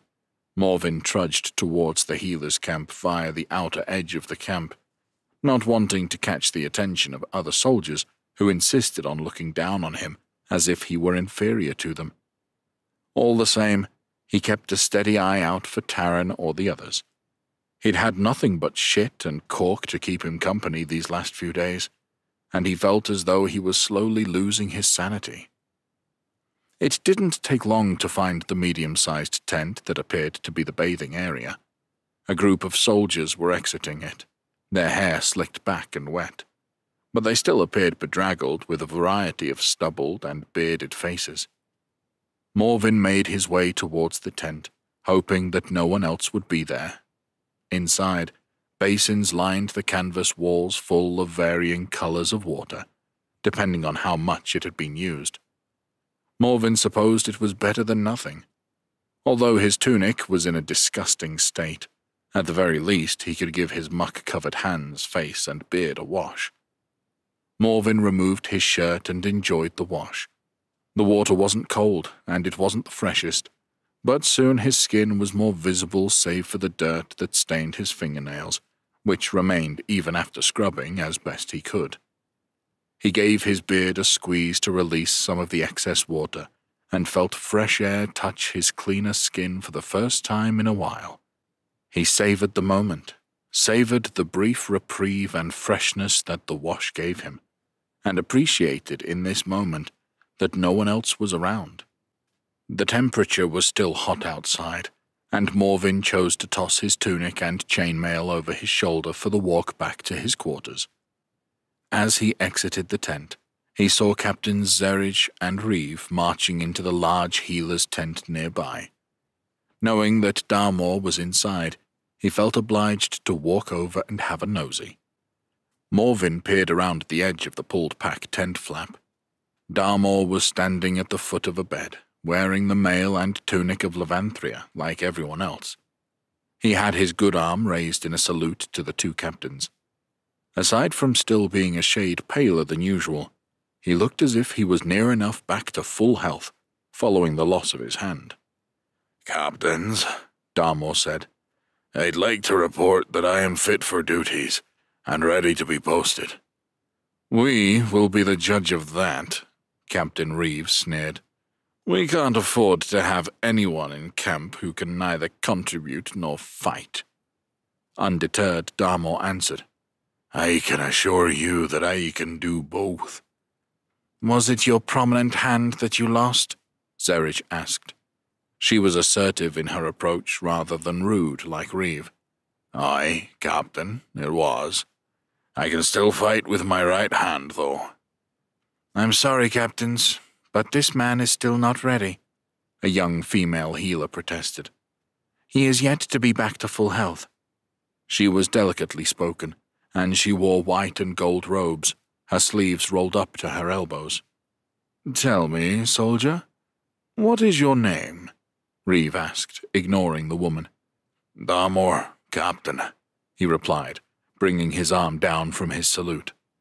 Darmor was certainly better versed in addressing rank, something he had likely learned sailing under the command of a captain at sea. Morven wondered if he had military experience prior to this, as he continued to watch on. "Very well, Darmor, follow me. I find it hard to see how a soldier with one eye and one hand could fight. I want to see what you're capable of." Reeve turned and exited the tent. Morven stepped back and tucked himself behind the flap, not wanting to draw any attention to himself, especially from Captain Reeve. Darmor and Zerridge followed, and they walked through the tents to a larger opening where soldiers congregated when they were not on duty. Morven trailed behind them from a distance, a silent observer. He hoped he would have an opportunity to speak with Darmor. "Gather round, Reeve demanded, waving his hands in the air before clapping to get the attention of the soldiers that were holding conversation with one another.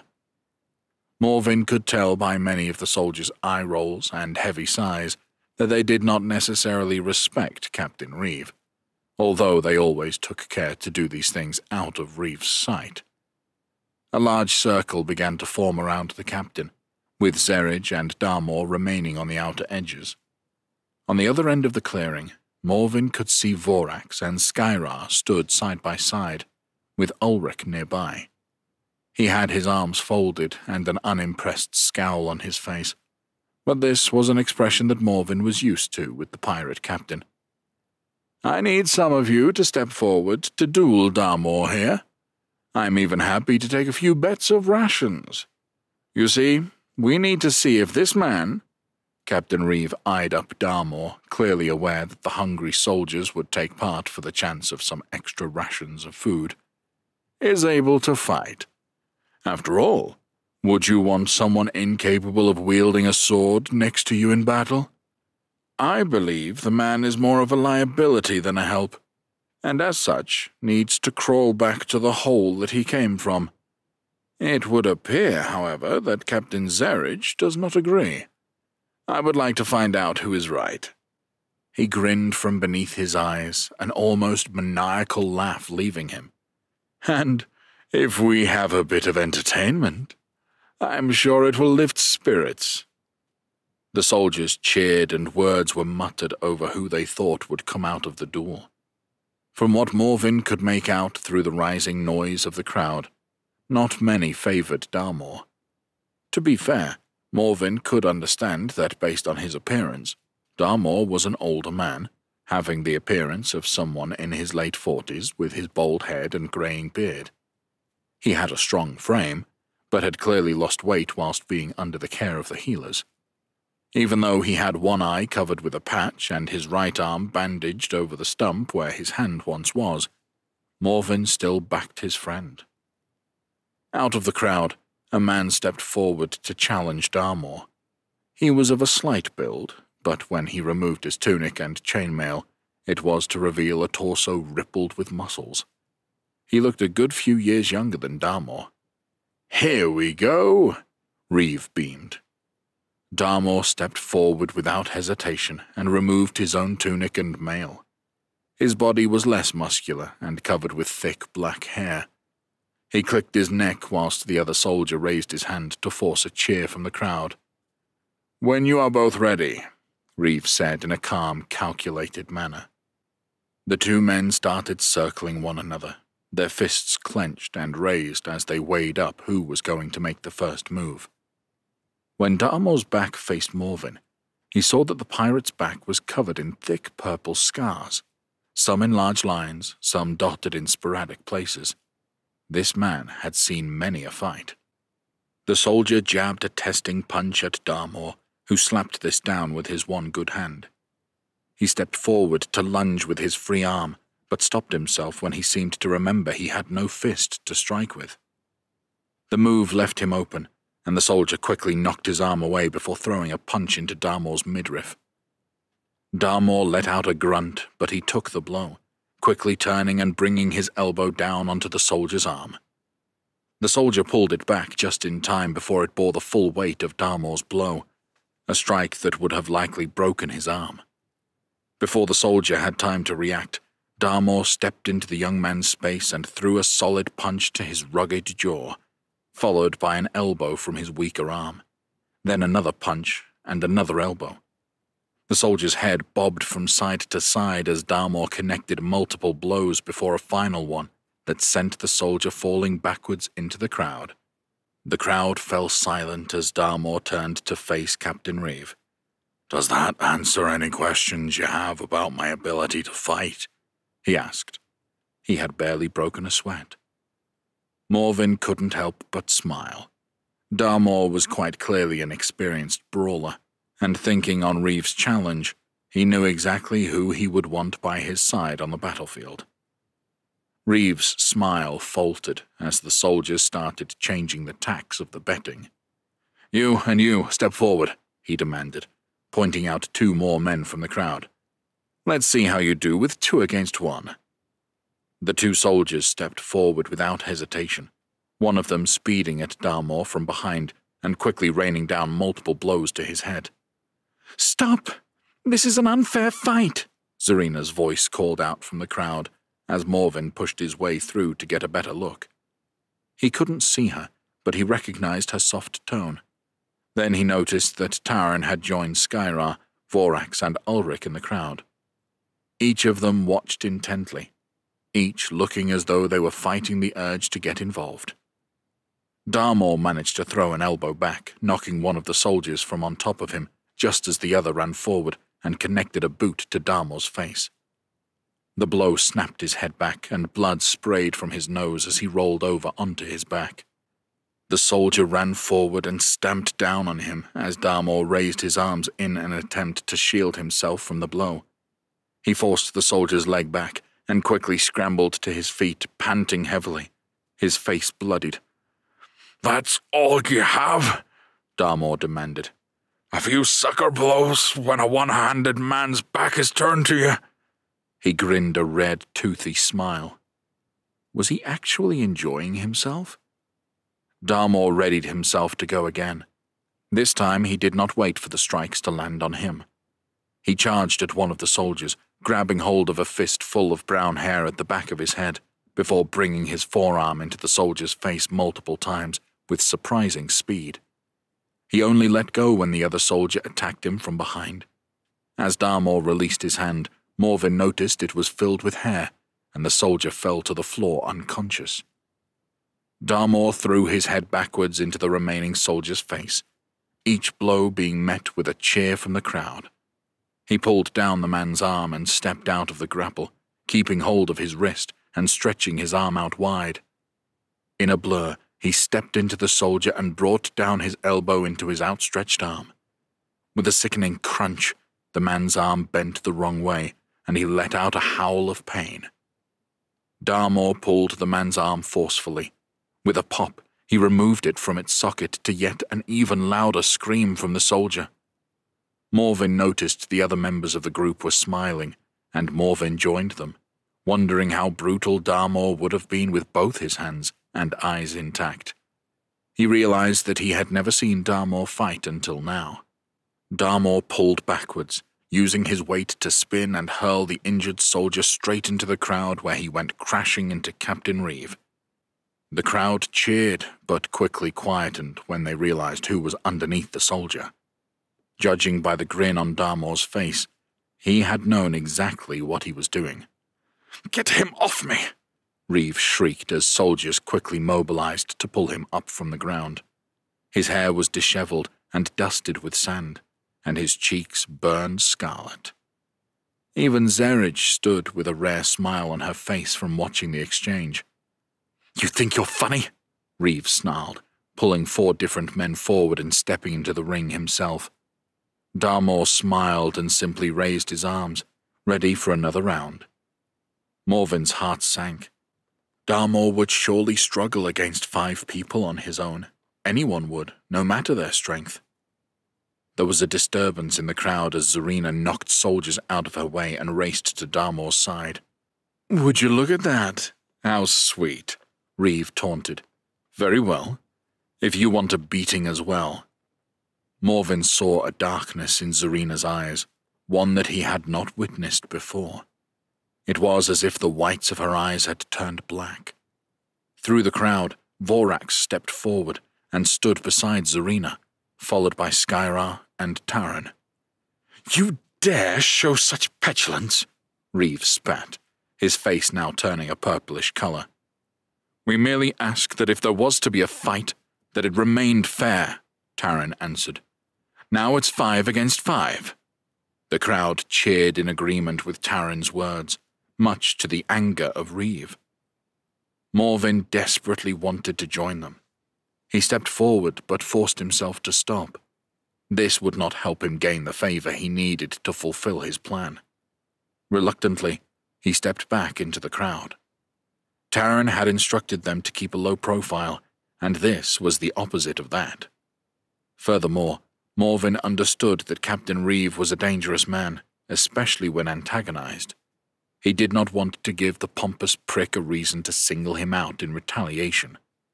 Celebrating this win with his friends would likely do that. As much as he wanted to, he needed to keep away from them for the time being, even though this isolated him even further. The soldiers beside Reeve eyed up the group with varying levels of alarm, their focus mainly on Vorax, who stood far taller than everyone else. On his own, Darmor would have put up a good fight, but collectively, Morven could not see any outcome other than victory for his friends. "You want 5 against 5? So be it." Reeve reached down and removed his sword from its sheath, holding it in front of him. The crowd's cheers and jeers stopped in an instant, replaced with a tense, uncertain silence. The tension between the two groups was storm-like, their focused stares fixed on one another, each with their fists raised, with only Reeve bearing a weapon.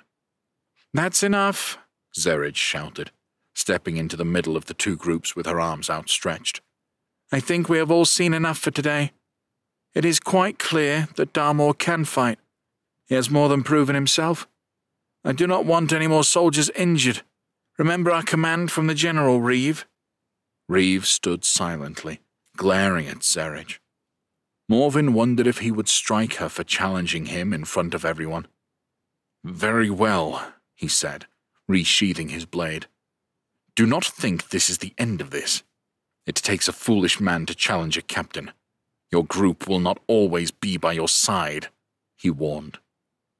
Morven was unsure who his veiled threat was aimed at. Even with his best men, Morven did not see a situation where Reeve would come out on top. The angry captain turned and marched off by himself, vanishing out of sight. "Everyone, back to your posts," Zerij barked. "Get those 3 men to the healers." The injured soldiers were either picked up or dragged away by their arms or feet. Just as quickly, the crowd dispersed, the excitement over for the day. A few soldiers walked up to Darmor and patted him on the back in acceptance. Zarina gave him a tight hug, which Darmor returned with one arm, wincing from his bruised ribs. "That was a foolish thing to do, Taran," Zerij warned him as he too patted Darmor on the back with a smile on his face. "Reeve is not an enemy you want to have." "I appreciate your warning, but I would never leave any of my group in an unfair position. I do not care the rank, nor the consequences." "There is a fine line between bravery and stupidity," Zerij pointed out. "Make sure you are on the right side of it." She nodded, then left them there. Morven avoided the temptation to go over to them. He didn't want to be seen with the troublemakers, for risk of jeopardizing his position. Instead, he remained in the crowd, close enough to watch and listen. He simply nodded and smiled when the group caught him watching from the now thinned crowd. Taran gave him a nod and walked towards him, but when he reached him, he continued past, as if he understood Morven's strategy. "I meet my contact tonight," Taran said in a hushed voice as he walked by, without making eye contact. He left a marker. Before Morven had time to reply, Taran was already past him and circling back to the others. With this, Morven turned and headed back to his quarters. For one evening at least, his spirits were lifted. Hopefully, he wouldn't have to shovel shit for much longer.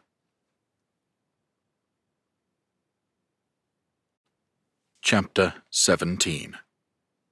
"My lord, we have a report." General Pressian bowed as he approached King Athos Almerian. The king was sitting at a table, making his way through a bowl of fruit that had been served to him skinned and chopped up. Some of the juices ran into his thick, coarse beard. When he saw the general approach, The king rolled his eyes and lowered the sliced apple that sat on a knife in his hand. "What is it?" he sighed. "I hope it is news of our advancement on Ashula. It has been weeks since you requested reinforcements." "Reinforcements have been trickling in since I sent conscription letters out across Levanthria." General Pressian raised a closed fist to his chest to greet the king, aware of his displeasure of him disturbing his breakfast. "With it brings some problems," he added. The king sucked his teeth and used his tongue to remove a piece of apple skin that had become wedged between his upper front teeth. "Go on," he said, examining his fingernails with disinterest. "Some of these new arrivals are not of our usual standards. With that, there has come a certain level of disobedience amongst some ranks during preparation of us leaving Kashyria and advancing on Ashula. Captain Reeve tells me of a group who are causing him difficulty. He says they have undermined his authority, along with Captain Zarich." The king slammed his knife into the table, forcing it into the wood. "And you expect me to get involved with such trivial things?" he snapped. "Are we really in a position where our captains cannot regain order amongst my soldiers? Maybe Reeve needs replacing. Then again, he is only in his position because his father saved my life on the battlefield. Tell him he has permission to do whatever he feels fit to regain control over this group. We need discipline amongst our ranks, especially at this crucial time in the war. If your plan works, then this war will be over soon, and we will be reunited with our kin in Levanthria." Athos paused for a moment. "Imagine the adulation I would return to. The banners that would line the streets, the pomp and ceremony that would ensue as I give out land to my higher-ranking officers who have fought for so many years. When we are home, I am going to organize the biggest feast that Levanthria has ever seen, and I will go down in history as Levanthria's greatest ruler." He smiled to himself, as if he were the only one present in the room. "Are you sure, my lord?" General Pressian asked. "Captain Reeve, he is a bit of a wild one. He doesn't have the respect of the soldiers, unlike the other captains. He uses his rank to solicit favors, to do what he wants." "Are you questioning my judgment, Pressian?" King Athos scoffed. "To solicit control over such a group, you need to display your power from time to time. Do you not agree?" General Pressian dropped his head.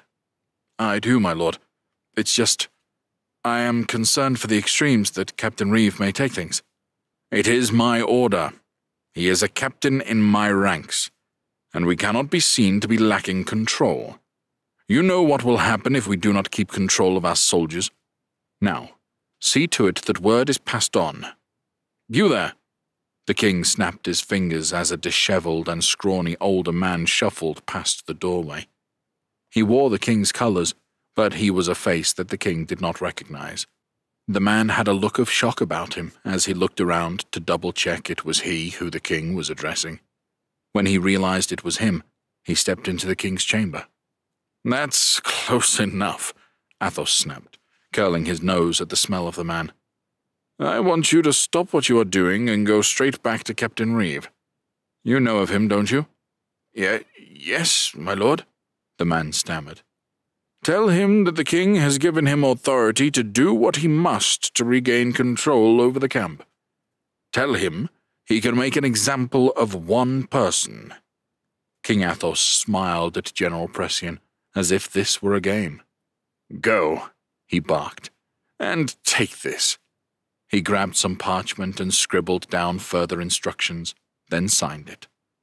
The old man bobbed his head. "Yes, my lord," he said as he exited in a hurry. "Anything else, General?" the king asked dismissively. "No, my lord." "Then I suggest you be on your way. Don't you have a battle plan to draw up? The sooner we are out of this shithole, the better." General Pressian knew how flippant and rude the king was, how abhorrent he could be when he lost his temper or became frustrated, how he treated his subjects when they displeased him. His fists clenched tightly behind his back, out of sight of the king. "My lord," he said, swallowing the bile that he wanted to spew, choking back the words he so desperately wished he could say. He bowed his head and exited out of the king's chamber, following the stone corridor to the battle room where he had his maps and plans laid out. He knew by the way that King Athos had acted that he no longer had his trust. He sent a soldier whose job it was to clean the shit from the latrines to give word to Reeve, rather than trusting Pressian to deliver the order himself. If the general had been tasked with delivering the message, he would have toned down the king's orders. King Athos, it seemed, had suspected as much. Pressian dreaded to think what Reeve would do to make an example of anyone who had disobeyed him. The man was a pompous ass. In fact, the only other person Pressian knew of who was as entitled as Reeve was King Athos himself. Pressian cursed under his breath. Was it a coincidence that just as the mercenaries he had conscripted arrived, that Reeve was complaining of disorder? His own orders to Taran had been for the group to keep their heads down, for them to get on with their postings until he created an opportunity for them to join him in the castle. Pressian knew that he had to be even more careful with communications now. He couldn't be seen singling them out for conversation, or people would become suspicious. If anyone discovered their plans, he would be executed on the spot, his head put on a pike for all to see as a warning for others. He had been working on this for too long to risk jeopardizing it now. It had taken him the last 3 years, ever since the Battle of Red Crag, to coordinate his efforts with Taran, to ensure that the mage would be able to bring the right people into the camp to see out their plan. Pressian picked up a nearby chair and roared as he threw it against the wall. The chair disintegrated on impact, sending splinters of wood across the stone floor. The noise echoed loudly, as did his shouts, but in his flash of anger, he did not care if the king heard him. The king knew what he was doing. He had made threats to harm Pressian's family if his next battle plan did not work. The longer they were stuck here, the more impatient King Athos would become. It was a pattern of behavior that the general was used to, and the last thing he wanted was to see their forces recklessly sacrificed the way they had been in the Battle of Red Crag. So many lives had been needlessly lost that day, despite Pressian's warnings to the king. But Athos had grown bored, paranoid, and reckless, a dangerous combination.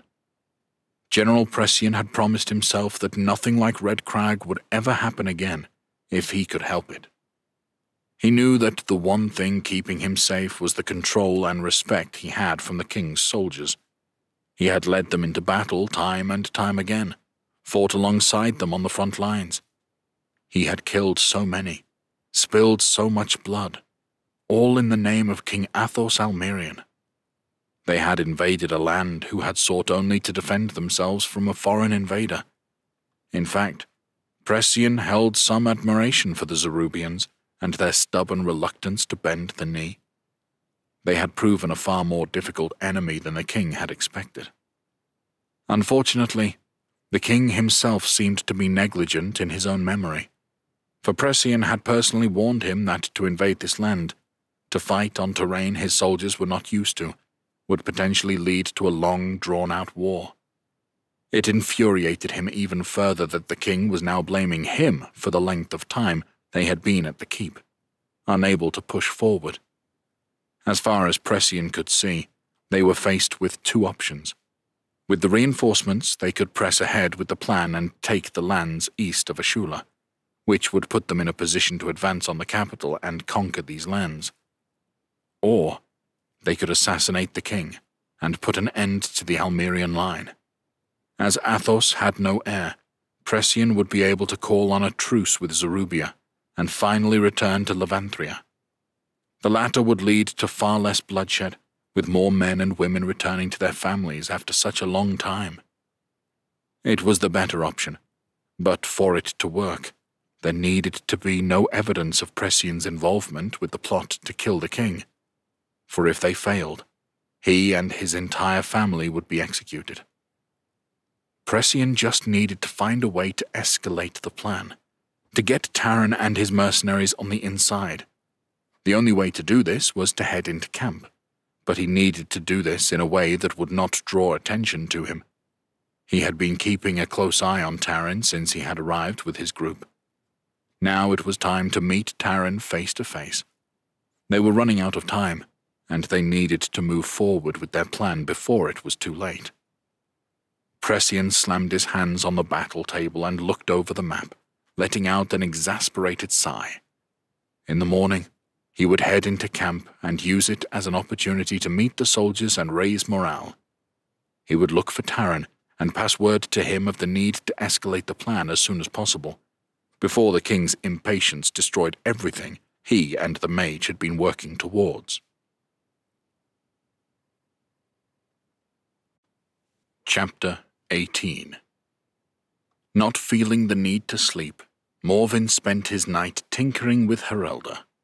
He received some quizzical looks from soldiers that passed by, but to anyone who asked, he merely told them it was the equivalent of a dwarven crossbow, which they accepted. By morning time, he had tightened the rivets and the handle, even tinkered with the trigger that connected to the flint, and overall, he was happy with it. It was such a shame that he had nowhere to practice with it. Morven smiled as he strapped it to his back. Now that people were noticing it more, he didn't want to leave it unattended just in case someone took a fancy to it. Following Darmore's brawl and the standoff between their group and Captain Reeve, Morven found his spirits lifted and his motivation to work had increased. Not that he looked forward to his day of shoveling shit, but he did feel as though he had a bit more of a spring in his step. He even found himself whistling a tune as he headed over to the toilets to begin his day, shuddering when he realized what he was doing. Was he turning into Cork? As he made his way past to the sleeping quarters for the other shit-tippers, he noticed the very man in the far side of the tent. He was rocking back and forth, his head held in his hands. Cork? Morven stepped inside the tent. No one else was around, and it wasn't like Cork to be the last one to get to work. Cork didn't acknowledge him. He just continued to rock, his face covered by his scrawny, meatless arms. Cork, Morven said sternly. Cork lowered his hands, his face gaunt as if he had not slept through the night either. He didn't have the constitution of a dwarf, though, nor the ability to go days without sleep. What have I done? Cork said, his face red and blotching, his throat cracked as if he had been in tears for hours. Have I missed something? Morven asked. Surely it isn't that bad, Cork. Whatever it is, I'm sure we can resolve it. He placed his hand on the old man's shoulder in an attempt to comfort him. Cork seemed to stare straight through him, a vague blankness in his eyes that was most uncharacteristic of the merry man Morven had come to know. I didn't have a choice. It was an order from the king. Cork raised his trembling hands to his face once more, hiding himself from his shame. It was at this moment that Morven noticed the bloodstains on Cork's hands. What have you done, Cork? Cork lowered his hands again, unable to look Morven in the eyes. His words seemed to be lodged in his throat. He made me, Reeve. He made me do it. What have you done, Cork? Morven bellowed. A horrible sinking feeling in the pits of his stomach began to churn like butter. Cork! I'm sorry, Morven. Cork began sobbing uncontrollably as Morven spun around and exited the tent, feeling his panic rising. He could hear the raised groans of soldiers in the main camp. Morven followed the sound, his brisk walk turning into a run as he rushed to see what the commotion was about. Soldiers were gathering en masse where the brawl had taken place the day before. Morven barged into the legs of the soldiers on the outer edge of the crowd as he pushed his way through the bodies. His heart banged like a battle drum, and his chest heaved as he unapologetically shoved through the crowd. Horror came over him when he saw what was on full display for everyone to see. A wooden pole had been buried into the ground, and a figure was bound to it. The figure's clothes had been torn from his body, and his head bobbed down as if he looked at the ground. His skin was flayed from his bones and draped down from his chest, hanging down his legs like a snake shedding its skin. A pool of his blood soaked the sand beneath his mutilated body. The man's face was swollen, almost beyond recognition. Morven had sailed with Taran long enough to recognize him even in such a state. "No," Morven cried. "No, no, no." His ability to walk left him as he dropped to his knees. Taran was the person who had brought their group together. He was their leader. He was the one with the plans. They were all here in this camp because of him. Morven wanted the sand to swallow him into the ground. The hushed words around him became muffled as he found himself focusing on the blood that slowly dripped from the tip of Taran's toes. It was only when he raised his head that he saw a smiling Reeve standing beside him, his arms folded and a smug expression on his face. "Why?" Morven begged. "Why have you done this?" "For order," Captain Reeve said, stepping forward. "Now that I have your attention, let this serve as a reminder of what happens to those that do not obey the command of your captains." The crowd tutted and shook their heads in disgust at what they were bearing witness to. "How did this man disobey you? He didn't," a voice bellowed from the crowd. "Yeah," others followed in protest. "This man, if you can call him that, directly challenged a captain yesterday. We cannot allow such things to go without punishment. To do so is an act of treason and will be dealt with accordingly." Reeve looked at Morven dead in the eye, knowing that he and Taran had been friends. He gave Morven a dark smile that made the dwarf want to stand up and bash his head in right there and then. But he knew that that was not what Taran would have wanted. "What is going on here?" A strongly built man walked past Morven, his voice powerful and commanding. "General Pressian," Captain Reeve bowed his head, raising his fist to his chest. "Keeping order, as the king requested." The general did not look pleased. "This man and his mercenaries were getting a little unruly. The king tasked me with regaining order when I raised my concerns with you. Did he not?" The general looked up at Taran's mutilated body for longer than Morven thought he would have. "Where is this group now?" the general demanded. Reeve looked around the crowd before raising his hand to point at Morven. "One of them is here." Morven, who had remained on his knees, looked up at the general as the man stepped towards him and pummeled his face. Morven's vision exploded with a flash of light. The general's strength was far stronger than what he would have imagined. "Then we shall make an example of him too." The general grabbed a tight fistful of Morven's hair and dragged him backwards. Morven didn't fight back. His limbs felt as though they didn't belong to him. In a blurred daze, he saw the saddened faces of Skyra and Vorax, who looked ready to fight. He raised his hand to stop them. Whatever the general had planned for him, they couldn't react. They had come too far, were too close. All they needed was to get Morven's powder inside. Morven didn't know if Taran had even managed this. All he knew was that his chances of being put on keep duty were disintegrating faster than a falling star. "Are there any others?" the general demanded. "Captain, I was told there was a group of people causing you trouble." The general looked at Taran's body once more and seemed to hesitate for a moment, as if lost in his own thoughts. When he turned to face Morven, Morven could see that he was enraged. "But the king's order was to make an example of one of them," Captain Reeve protested. "I am in charge here," General Pressian snarled. For a moment, Morven thought the general was about to step towards the captain and strike him. Captain Reeve frantically scanned the crowd until his eyes fell on Vorax and Skyra. "Over there," he stammered. "And there." He pointed a finger to Zarina, standing a few steps away from Skyra. Her face was streaming with tears. Darmor was beside her, his arms wrapped around her shoulders. "And him. He has been the catalyst for all of this." There was no sign of Ulrich. Morven had no idea if the pirate captain was even associated with the rest of the group, given how elusive he had been since their arrival. "Seize them," the general ordered. Soldiers sprang into action, apprehending each member of the group. Morven wondered why Zarina didn't simply use her magic, but when he looked over at her, he could see that she stood slumped and unconscious. Only the soldiers' grips prevented her from falling to the ground. It was a testament to their shock at Taran's death that no one really fought back. "Where are you taking them?" Captain Reeve demanded as he scurried alongside the stony-faced general.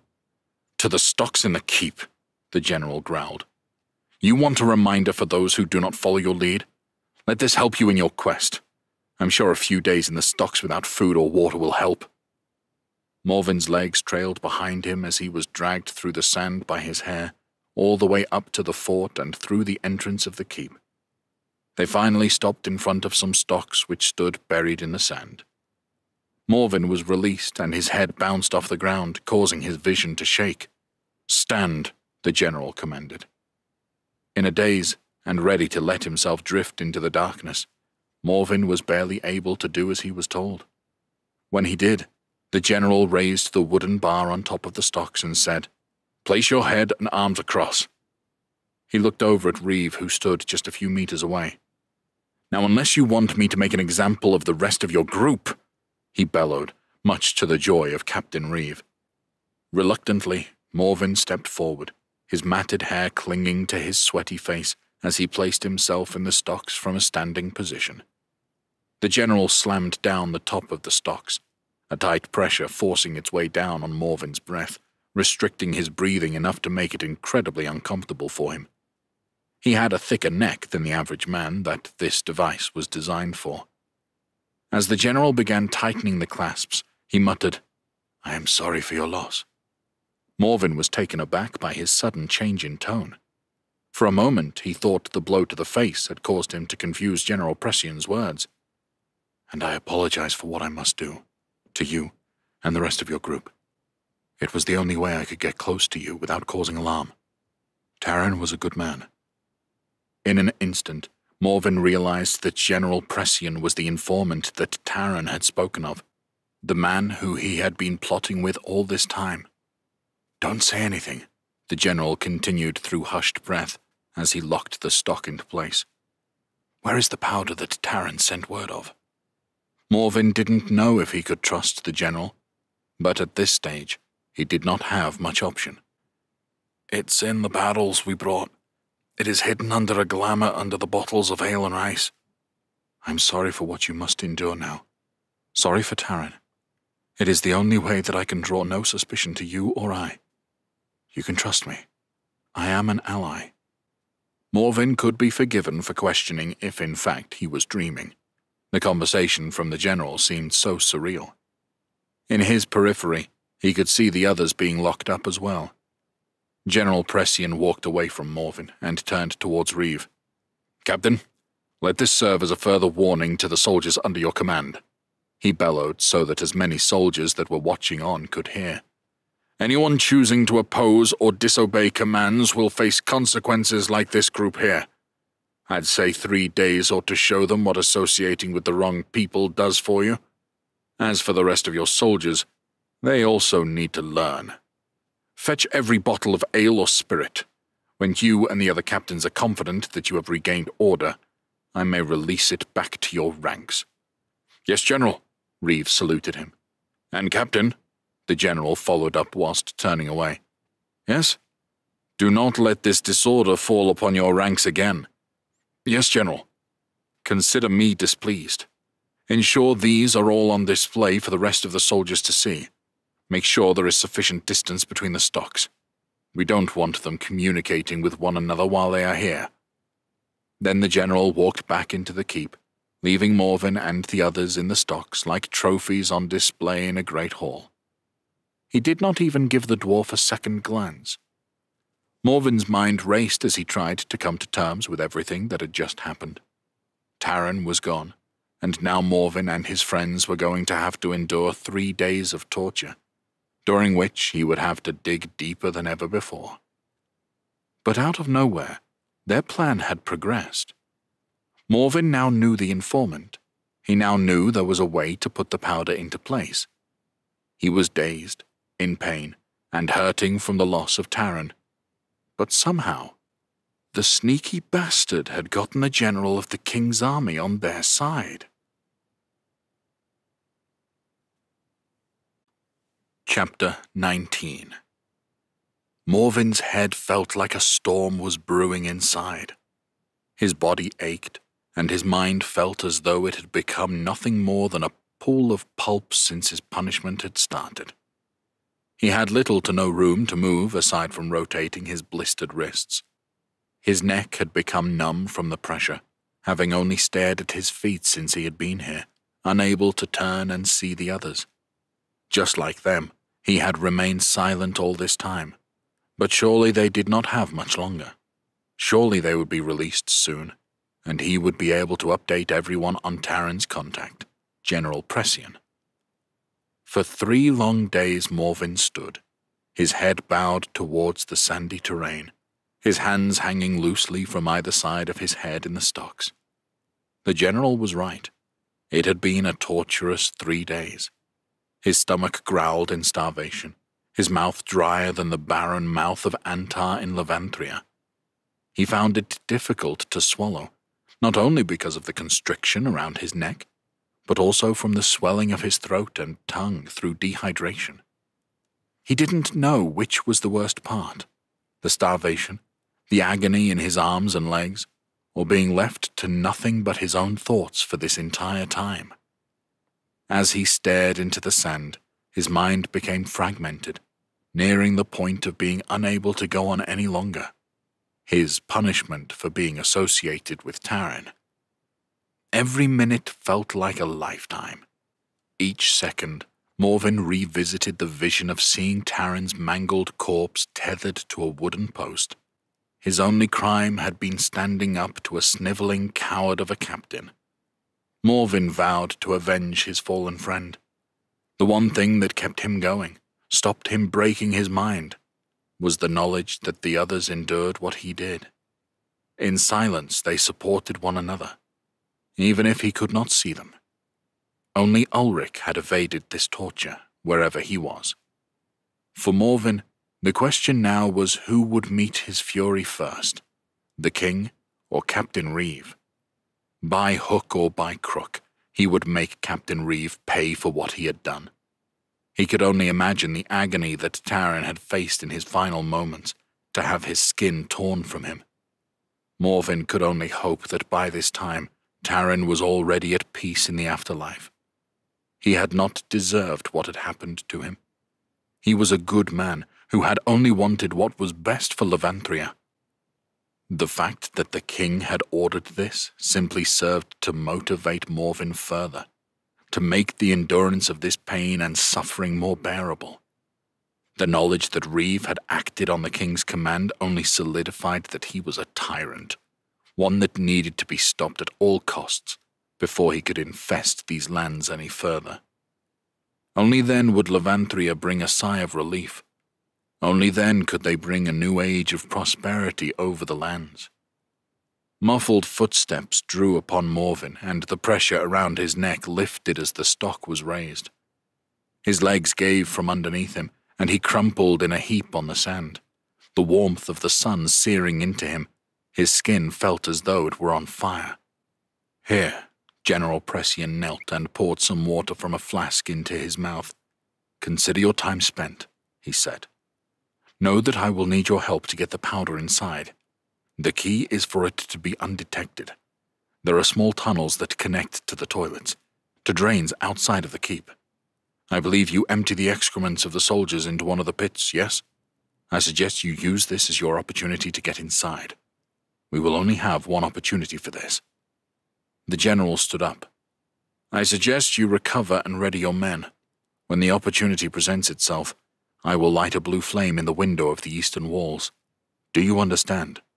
"Yes," Morven croaked, dazed from thirst and hunger. He hadn't spoken a word for 3 days. His tongue was swollen, and his skin burned in agony from prolonged exposure to the harsh sun. "Take them back to camp," the general commanded. Morven was scooped up by 2 soldiers, an arm over either one. They bore the brunt of his weight, as his feet did not touch the ground. He looked to his right and could see Darmor, Zarina, Skyra, and Vorax being freed from the stocks and limply dragged away by the guards. Morvin's head bobbed and lulled as the camp drew closer. Eyes cast shame upon him as the other soldiers looked on with varying shades of disgust. "Thanks to you lot, we have had no ale," one voice spat, although Morvin did not see whose voice it was. His head was simply too heavy to lift as he was carried through the camp. "This place was only bearable when we could drink, scum," another man spat. "I would sleep with one eye open if I were you, dwarf," one of the soldiers carrying him said. "There is a lot of anger towards you and your group since the other day. Safe to say you are more vulnerable than the rest of them, though." Morvin found himself driving in and out of consciousness as his shoulders sagged above him. His entire body throbbed in agony, but he found the energy to muster a smile under his breath. He would do as the general had said. He would do what Taran had always said. He would bide his time, and through that patience, he would find the right moment. He would get his revenge. For his wife, for his son, for Taran, for every person who had lost their life in this god-forsaken war. When he reached the familiar surroundings of his quarters, the soldiers dumped him on the ground by some sheets that Morvin recognized as his own. They were filthy. The other soldiers had defecated and urinated on them. Morvin scrambled to his knees, pushing sand over the top until the sheet was buried.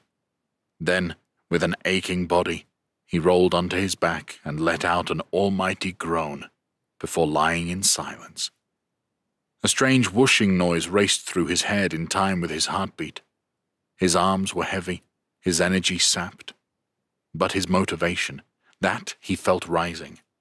His spirit, although low, was not broken entirely, even if it was only the thinnest piece of threaded resolve that kept him from shattering into a million pieces.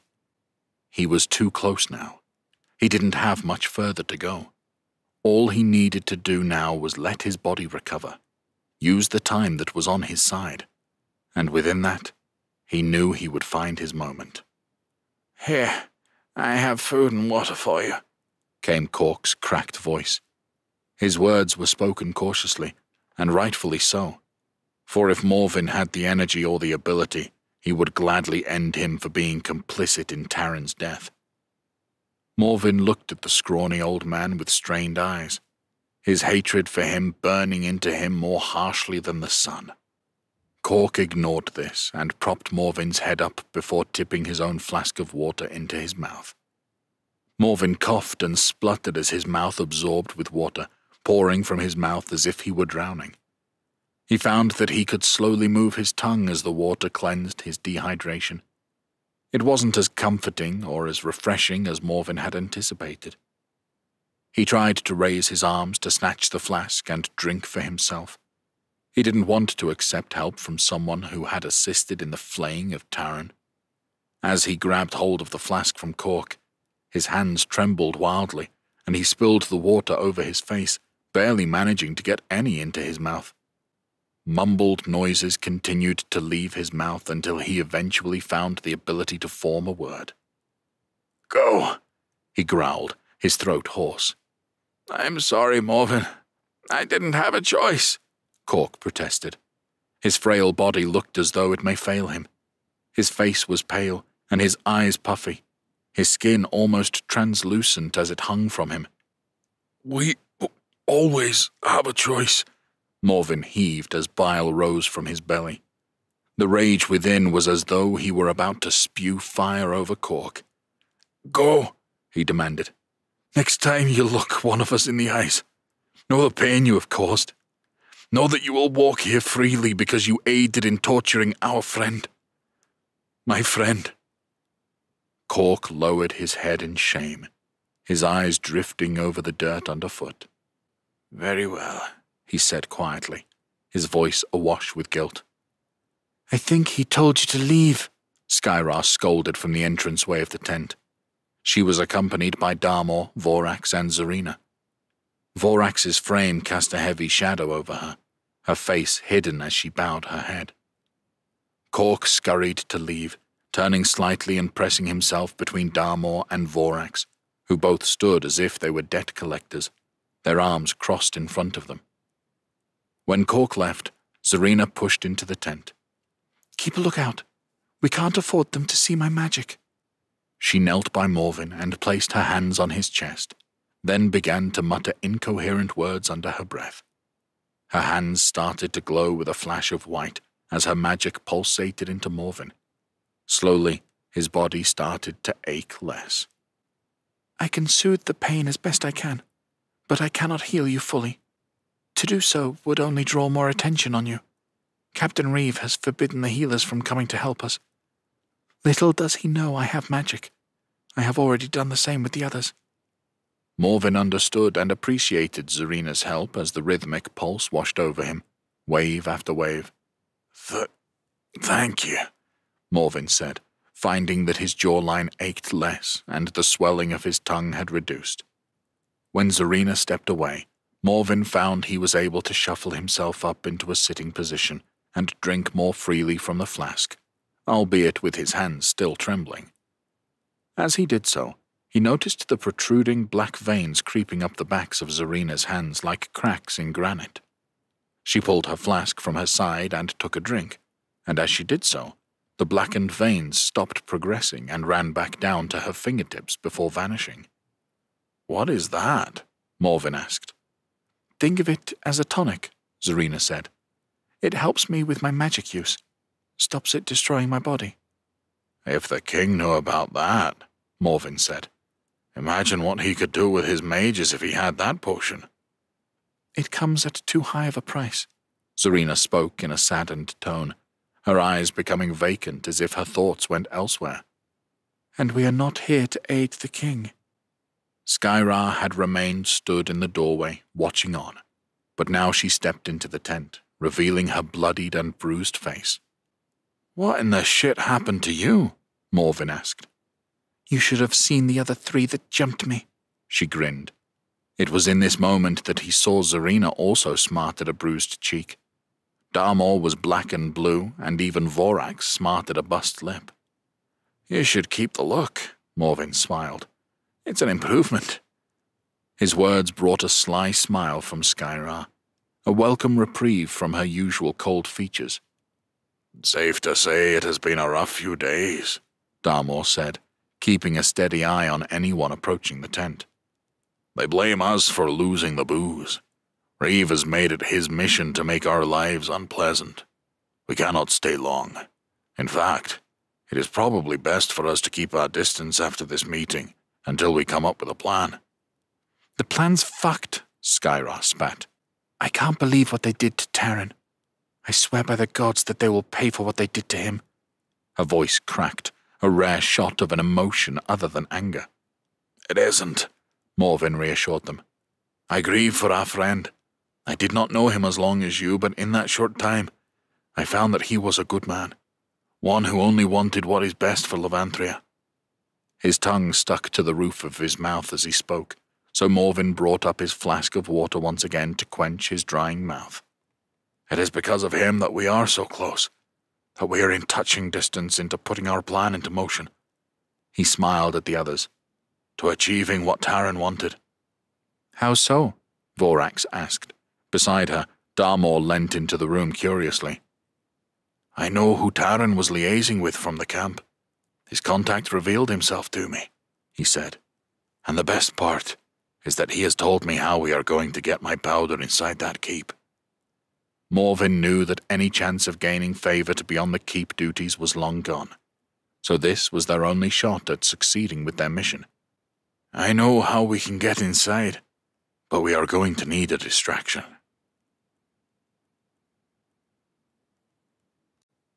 Chapter 20.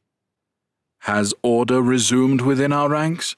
King Athos Almerian asked as he paced around the war room like a caged animal. His hands were tucked behind his back, and he sighed loudly as General Pressian studied the large map on the table.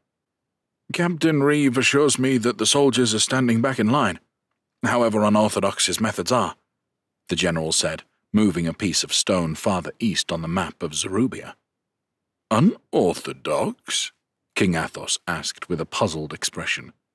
He has quickly regained control of the camp, has he not?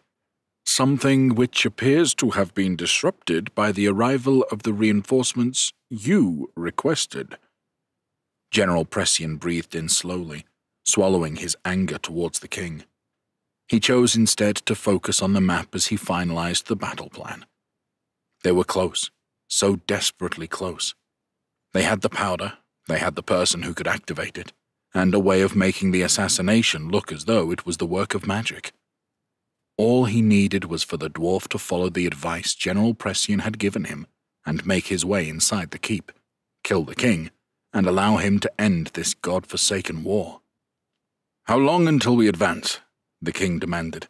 "How long until we leave this wretched place?" "The soldiers are nearing ready, my lord," the general started. "We are just waiting on the final battalion of soldiers to arrive." "What about the majors?" Athos asked. "How many do we have remaining in our ranks? How many has Morgana been able to train?" The name sent a chill down General Pressian's spine, her name causing his blood to run cold. He had never had the displeasure of meeting the sorceress, but he had been told in graphic detail the kind of things that she had done, not only in the dungeons of Escala, but in plain sight for all to see. Things the king had given her permission to do, all in his desperate attempt to win a war that he had started for his own gain. "So far there have been around 15 majors that have arrived with the reinforcements. Their training is as best as can be, given the rushed nature of their deployment. The sorceress herself sent letter to confirm that she was not finished with them, but understood the need for their hasty arrival." The king smiled antagonistically. "You really do not like to speak her name, do you, General?" He shuffled one of the pieces on the map towards the eastern territories of Zarubia. "Why is that?" "You know I do not approve of her methods, nor her magic." "Remember who you are speaking to, General," the king said calmly. "It is thanks to Morgana that we have been able to advance to this point. Without her quick intervention, we would not have had access to the magic that has helped us to hold the line." General Pressian could not help but wonder why the witch hadn't come here to fight herself if she was that good. "Now, when are we advancing? I am through being kept here," the king diverted, staring into the general's eyes. "As I said, we should be ready in another few days." Pressian hoped this would give the dwarf enough time to enact their plan. "Make it sooner. I have received word that the Zarubians are planning an attack," the king said nonchalantly, as if passing on unimportant information. General Pressian's heart sank. It was as if the king sought to tease him, as if he knew that he was plotting something. Pressian banished the thought as quickly as it entered his mind, putting it down to paranoia. If Athos had the slightest inkling of the general's plot to take his life, he would have been exposed to a punishment far worse than the flaying that Tarin had endured. "You have received information? Where from? And why am I only just hearing about it?" "All military communication came through the general." "Don't concern yourself with where the information has come from. I believe it to be true, and I have already thought of a plan." "My lord, do you question the methods I employ to keep you safe? After all these years, it is all I have strived to do. The things I have done to keep you safe and win the war." The king smiled as he sat down on the opposite side of the table and pored over the map. "Relax, General Pressian. I have already warned what will happen if you fail me. But remember that out of the two things you just listed, there is only one which you have been successful with. You have one more day to put this plan of yours into action, and it better be more effective than Red Crag." General Pressian felt the hair on his arms rise, and his arms shook as he leant on the table. The fact that the king blamed him for the battle plan at Red Crag was insulting. It would have worked had the king followed through with the general's command. But he hadn't, all because he hadn't wanted to risk losing too many damned mages. Either side of the Red Crag was hemmed in by the large rock formations on either side, rendering anyone passing through a sitting duck. In not sending the extra soldiers to aid those trapped there, it meant that on that dark day, they lost more soldiers in that battle than the rest of the war combined. So many were sent to their deaths for no reason, with them losing ground on top of it. It was what had caused them to flee to this keep and set up defenses, a place that, aside from the odd scout attack, had been relatively easy to defend.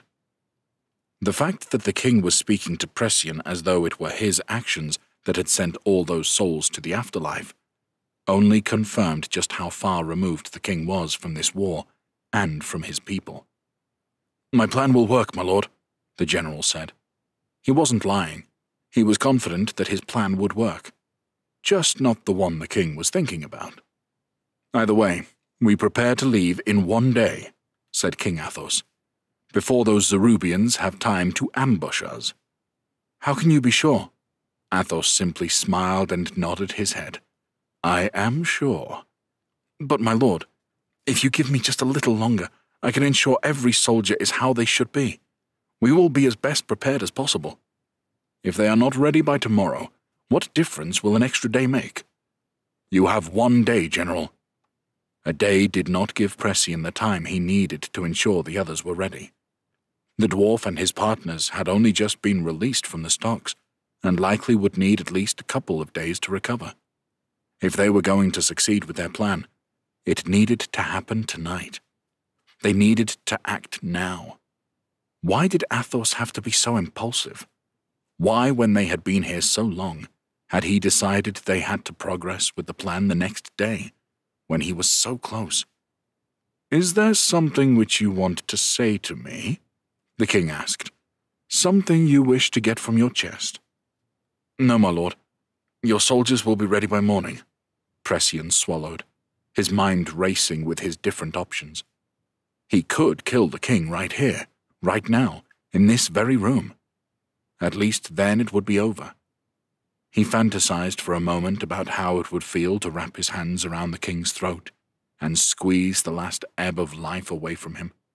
There were guards outside of the room, however, and if he was to be tried as the person who assassinated the king, it would be a death sentence to those he held dearest across the seas in Levanthria.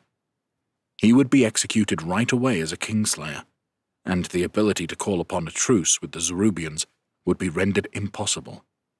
He needed that dwarf to enter the keep, and he needed him to do it tonight.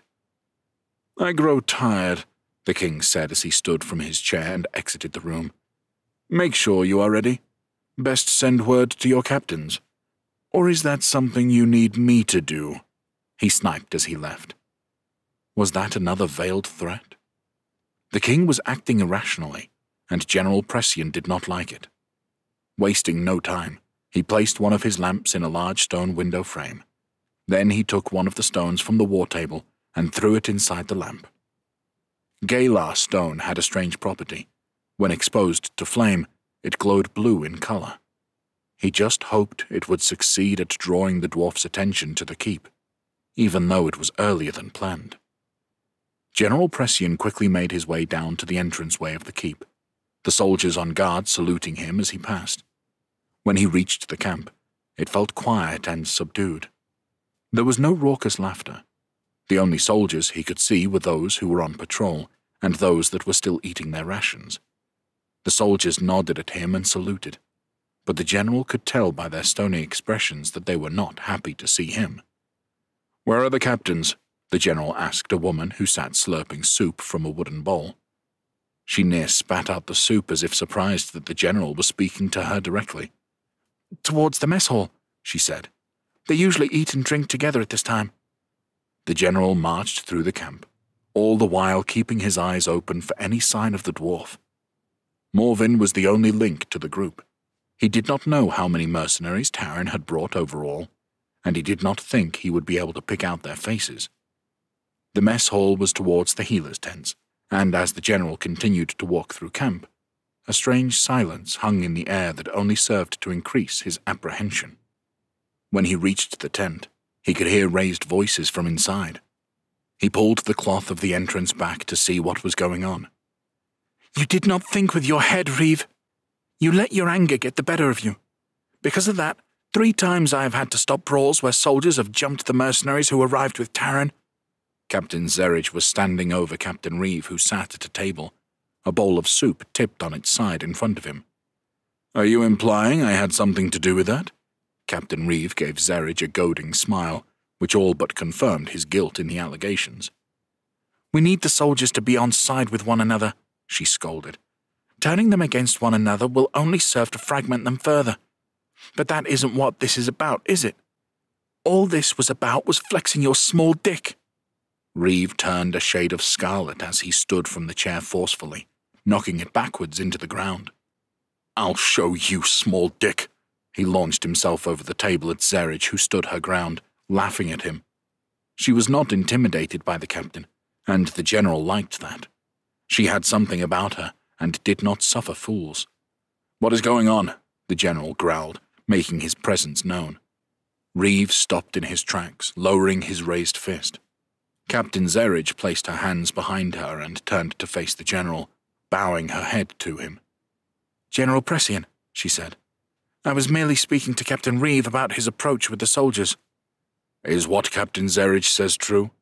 Have you set soldiers upon some of the reinforcements, even after they have already undergone their punishments? It is, General, Reeve said without remorse. They seek to disrupt this camp. I merely wish to keep them all in line. After all, they are associated with Taran and the dwarf.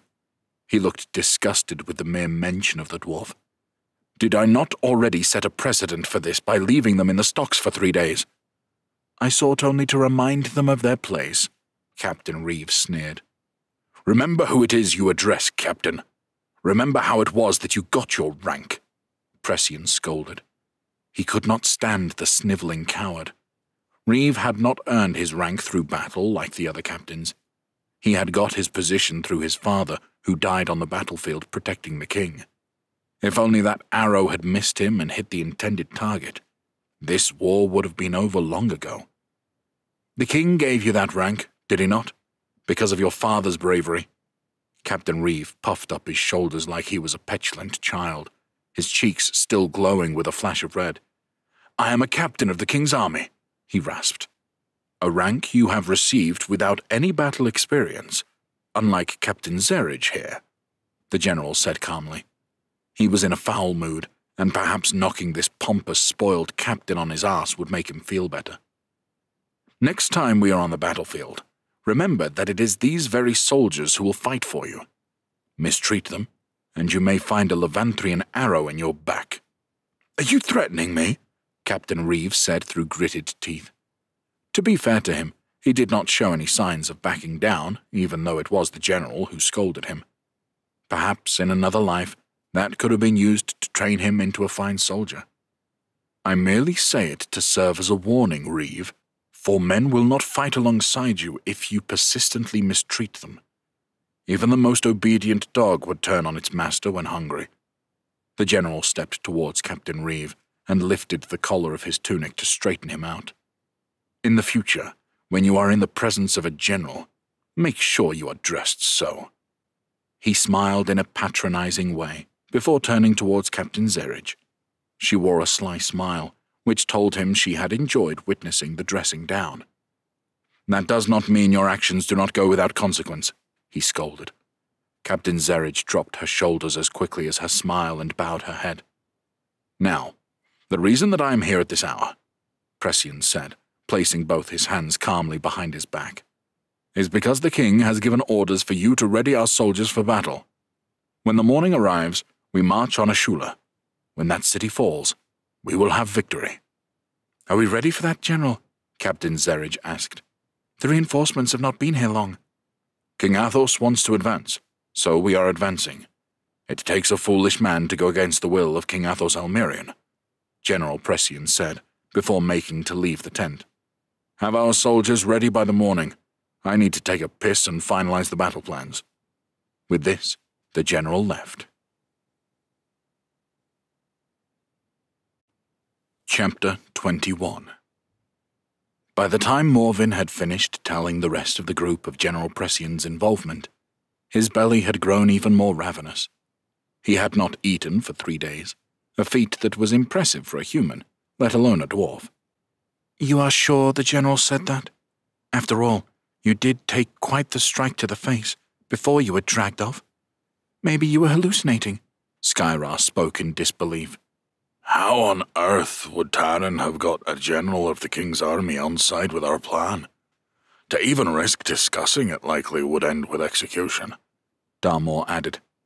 The more Morven thought about it, the more he began to doubt it himself.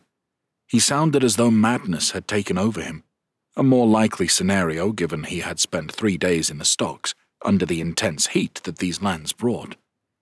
I swear my words are true, Morven said, as if speaking aloud merely served as a way of convincing himself. I am telling you, the general has told me how to get inside the keep through the drains. He spoke with a growl, part of him frustrated at the group's reluctance to believe him. Keep your voice lowered, Morven, Vorax said, poking her head outside to make sure no one else was around. We don't want others to hear of our plan. Did he tell you when we are to act on this plan? Skyra asked, helping herself to the rations that Cork had left for Morven. He scowled at her and snatched the bowl from her. The soup smelled dreadful, like off vegetables had been used. But at this stage he did not care, and he tipped the bowl back, downing the cold, stale soup in one go. His stomach churned as he feasted for the first time in days. When he was finished, he noticed the others were looking at him intently, waiting for answers. He did not tell me when, just to watch out for a blue flame in the window. When we see that, we move. Through the drains, Zarina said. How are we to get to them without being seen? There are soldiers on patrol constantly round the perimeter and inside the upper walls of the keep. We will need a distraction, Morven said. There is enough of us to do that, is there not? He looked around the group. Where's Ulrich? He asked, realizing that the pirate captain was missing. On patrol, I assume, Zarina sighed. I have not seen him since we got back from the stocks. We need to get word to him, Morven said. If this plan is going to work, it is going to take all of us. Now, I imagine the drains will not be the biggest, but I was thinking if we separate it into 2 groups, Skyrar will be small enough to enter through the drains with me, which leaves Vorax, Darmor, Zarina, and Ulrich to create a distraction, Darmor finished with a sigh. Why is it that whenever there needs to be a distraction, it's the bigger ones who get lumbered with the task? Wait, Skyra protested. I like how you are presuming I am happy to crawl through shit to get inside. Why can't I create a distraction with the others? We are all going to need to get a little dirty on this night, Zarina said. Aye, lass, Morven said. The more powder we can move into the keep, the better. Gives us a greater chance of opening the place up. Besides, I need someone who is a master of locks to get us inside the cellar. Skyra's face dropped, less than happy with her role. We should be talking about what to do with Reeve, she spat. We will avenge Taran, Morven protested. The first opportunity you are left alone with Reeve, you do what needs to be done. I'll feed the cowardly pig his entrails, she said, her frown turning into a stern smile. So, we have the semblance of a plan, said Darmor. The only question now is deciding when we do it. We are only going to get one chance. Fail or get captured, and that will be it for us. As long as we get to the king, as long as I know that he is no longer of this world, I will gladly sail into the afterlife with open arms. Morven's greatest desire, when all this was done, when they had completed their plan, was to be reunited with his wife and son. That settles it then. All that remains is waiting for the opportune moment, Vorax said, standing by the tent's entrance. She pulled back the doorway to leave. Morven looked beyond her. In the distance, the castle keep loomed over these desert plains.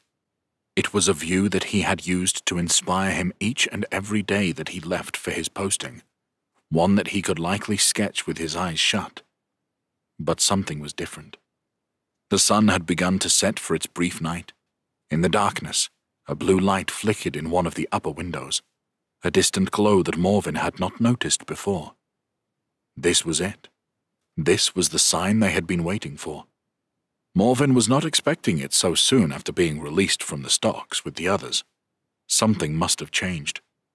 Without saying anything, Morven scrambled to his feet and dashed outside. What is it? Serena asked. The blue flame. Morven spun back around to face everyone. The time is now. He limped to his effects that sat next to his makeshift bed. "I'd be damned if I did this wearing the king's colours." He ripped off his mail armour and tunic, then pulled out the clothes he had arrived in. They were dusty from the sand, but they would do.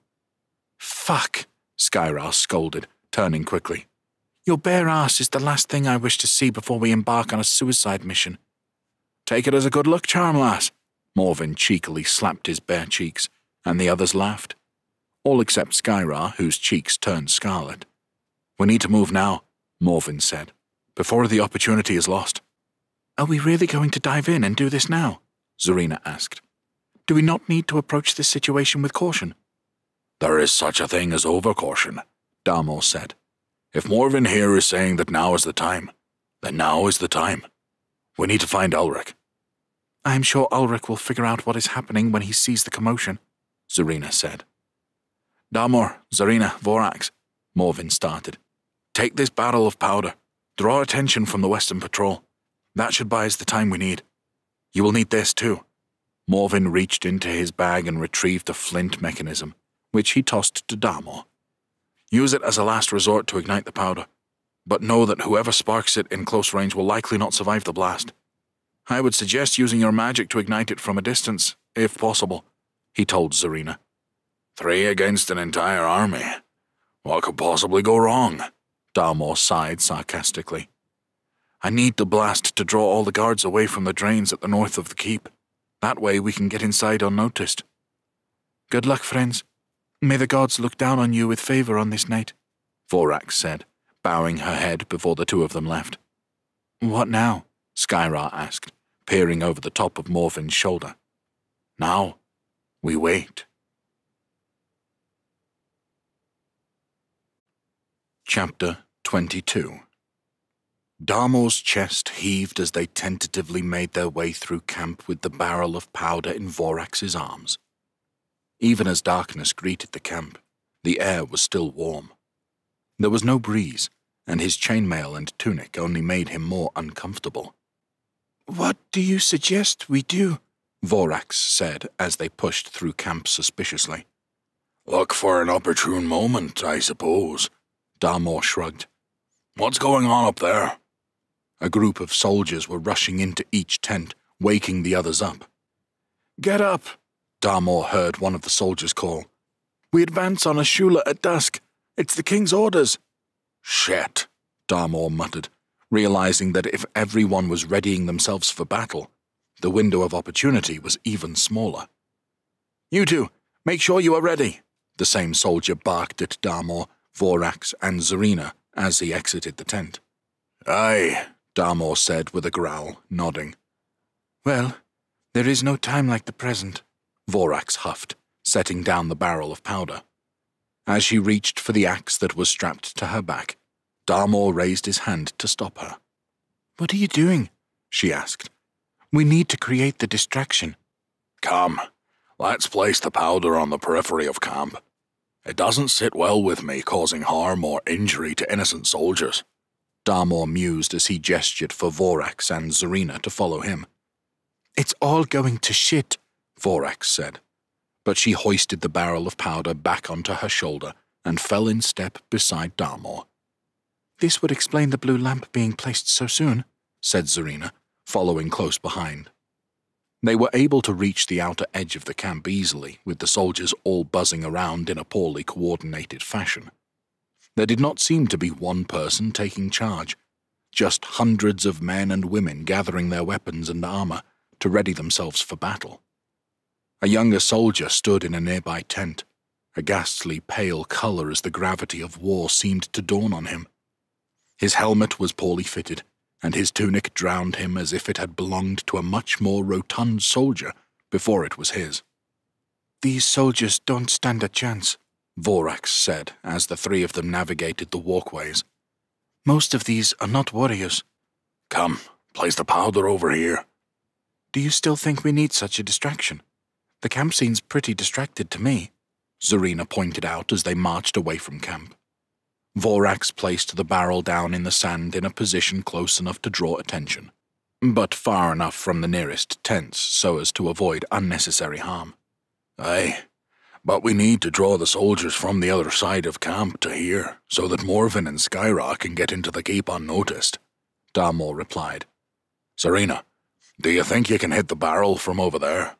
He gestured to the tent where the young soldier had been just moments ago.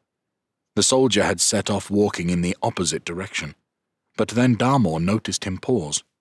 A noise in the distance had caught on the passing wind. Darmor remained hesitant, tilting his head as he listened. A strange sound was growing louder and louder at an alarming rate, crackling like a raging fire. As he looked up at the sky, a ball of fire came hurtling through the air as if white-hot boulders were falling from the stars. "Run!" Darmor cried, diving into Zarina to shield her. The two of them knelt low as the fireball crashed down where they had stood seconds before. The barrel of powder exploded. The force blew the three of them through the air, and as Darmor gathered himself, all he could hear was a metallic ringing in his ears. "Zarina!" he groaned. "Vorax!" Vorax was scrambling to her feet. "Where did that come from?" "Magic," Darmor roared. He had seen enough fire magic from Zarina to recognize its power. He climbed up from the ground, and his vision took a few moments to straighten as he took in the smoldering crater that now sat in the sand nearby. Plumes of smoke billowed upwards into the night sky, veiling the stars above in a cloak of shadows. The ground still shook from the explosion, as though the crater in the ground crackled with flames. "If that didn't get everyone's attention, nothing will," Vorax said. "Where did it come from, though? Where is Zarina?" Darmor frantically searched for her, his heart racing as adrenaline pounded through his body. "Zerubians!" a soldier's voice cried out. "We're under attack!" Any soldiers remaining in their tents now hurried outside. Those that were already on patrol took up defensive positions as more balls of fire rained down on the camp. Sand sprayed into the air as flaming bodies of screaming soldiers wandered around before collapsing in heaps on the ground. Through the chaos, Darmor saw the crumpled form of Zarina. She was slumped on her side and unconscious. "Over there!" he cried. He and Vorax ran to her at once. When they reached her, Darmor rolled her to face him as terror seized him. Her cheek was burnt, and she had a gash at the top of her head, but she was breathing. Darmor wiped her bloodied hair from her face and stroked her cheek. "I've got you," he said. Vorax picked her up from the ground with ease and turned to find the soldiers hastily moving into formation just before the smoldering crater. "Mages!" Darmor heard the voice of Captain Zerridge cry. Her voice was hoarse as she screamed out commands. Darmor knew that they were unprepared for an attack like this at this time. Levanthrian soldiers continued to line up in formation, readying themselves for the surprise invasion. As another wave of fire came down upon them, Levanthrian mages channeled their energies to cast protection spells over the camp. The flaming balls hit invisible barriers in the sky, exploding on impact and spraying molten ash to its sides. The mages strained as they used their magic to protect the others at great cost to themselves. Darmor knew enough of magic to know that it was only a matter of time until the affliction from magic use would set in for them. "Stormcasters! Flame wielders! Earthshakers!" Captain Zerridge roared, her sword stretched into the air. "With me!" Mages of varying ages and sizes followed Zerridge to where the blasts were coming from, as the sky above continued to flash with burning flames of magic. Then the chorus of cheers and battle cries rang out. The words were not of Levanthrian tongue. "Well," Vorax said, "Morven wanted a distraction." "I don't think this was what he had in mind," Darmor answered as they looked at one another with concern. Vorax lowered a murmuring Zarina as she stirred from unconsciousness. "What happened?" she groaned, unsteady on her feet. "We are under attack from the Zerubians," Vorax answered as she removed her axe from her back. "Go, fight," said Zarina. "I will be okay. I just need to gather my bearings." "I won't leave you," Darmor protested. Zarina gazed into Darmor's eyes. "Morven and Skyra are going to need all the help they can get now," she said. You must get to the keep. What about you? I will remain here. My magic is powerful enough to help on the front line. Darmor removed his cutlass. Come with us, he begged. These soldiers need me. The determined look in her eyes was all too familiar, and Darmor knew that nothing he could say would change her mind. As soon as you get an opportunity, you head to the keep, he said. He gave her one last lingering look, hoping she already knew all the things that were left unsaid in that moment. With that, Darmor and Vorax set off in the direction of the keep, leaving Zarina behind. Out of the darkness, the roars grew louder and louder until the clattering of steel against steel rang out in the night, and screams of pain and anger erupted as the two armies clashed. It was chaos as Levanthrian soldiers attempted to mobilize from a state of disarray. Storm and flame magic fired out as flashes of yellow, orange, and blue lit up the sky. Zerubians shot out from between the tents with their twin-bladed weapons and flooded into the camp. Their warriors were thin and wiry, their hair tied back as they darted through the shadows. The speed with which they moved surprised Darmor as he witnessed one of them slice through 3 soldiers with shocking precision. The Zerubians were headed straight for him and Vorax. Suicide warriors, Vorax said. Fast and efficient. They see death on the battlefield as an honor granted by the gods. They are the first line of attack. She brought up her axe in front of her. The worst thing you can do is wait for them to reach you. May the gods watch over you, Darmor. With this, Vorax launched herself forward to the attacking Zerubians. There were 2 in front of her, both carrying twin blades. Vorax roared as she turned into a spin, gaining as much momentum as she could with alarming speed for her size. When her axe met the middle of one of the Zerubians, she met him with such force, such velocity, that she cleaved the man in 2 before continuing her spin. As she brought herself to a stop, her axe met the chest of the other Zerubian, who found their chest exploding from the impact before her axe drove them to the floor.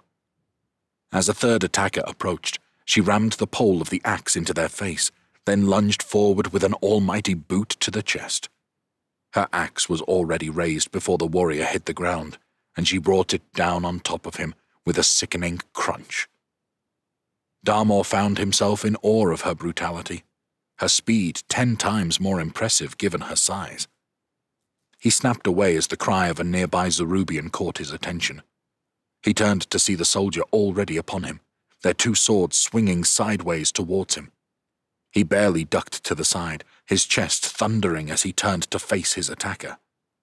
Like the other Zerubians, this one was slender and athletic in build, clad in lightweight dark red leather. He brought his swords down on Darmor, who raised his blade sideways to block the strike. As steel met steel, the Zerubian pressed down against Darmor as he struggled with his weaker arm. He could still fight with a blade. He had often practiced with his weaker hand all throughout his life, something his father had always drummed into him when he was younger. He had resented his father's strict and relentless training regimen at the time, but in this moment, it was something he was grateful for. Both warriors grimaced and growled until Darmor pushed the Zerubian soldier back before striking out. They exchanged blows over and over, the sound of steel chiming in the air amongst the screams and the roars. Flames had begun to spread from tent to tent. The harshness of the heat stung Darmor's face as he looked for an opening in his opponent's defenses. Another blast of magic landed beside them, spraying them with sand. The force knocked them both over, and it took a few moments for Darmor to gather himself, his ears ringing with a high-pitched noise that caused his eyes to sting and blur. As the noise subsided, the Zerubian wasted no time in diving on top of Darmor with one of his blades. Darmor reached up and grabbed hold of the warrior's wrist, holding him in place. He brought up his weakened arm and smashed it into the side of the Zerubian's head. The flash of pain was agonizing as his stump made contact. It was a nauseating pain, but one he knew he needed to endure if he was going to survive. It was enough to throw the warrior off balance, and Darmor used his weight to roll the man off him. Wasting no time, he pummeled him with his fist over and over again. When the soldier's arms slumped from unconsciousness, Darmor reached for the nearest blade and grabbed hold of it before bringing it down into his stomach. The Zerubian let out a gargled noise as air bubbled in the blood that filled his mouth. Panting heavily, Darmor brought himself to his feet. Around him, the battle had engulfed the camp.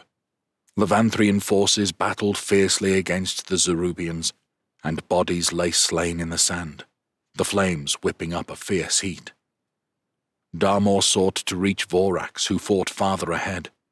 He quickly dispatched another 3 Zerubians who got in his way, slicing his cutlass through their stomachs and across their chests.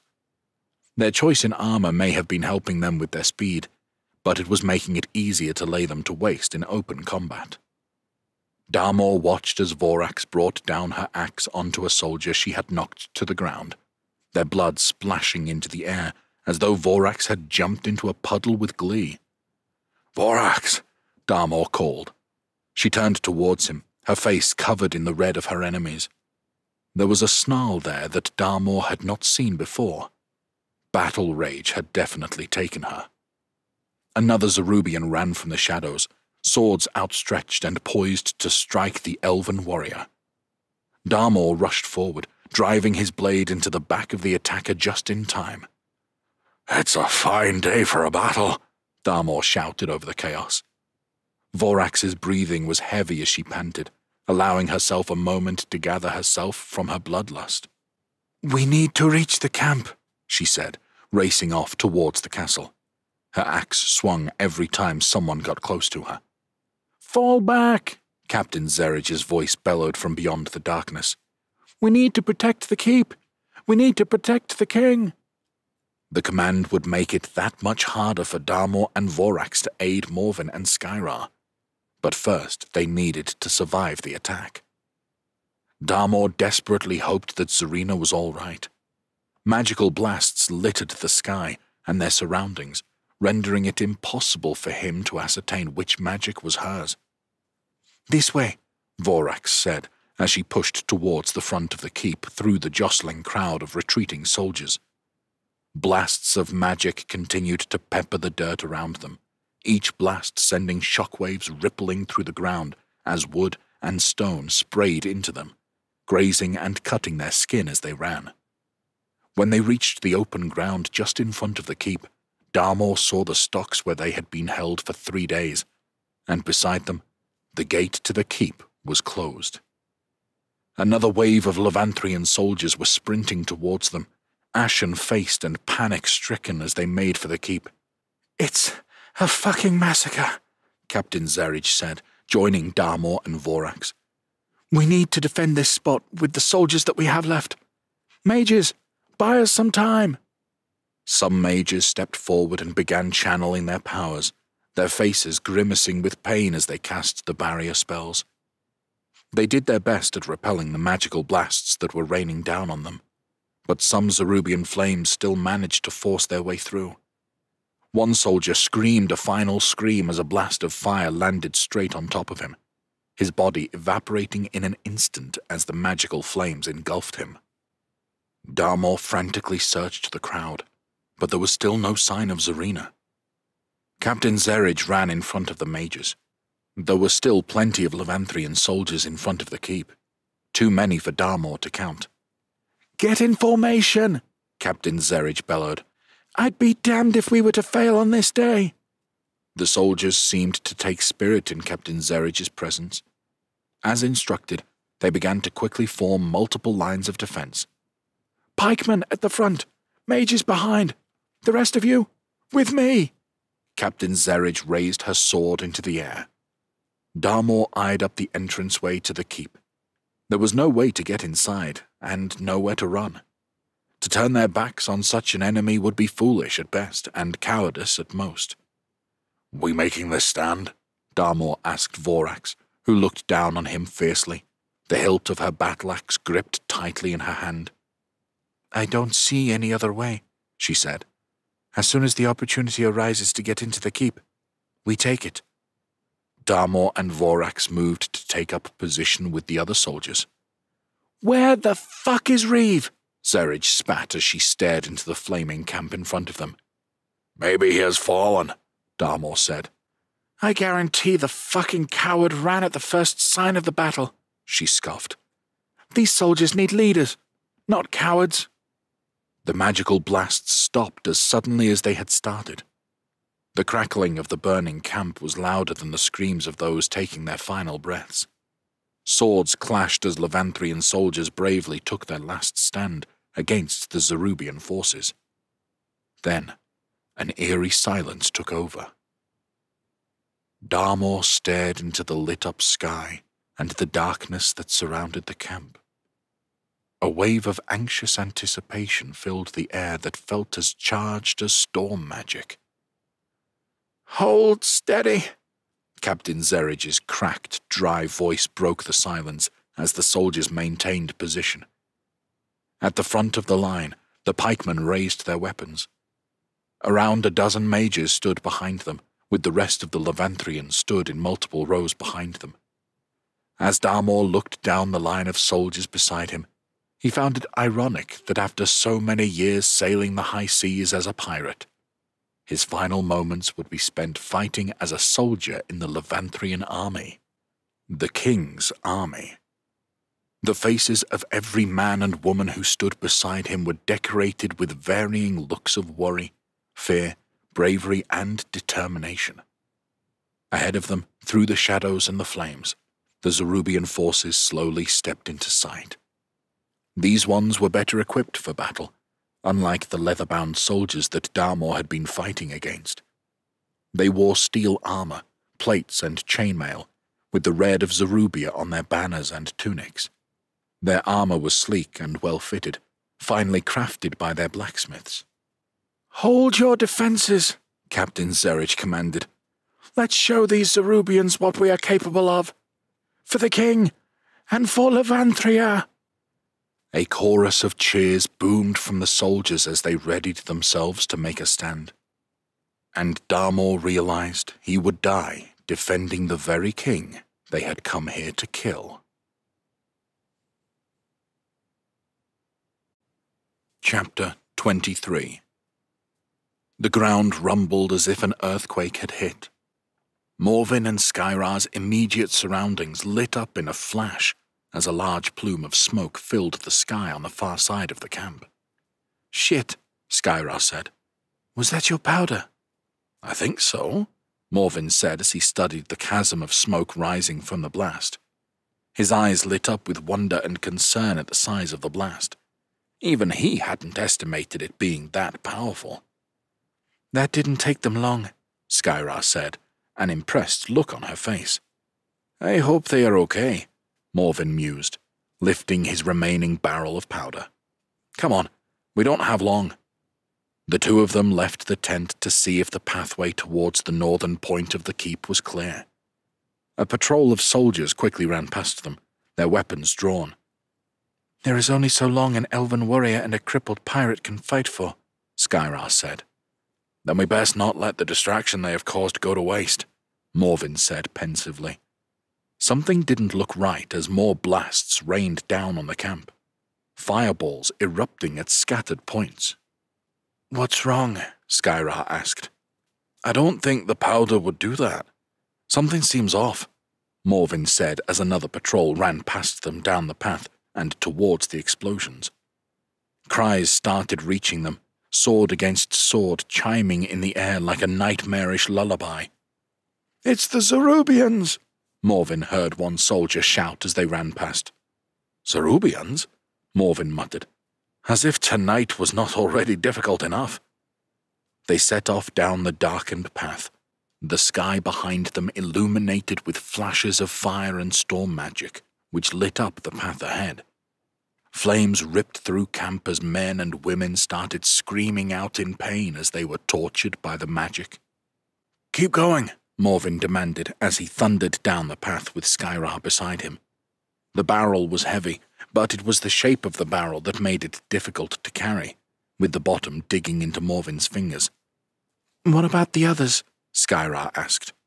"They are not merely creating a distraction. They are fighting a battle." "They know what they must do. As do we. There is a high chance that we do not make it back from this. It's something I have made peace with, lass. I suggest you do the same." With the patrolling soldiers heading into camp to fight, the path remained clear, meaning they could traverse the back of the keep as they searched for the drains that General Pressian had told Morven about.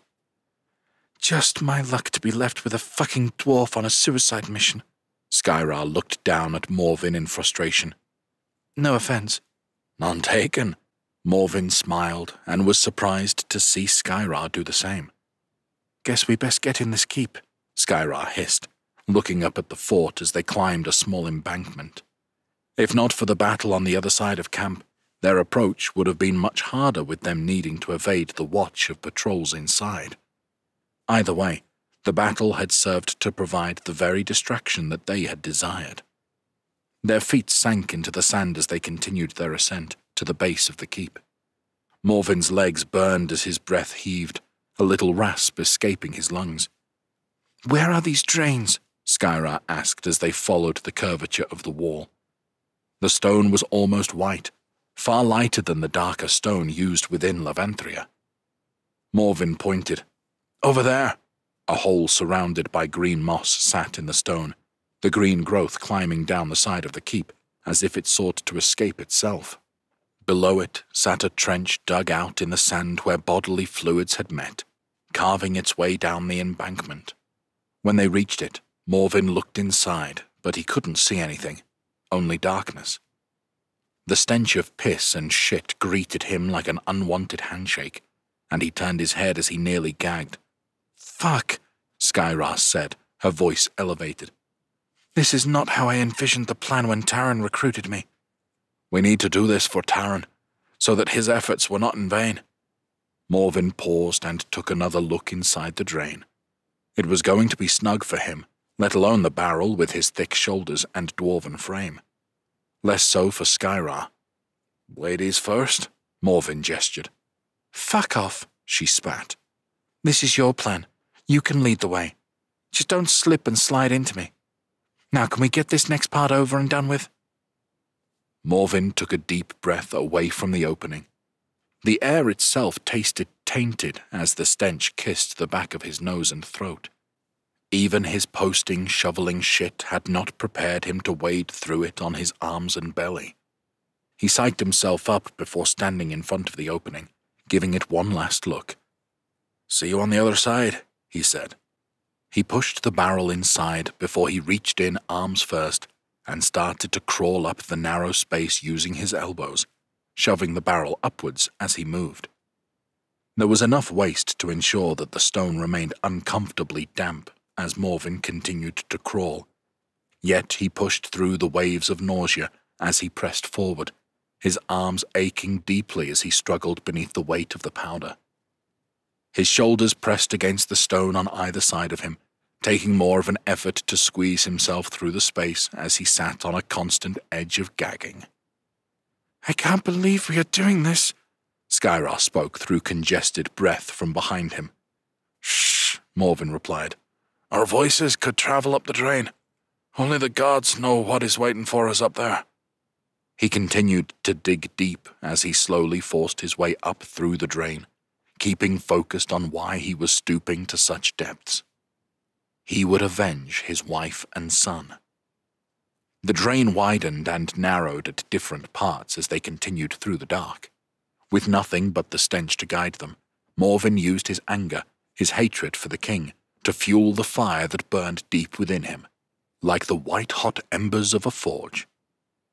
In this darkened place, the battle that was raging outside was muffled by the stone that surrounded them. Aside from the odd rumble that they felt through the stone, they might have forgotten that there was a battle raging outside. Something ahead caught Morven's attention, and the flicker of a flame ahead of him caused his mood to lift. "Not long now, lass," he whispered as he continued to drag himself upwards, his elbows now stinging and raw from the jagged stone underneath him. When he reached the top, he poked his head from the hole that was carved through the stone and took in a huge gulp of air. It wasn't pure, but it felt crisper than Garuvian ice as he savored it. Luckily, no one else was around in the toilet, and Morven sought to pull himself free. "Coast is clear," he said. "Then hurry up." Skyrar's muffled voice harried him, and Morven felt a shove on his backside as he was forced up out of the toilet. He gathered himself, then went back to the opening to help pull Skyrar free. The door to the room swung open. Morven instinctively jumped behind the door as one soldier entered and the door closed behind him. He undid his trousers and stood over the hole where Skyrar lay hidden. He sighed as he readied himself to relieve his bladder. When he looked down, his face was awash with shock at the hazel eyes and pale face that greeted him. "What the—" In a flash, Skyrar sliced upwards with a dagger, dismembering the soldier as he squealed like a pig. Morven shot from behind him and jumped up onto his back, covering his mouth as the soldier started to buck, his blood spraying around the room from his groin. Morven held on tightly, not wanting to draw further attention to them through the screams of the guard. With a display of agility, Skyrar shot from the toilet and pressed her dagger slowly through the guard's chin with a crunch. The soldier stopped bucking and fell to the floor with Morven jumping back from him just in time. "Was there any need?" Morven asked, eyes wide at the appendage which lay on the stone floor. "It was either that or be pissed on," Skyrar said coldly. "And no quest is worth that." "Although I hear some would gladly pay for a service like that," Morven laughed, then quietened himself, remembering where they were. Skyrar curled her face up in disgust. "Animals," she said before reaching for the door and opening it slowly. "There are 3 soldiers ahead. Likely they will be waiting for this one to return. Which way do we need to go?" "Where's Dravo?" one of the soldiers said impatiently. "We need to get to the king's chambers. We are under attack." Morven racked his brain. "I don't know," he admitted. "The general merely said that the powder needed to get to the cellar below the king's chambers." Skyrar rolled her eyes in disbelief before eyeing up the group of soldiers ahead of them. "Leave these to me." She slid into the shadows against the wall, vanishing out of Morven's sight. He crept to the door to look on. From the shadows beside the group, she shot out with her blade, slicing the neck of one soldier, before pushing another against the wall and slamming her dagger into his chest with brutal efficiency. Before the third guard had time to react, she had already pulled a second dagger from her waist and rammed it into her stomach. She pulled her other dagger free and brought it around, piling it into the side of the soldier's mouth. The speed with which she moved shocked Morven. Had he blinked, he would not have seen her in action. The 3 soldiers dropped in unison to the floor, their lives ruthlessly ended in the blink of an eye. Skyrar looked farther down the corridor before waving Morven over. He gave another look down the adjacent corridor before following her. "This place is bigger than it looks from the outside," she said as Morven approached, wiping the blood off her daggers on her arms. "Keep to the inner edge and follow the wall. We will likely find a staircase. Let's hope we don't bump into any more soldiers and that they don't find these bodies," he said. Skyrar smirked. "I hope they do." The 2 of them followed the inside wall until they reached a staircase. Luckily, they did not find any other soldiers, and the opening to the stairs was illuminated by a torch on either side. Morven grabbed one of them and took the steps down into the basement. His chest pounded as they reached another chamber that was lined with doors. When Morven tried the first, he found that it was locked. "Skyrar, if you would." Skyrar removed a pick from her pocket and inserted it into the lock. After a brief moment, there was a click from inside, and she pushed the door open. There was nothing inside. "Who locks a fucking door to nothing?" she scoffed as she moved on to the next door. It did not take long for her to unlock it, and she kicked it open. The room was lined with oak barrels, similar to the ones they had fetched the powder in. "I think the king's room is above the room behind that door. Can you pick it?" Skyrar scowled at Morven and set to work on the lock as Morven rolled the barrel just behind her. "As soon as you open the door, I'll place the barrel in the center of the room." Skyrar continued to concentrate on the lock as she attempted to pick it, cursing under her breath. "Hurry, lass. We have no time to spare. he said, eyeing up the door. I'm trying. This lock is different from the others. She wriggled the pick in her hands whilst listening to the door before the familiar click noise came from within. With a smug smile, Skyra pulled the door back.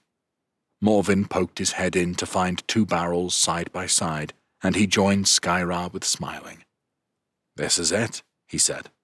It's the moment we've been waiting for. I only hope the king remains in his chambers above.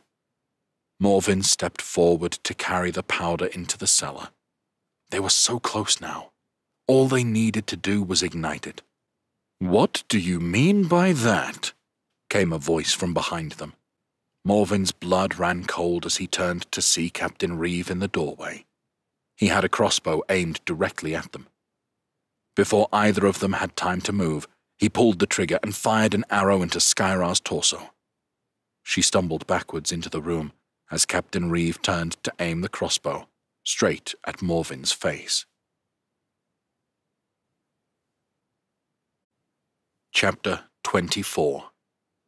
Hold your nerves, Captain Zerridge demanded as the Zerubian forces advanced towards them. Darmor could see that their numbers far exceeded their own. We do not break formation, she added, as wavering arms of the first line of defense held their pikes aloft. The Zerubians advanced for a short distance before stopping, the two forces eyeing up one another. Flames danced behind them as their soldiers took up their offensive formation. Their commander stepped to the front of their lines and raised his helmet. His armor was larger than the others. He was clearly of high rank, a knight perhaps. Lay down your weapons and submit, he said aggressively. You have invaded our lands and slaughtered our people. I offer you a kindness compared to what your king has shown us. All I ask is for your king's head on a spike. For the king, Captain Zerridge called back, the rest of the soldiers repeating her words in unison. For the king! All except for Darmor and Vorax, who remained silent as they stared down at their enemy. Very well, the commander said with a smile. I prefer it this way. He lowered the visor of his helmet, which reflected the flames that lit up the dark sky. With a wave of his arms, his soldiers advanced forward, some on foot, some on horseback. Hold!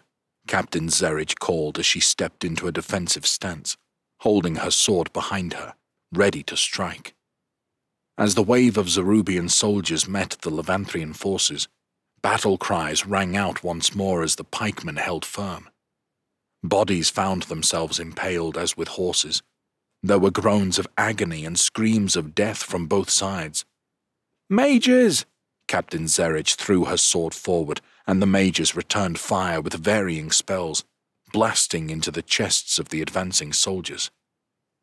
The Zerubians formed a red sea of dark red armor. Soon they had engulfed the mages as they pushed through the pikemen, swallowing them with their superior force. The Zerubians seemed happy to sacrifice some of their soldiers to drown the Levanthrian forces in their numbers. Zerridge let out an almighty roar as she brought her sword up against the first Zerubian that reached her. Within seconds, the two forces had blended into one. Within the mass of bodies was chaos. Darmor began hacking and slashing at any Zerubian that came near him. It was like slicing through vines as he took them down. Vorax roared her own battle cry as she cleaved the head off an advancing soldier, before barging into the side of a horse whose rider was bringing their sword down on Levanthrian soldiers. The horse toppled over, its rider's leg trapped underneath. Vorax vaulted the horse, landing on the other side. She brought her blood-soaked axe above her head with a growl before slamming it down on the fallen rider. Captain Zerridge, displaying her battle prowess, exchanged strikes with many as she danced her way through the battle, leaving nothing but a trail of bodies behind her. Out of the corner of his eye, Darmor saw her enter the path of the enemy commander. The two stopped for a moment, eyeing each other up. Then Zerridge lunged forward with her sword raised, but the Zerubian knight parried her strike with ease, swinging his own sword to meet hers. The blow forced her backwards. She just about managed to keep her footing, but the knight was already upon her. He brought down his sword once again, then again. Zerij continued to parry the strikes, struggling with the knight's strength and speed, which was unhindered even by the thick armor he wore.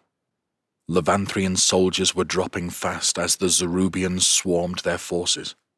Darmor looked around him as they continued to fight in vain. "You want the king's head?" he roared as he ducked the strike of an advancing soldier. "I will bring it to you myself." He brought his cutlass down onto the skull of the Zerubian warrior, then glanced back at the keep, its locked metal gate keeping them out. Somehow, they needed to get inside. "Vorax!" Darmor roared. "Vorax!" Scores of Zerubians crashed into the ground as she smashed through them like a battering ram, her armor soaked in the blood of her enemies. "There's too many," she cried. "We can end this battle. We just need to get inside." In the middle of the battle, a weary Zerij continued to fight against the knight, slashing at him and blocking his attacks against her. Her arms appeared to be growing tired as her sword became heavier and heavier with every strike that she threw. The knight continued to push against Zerij, who was only just able to cling onto her sword, each strike taking her longer and longer to recover from. There was nothing they could do for the captain now. Darmor and Vorax began to fall back towards the gates at the entranceway to the keep. Then the earth began to shake beneath their feet. Darmor and Vorax stopped in their tracks and turned around to see what the source of the quake was.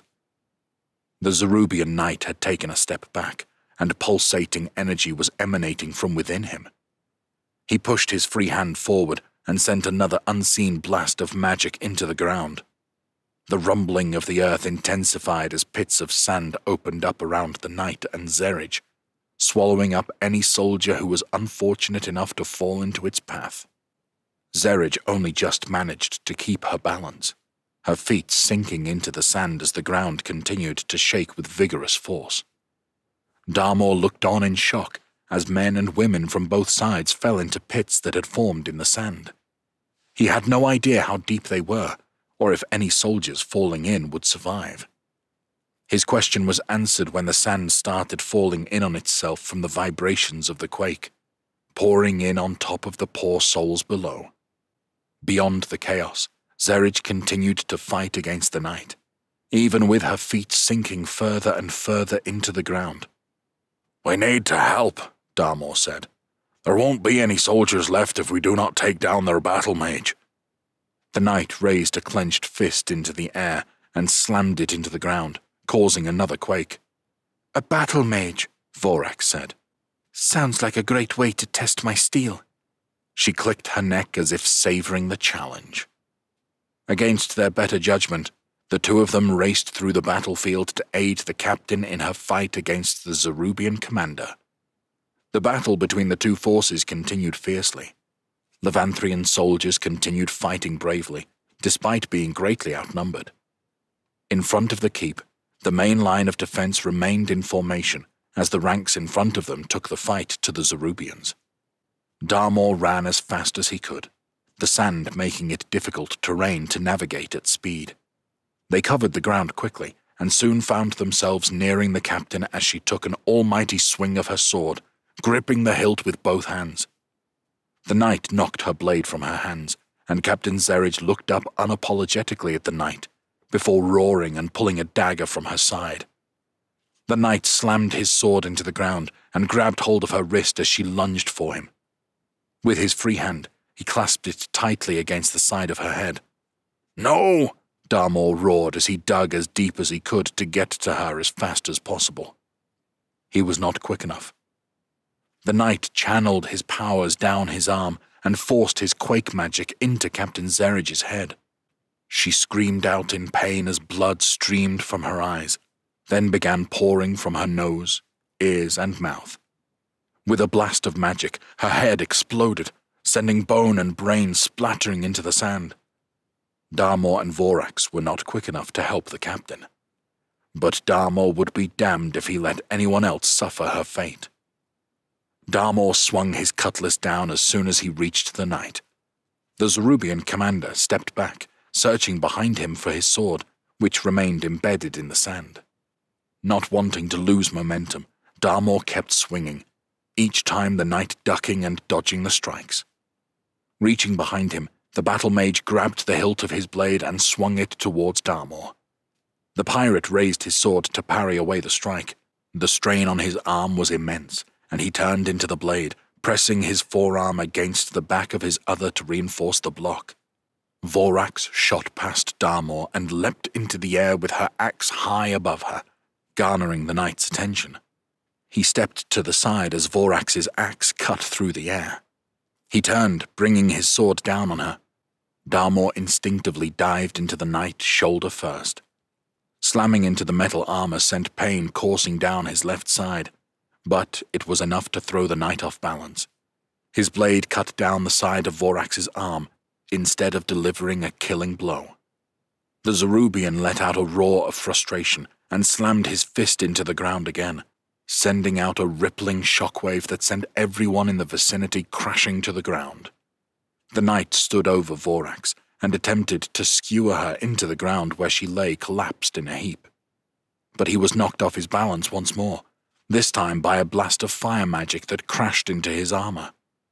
With a roar, he grabbed hold of his red-hot shoulder pauldron and ripped it from him, tossing it to the ground. As he looked for the source of the blast, his attention removed from Vorax and Darmor, who used the brief reprieve to get back to their feet. Zarina shot through the crowd of warring soldiers, her gaze fixed on the knight as she weaved in and out of the soldiers between them. One of her arms was lit up in molten flame as she used her hand like a blade against any Zerubian who got in her way, her strikes slicing through their armor like a knife through butter. She rolled her shoulder back and fired another blast of fire at the knight, who took the full force in his other shoulder, the pauldron burning red. He dropped his sword and scrambled to remove the metal armor as it seared into his skin. Sensing an opportunity, Darmor leapt up and buried his cutlass into the knight's now exposed shoulder, tearing through his flesh.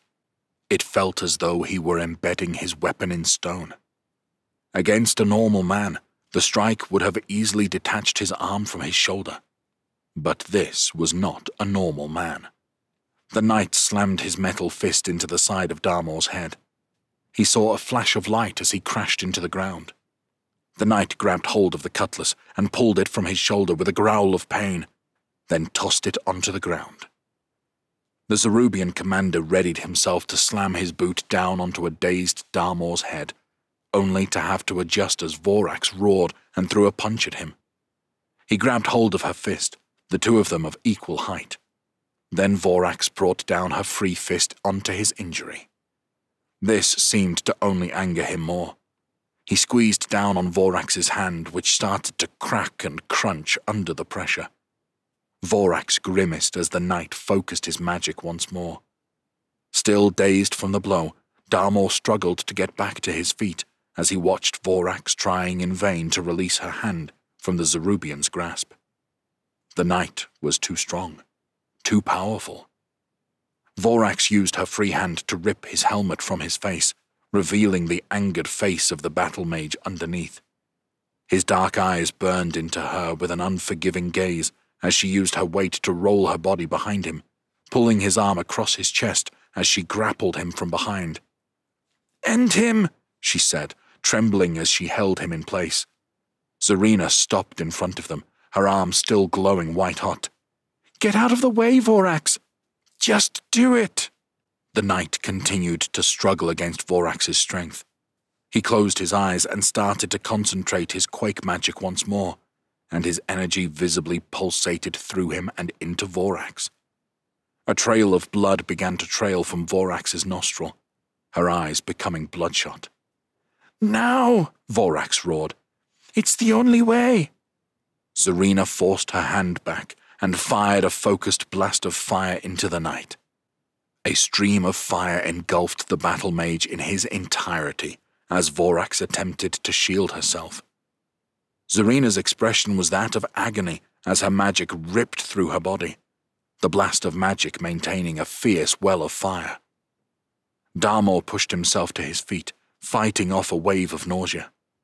When it seemed that Vorax couldn't hold on any longer, she collapsed on the ground, the armor on her arms melting, her flesh burnt beyond repair. Zarina stopped her magic, and the Zerubian knight staggered backwards, his armor molten as he screamed in agony. It was at this moment that Darmor stepped in front of him, with the knight's own sword, and jammed it into the exposed burnt flesh of his chest. The sword went through him in its entirety. The knight's eyes grew wide before he exhaled his last breath and slumped back into the sand. "Vorax!"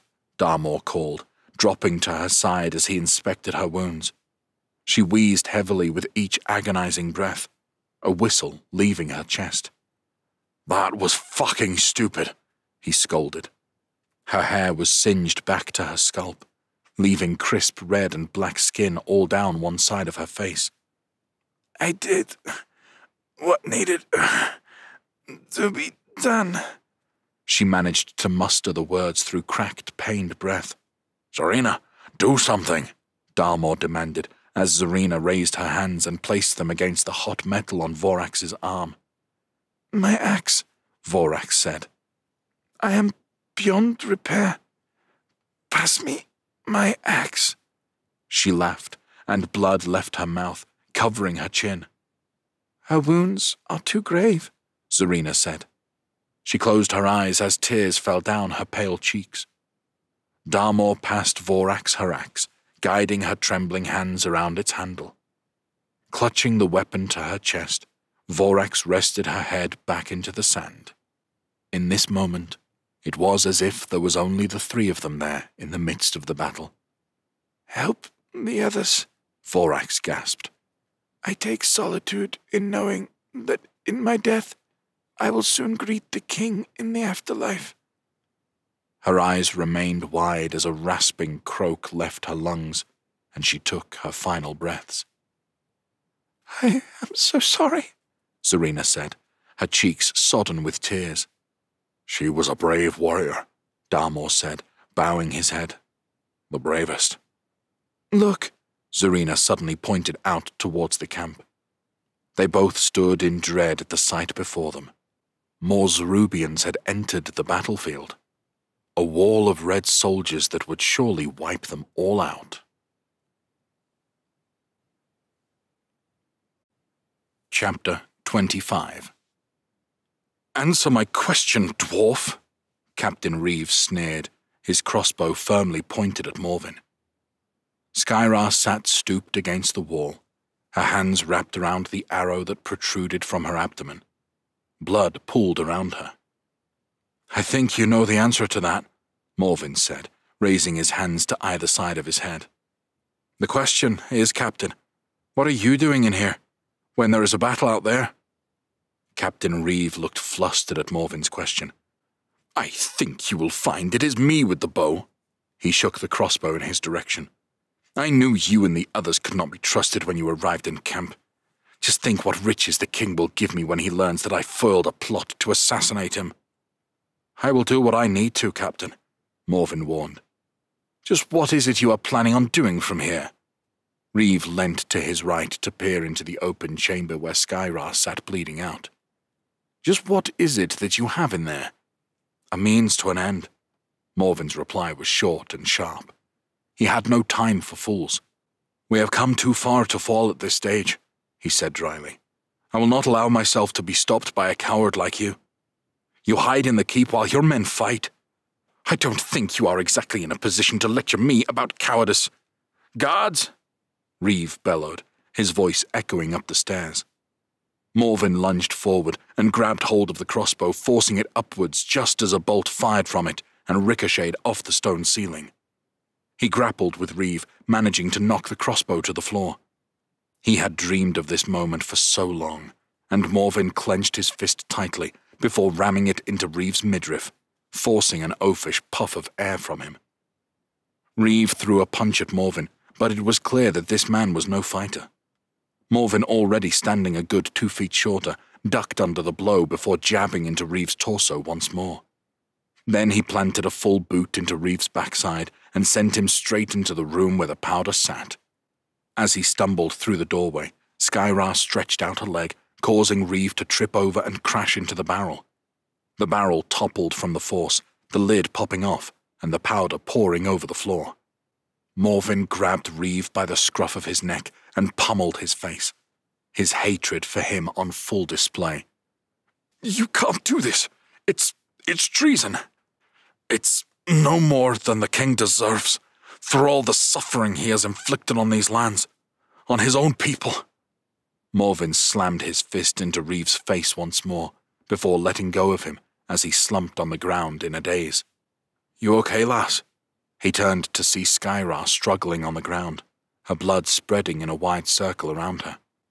"What do you think?" She spoke through gritted teeth and tried to pull herself up, but she was too weak. "Mix the powder," she told him. "You need to move quickly before more soldiers arrive." Morven set about using a shovel to quickly mix the powder together even more, the glow becoming brighter and brighter as it became ready to ignite. Steps on stone alerted Morven to approaching guards. Skyra was closest to the doorway. She reached for a dagger and launched it at the stairwell just as a soldier appeared. He ran straight into the blade as it buried deep into his chest. More soldiers approached as Morven shot into the doorway to buy them time. "Here," Morven reached into his tunic and produced the small flint device. He eyed it briefly before tossing it to Skyra. "Make yourself useful." The flint device landed on her legs as Morven removed Herelda from his back. The weapon he had spent years creating, honing, so that when it needed to be called upon, it would be ready. He had already fired it once against the scorpion, and he did not know if it would shoot a second time. But Morven had spent so long tinkering with it, adapting its design to make it as deadly as he could. It was already loaded with powder, and he aimed it at the approaching soldiers. He was about to find out if his tinkering had worked. Morven brought his hand down on the side of the chamber and rolled it. With a click, the cylinder turned, and Morven pulled the trigger again. With a flash of light, the powerful blast forced itself from the end of Herelda, piercing through the first soldier's chest, then the second, and the third soldier behind him. All three were blasted backwards with the force of a trebuchet. Their chests had been cleaved open, leaving nothing but mashed-up organs and bones on display. "Go," Skyra demanded. "Get to the king. You need to make sure he does not leave that chamber. And if he does, you end him." "Give me that," Reeve growled as he dived at Skyra, grabbing hold of her wrist. "Go," she shouted as she pulled out her remaining dagger and jammed it into the side of Reeve's torso. Reeve staggered backwards, looking shocked. You stabbed me," he spluttered, clasping his hands over his wound. "And you shot me. Not that that makes us even. You can join me in the afterlife." She turned and nodded to Morven. "Go," she hissed weakly. Morven hurtled towards the stairs. He needed to get to the upper level, to find the king's chamber, to ensure that he did not make it out alive. Between the battle raging outside and the guards they had killed whose bodies would undoubtedly be discovered, all he had time for now was a direct confrontation with the king. When he reached the top of the stairs, daylight had begun to shine through the windows. Ahead of him, a guard rushed towards him, and Morven dropped down onto one knee, pointing Herelda at the advancing guard. With a boom, another blast of metal and magic propelled out and straight into the man without the need for reloading. The guard spattered against the wall, his torso nothing but a bloody pulp. As Morven reached the next flight of steps, the ground shook as if they were in an earthquake. A blast of light overtook Morven, and stone exploded behind him.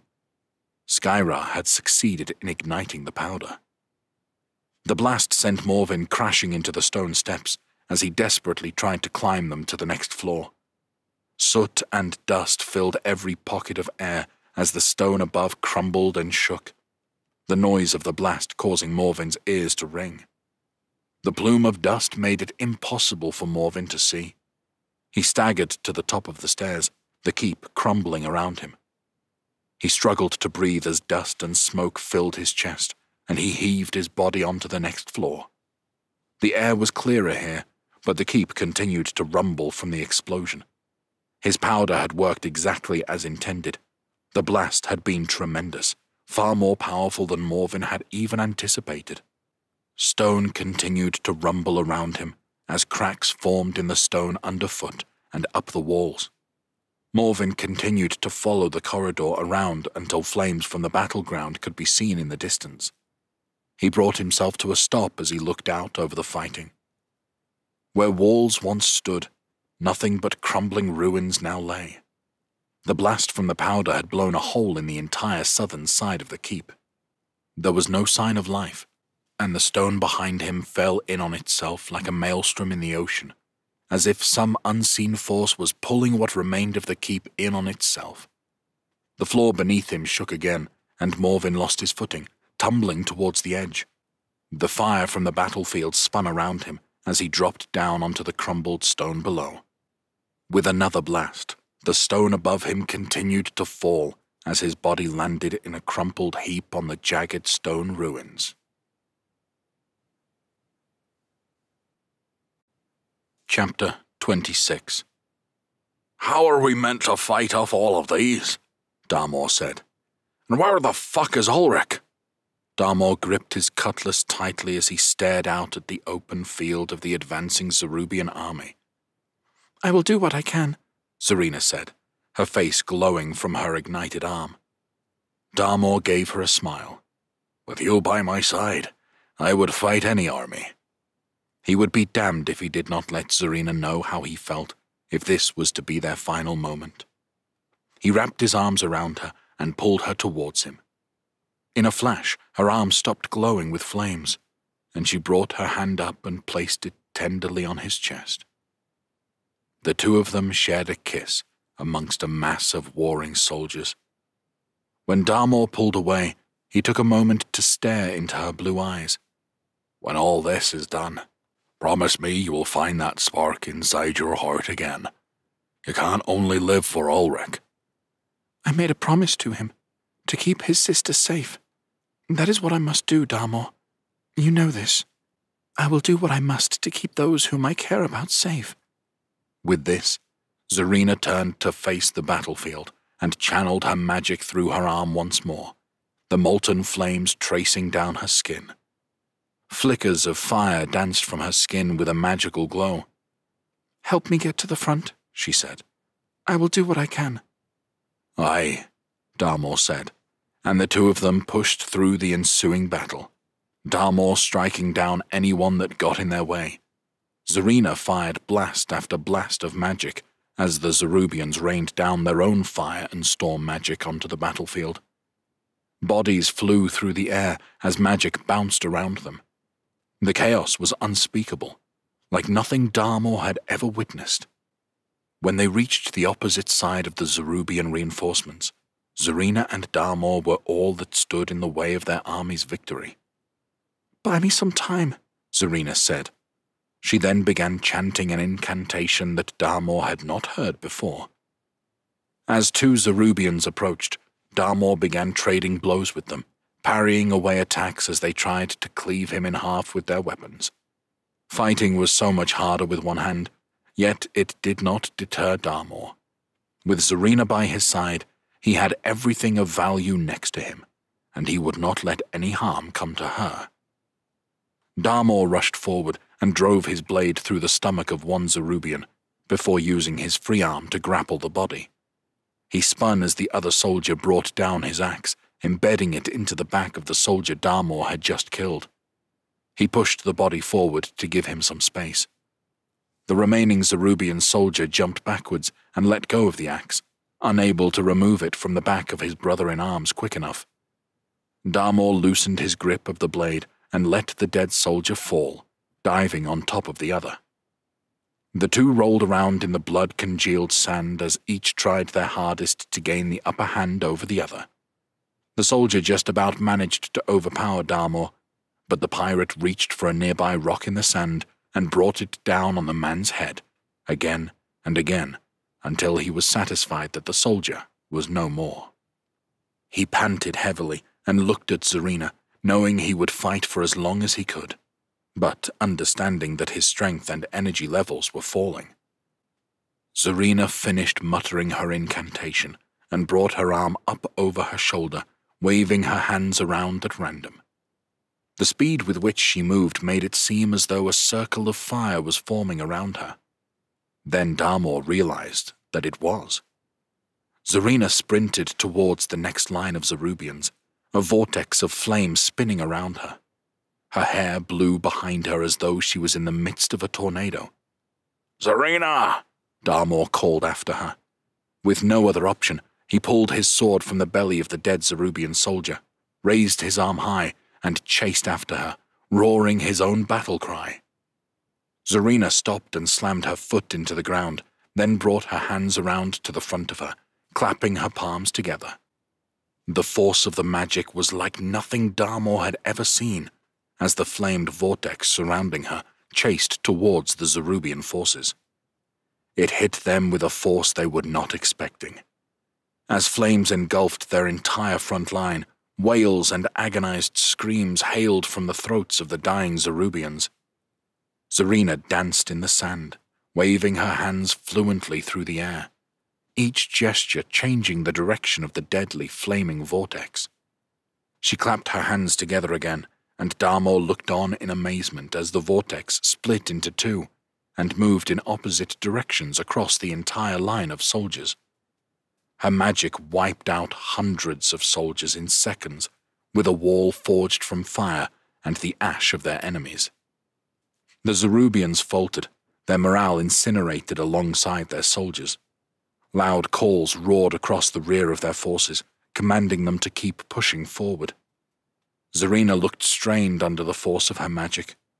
Darmor could see thick black veins protruding from her arms, yet she continued to channel her magic despite the toll it was taking on her. When the flames reached the ends of the front line, Zarina stopped and crumpled to the ground. "Zarina!" Darmor called as he raced towards her. He helped keep her steady. "You can't sustain magic like that. It will kill you." Zarina had an angered expression on her face, one that she only wore when in combat. It was a striking change from the usual serene and caring woman that he knew. "I will hold this line as long as I need to. It is the king that needs to fall on this day, not Levanthrian soldiers." She reached into her belt and removed the flask that contained the waters from the cursed fountain. Gripping it with cracked, trembling fingers, Zarina knocked her head back and tipped the last of the water into her mouth. "Zarina," Darmor warned, "you need more supply of the water. Without this, you won't be able to cleanse yourself of the magic you use. Need I remind you the effect this has on you?" "When the only other option is death, I know which I would rather choose," she said coldly. "You can escort me back to Traventine when all of this is done." The tracked marks on her arms faded as her skin returned to its usual freshness, the effects of her magic use reversed. Through the flames, knights mounted on horses ran through. Darmor estimated that there were at least 100 riders galloping towards them. They were not in formation, however, staggering their runs as they charged forward through the thick sand. "Fuck," Darmor cursed. "They were like fucking ants." There were simply too many of them, and despite their best efforts, more and more continued to push through. Zarina planted her feet into the sand as she started summoning her magic once more, a blast of magical energy engulfing her. Her jet-black hair danced around her as she screamed out in anguish, allowing her power to engulf her entire form. "Darmor, step away from me!" she screamed as flames erupted around her. The heat of the flames was enough on its own to force Darmor back, and he continued to move away until the heat didn't cause him too much discomfort.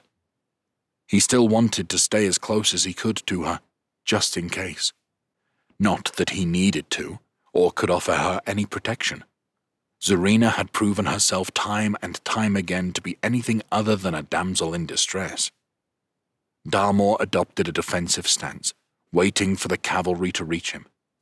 His chest heaved and his body ached, but as long as Zarina was of this world, he would continue to fight. A sudden blast from behind them shook the very ground they stood on. A flash of light reached them first, forcing Darmor to close his eyes. Within seconds, an almighty noise boomed in his ears.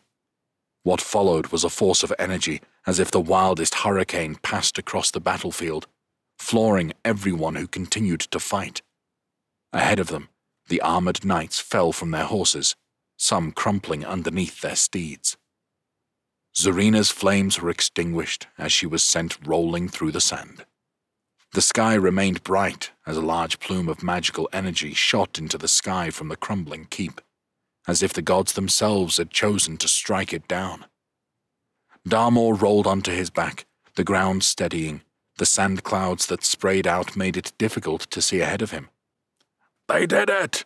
Darmor shouted at the top of his lungs, the windstorm around him still howling. "The dwarf did it!" He clambered to his feet as the sand began to settle. Other soldiers did the same as they all stared back in shock and horror at the ruined keep. All that remained was a mass of rubble and stone from a blast of power of which the likes the world had never seen. "Retreat!" a voice from the Zerubian forces called, and those that could began descending away from the battlefield as commanded, getting away from the chaos as fast as they could. "The gods have struck!" the same voice called. Zerubians ran past Darmor and Zarina, no longer interested in combat. Many chose to leave their weapons behind as they scrambled for safety from the powerful blast.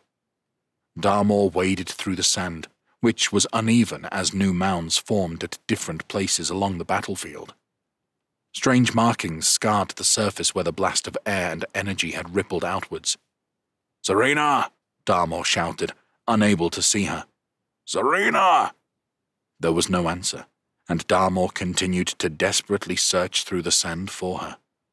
He continued his search until he saw a raised mound of sand and dust, an arm with tracked veins poking out from underneath. He raced towards her and slid to his knees, pulling on her arm as he rolled her out from under the sand. She wasn't conscious. Darmor placed his hand on her chest and lowering his ear to her lips. He felt a faint heartbeat against his palm, followed by her warm breath against his cheek. He sat her up and pushed back the hair that matted her face as she blinked her eyes open, the effects of her magic already showing signs of wear against her usually unblemished skin. She was still beautiful, though, and Darmor ran his hands through her hair again, stroking her cheek with his rough hand, his own chest thundering wildly. "I thought," he swallowed, "I thought I had lost you." He bowed his head and leant it against Zarina's, his hand still on her cheek. She raised her hand delicately to the back of Darmor's. "The gods themselves couldn't tear me away from you." She smiled and sat up, pressing her lips against his. Chapter 27. Dust settled gently on Morvin's skin as he lay near motionless on a bed of rocks and mortar. His breathing was shallow, but he was still able to draw breath, even if every gulp of air felt as though he had swallowed glass. His body burned with an ache he had never experienced before, and his head throbbed like he had been trampled by 100 wild Zeruls. Small rocks continued to fall around him as he lay at the base of the crumbling ruin, his dust-covered clothes sprinkled with patches of blood from his wounds. Morvin heaved himself onto his side, feeling every stone that pressed into him. With a grimace and a snarl, he tried to push himself up, but let out an agonized scream as his right arm gave way underneath him. He had broken bones before, so he knew exactly what one felt like, but he had never broken his arm.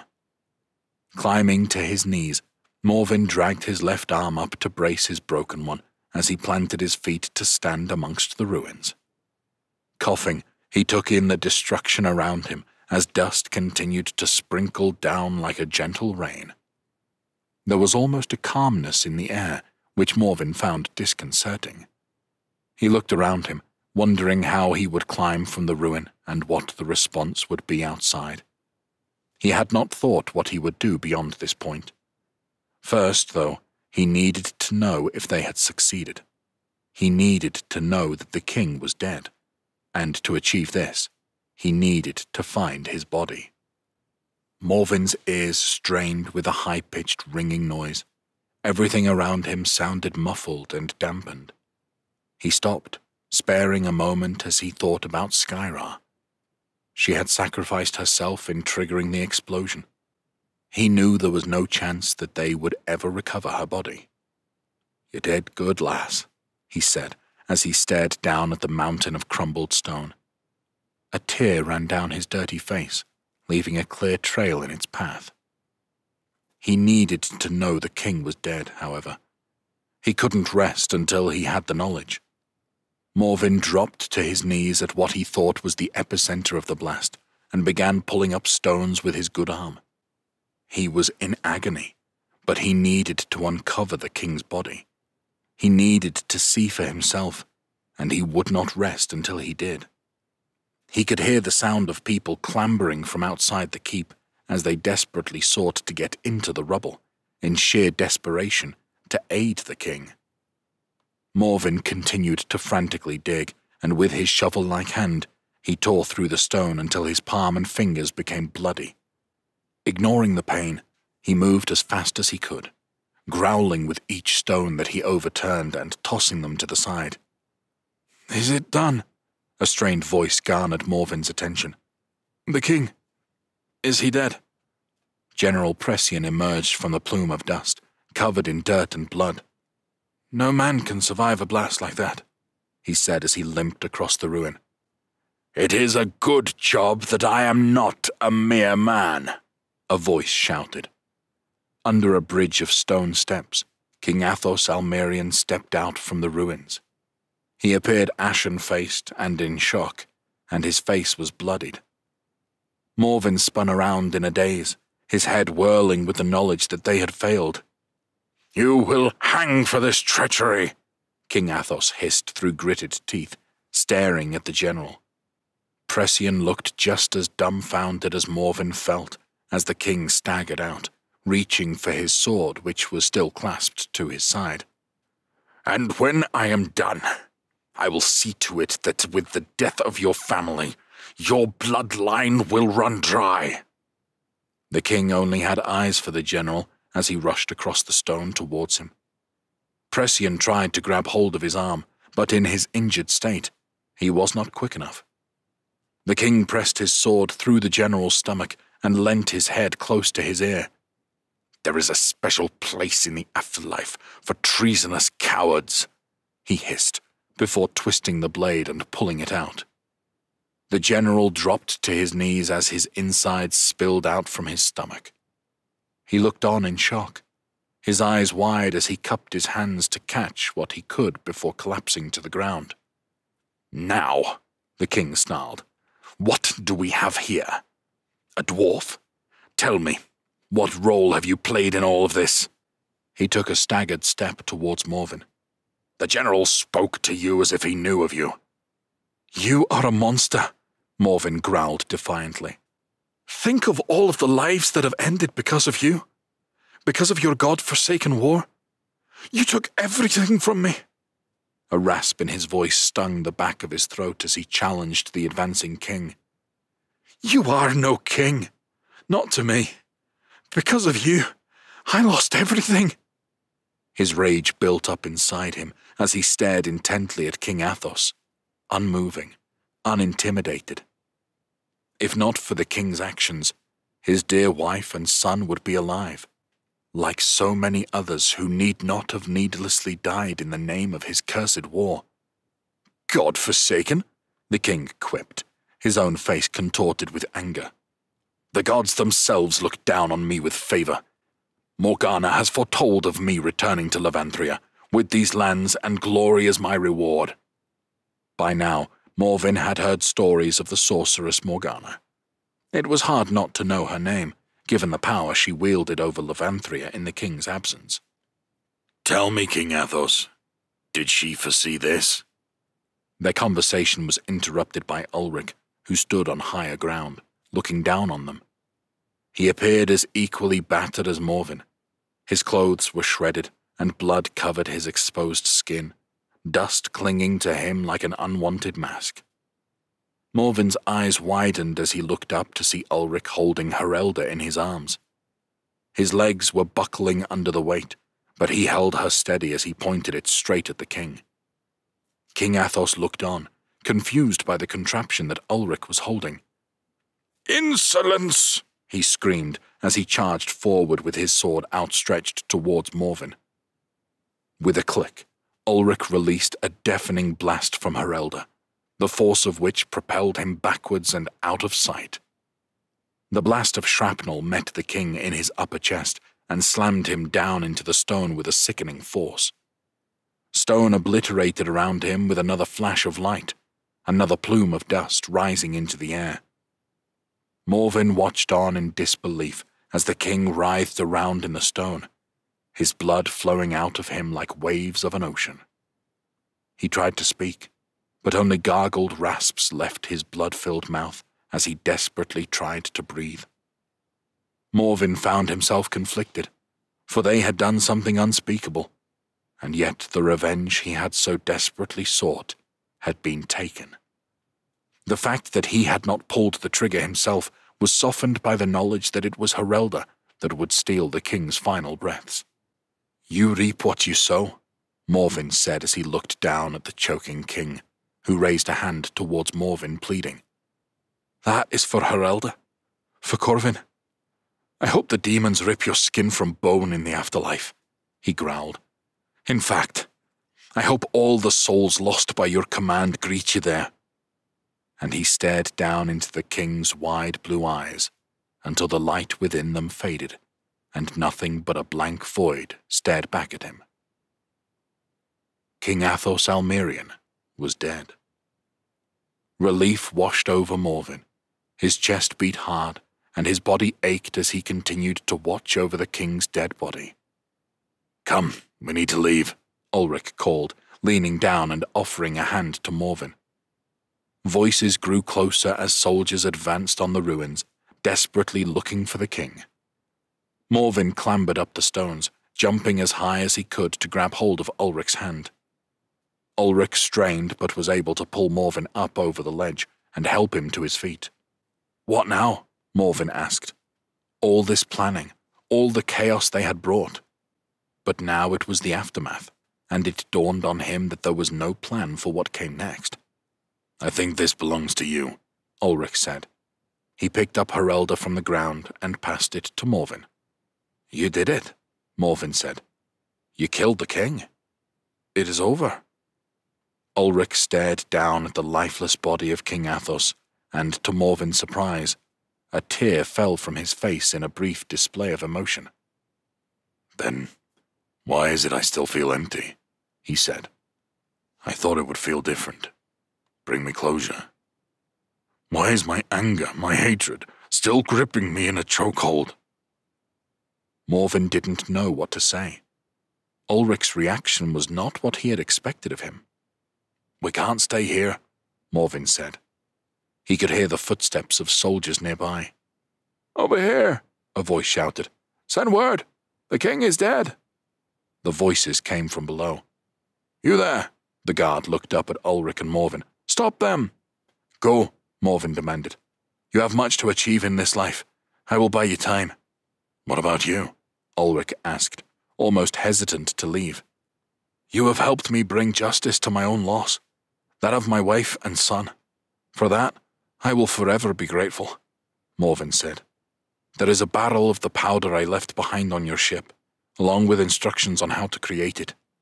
See that it makes a difference in this world. Now go." Ulrich looked downcast as he stepped away before turning and running out of sight, leaving Morven on his own as soldiers climbed up from the ruins to draw level with him. Morven looked up into the fractured night sky and took in a deep inhale of breath. "Until I greet you both in the afterlife," he said. With this, he let out a mighty roar as he charged at the advancing soldiers. He was no longer just an inventor, but a warrior, one that his wife and son would have been proud of.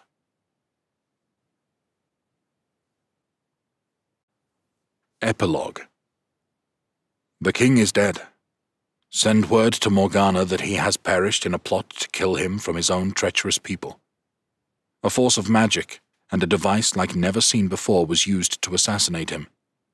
We will bring this very device back with us to try and reverse engineer it in the hopes that we can harness its power.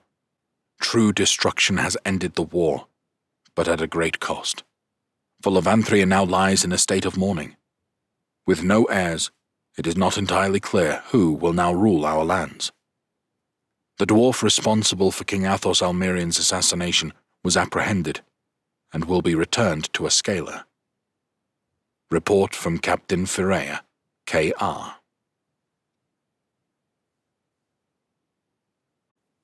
This has been a House of Powder and Plot, a tale of Levanthria, written by A.P. Beswick, narrated by Aaron Smith. Copyright 2023 by A.P. Beswick. Production copyright by A.P. Beswick.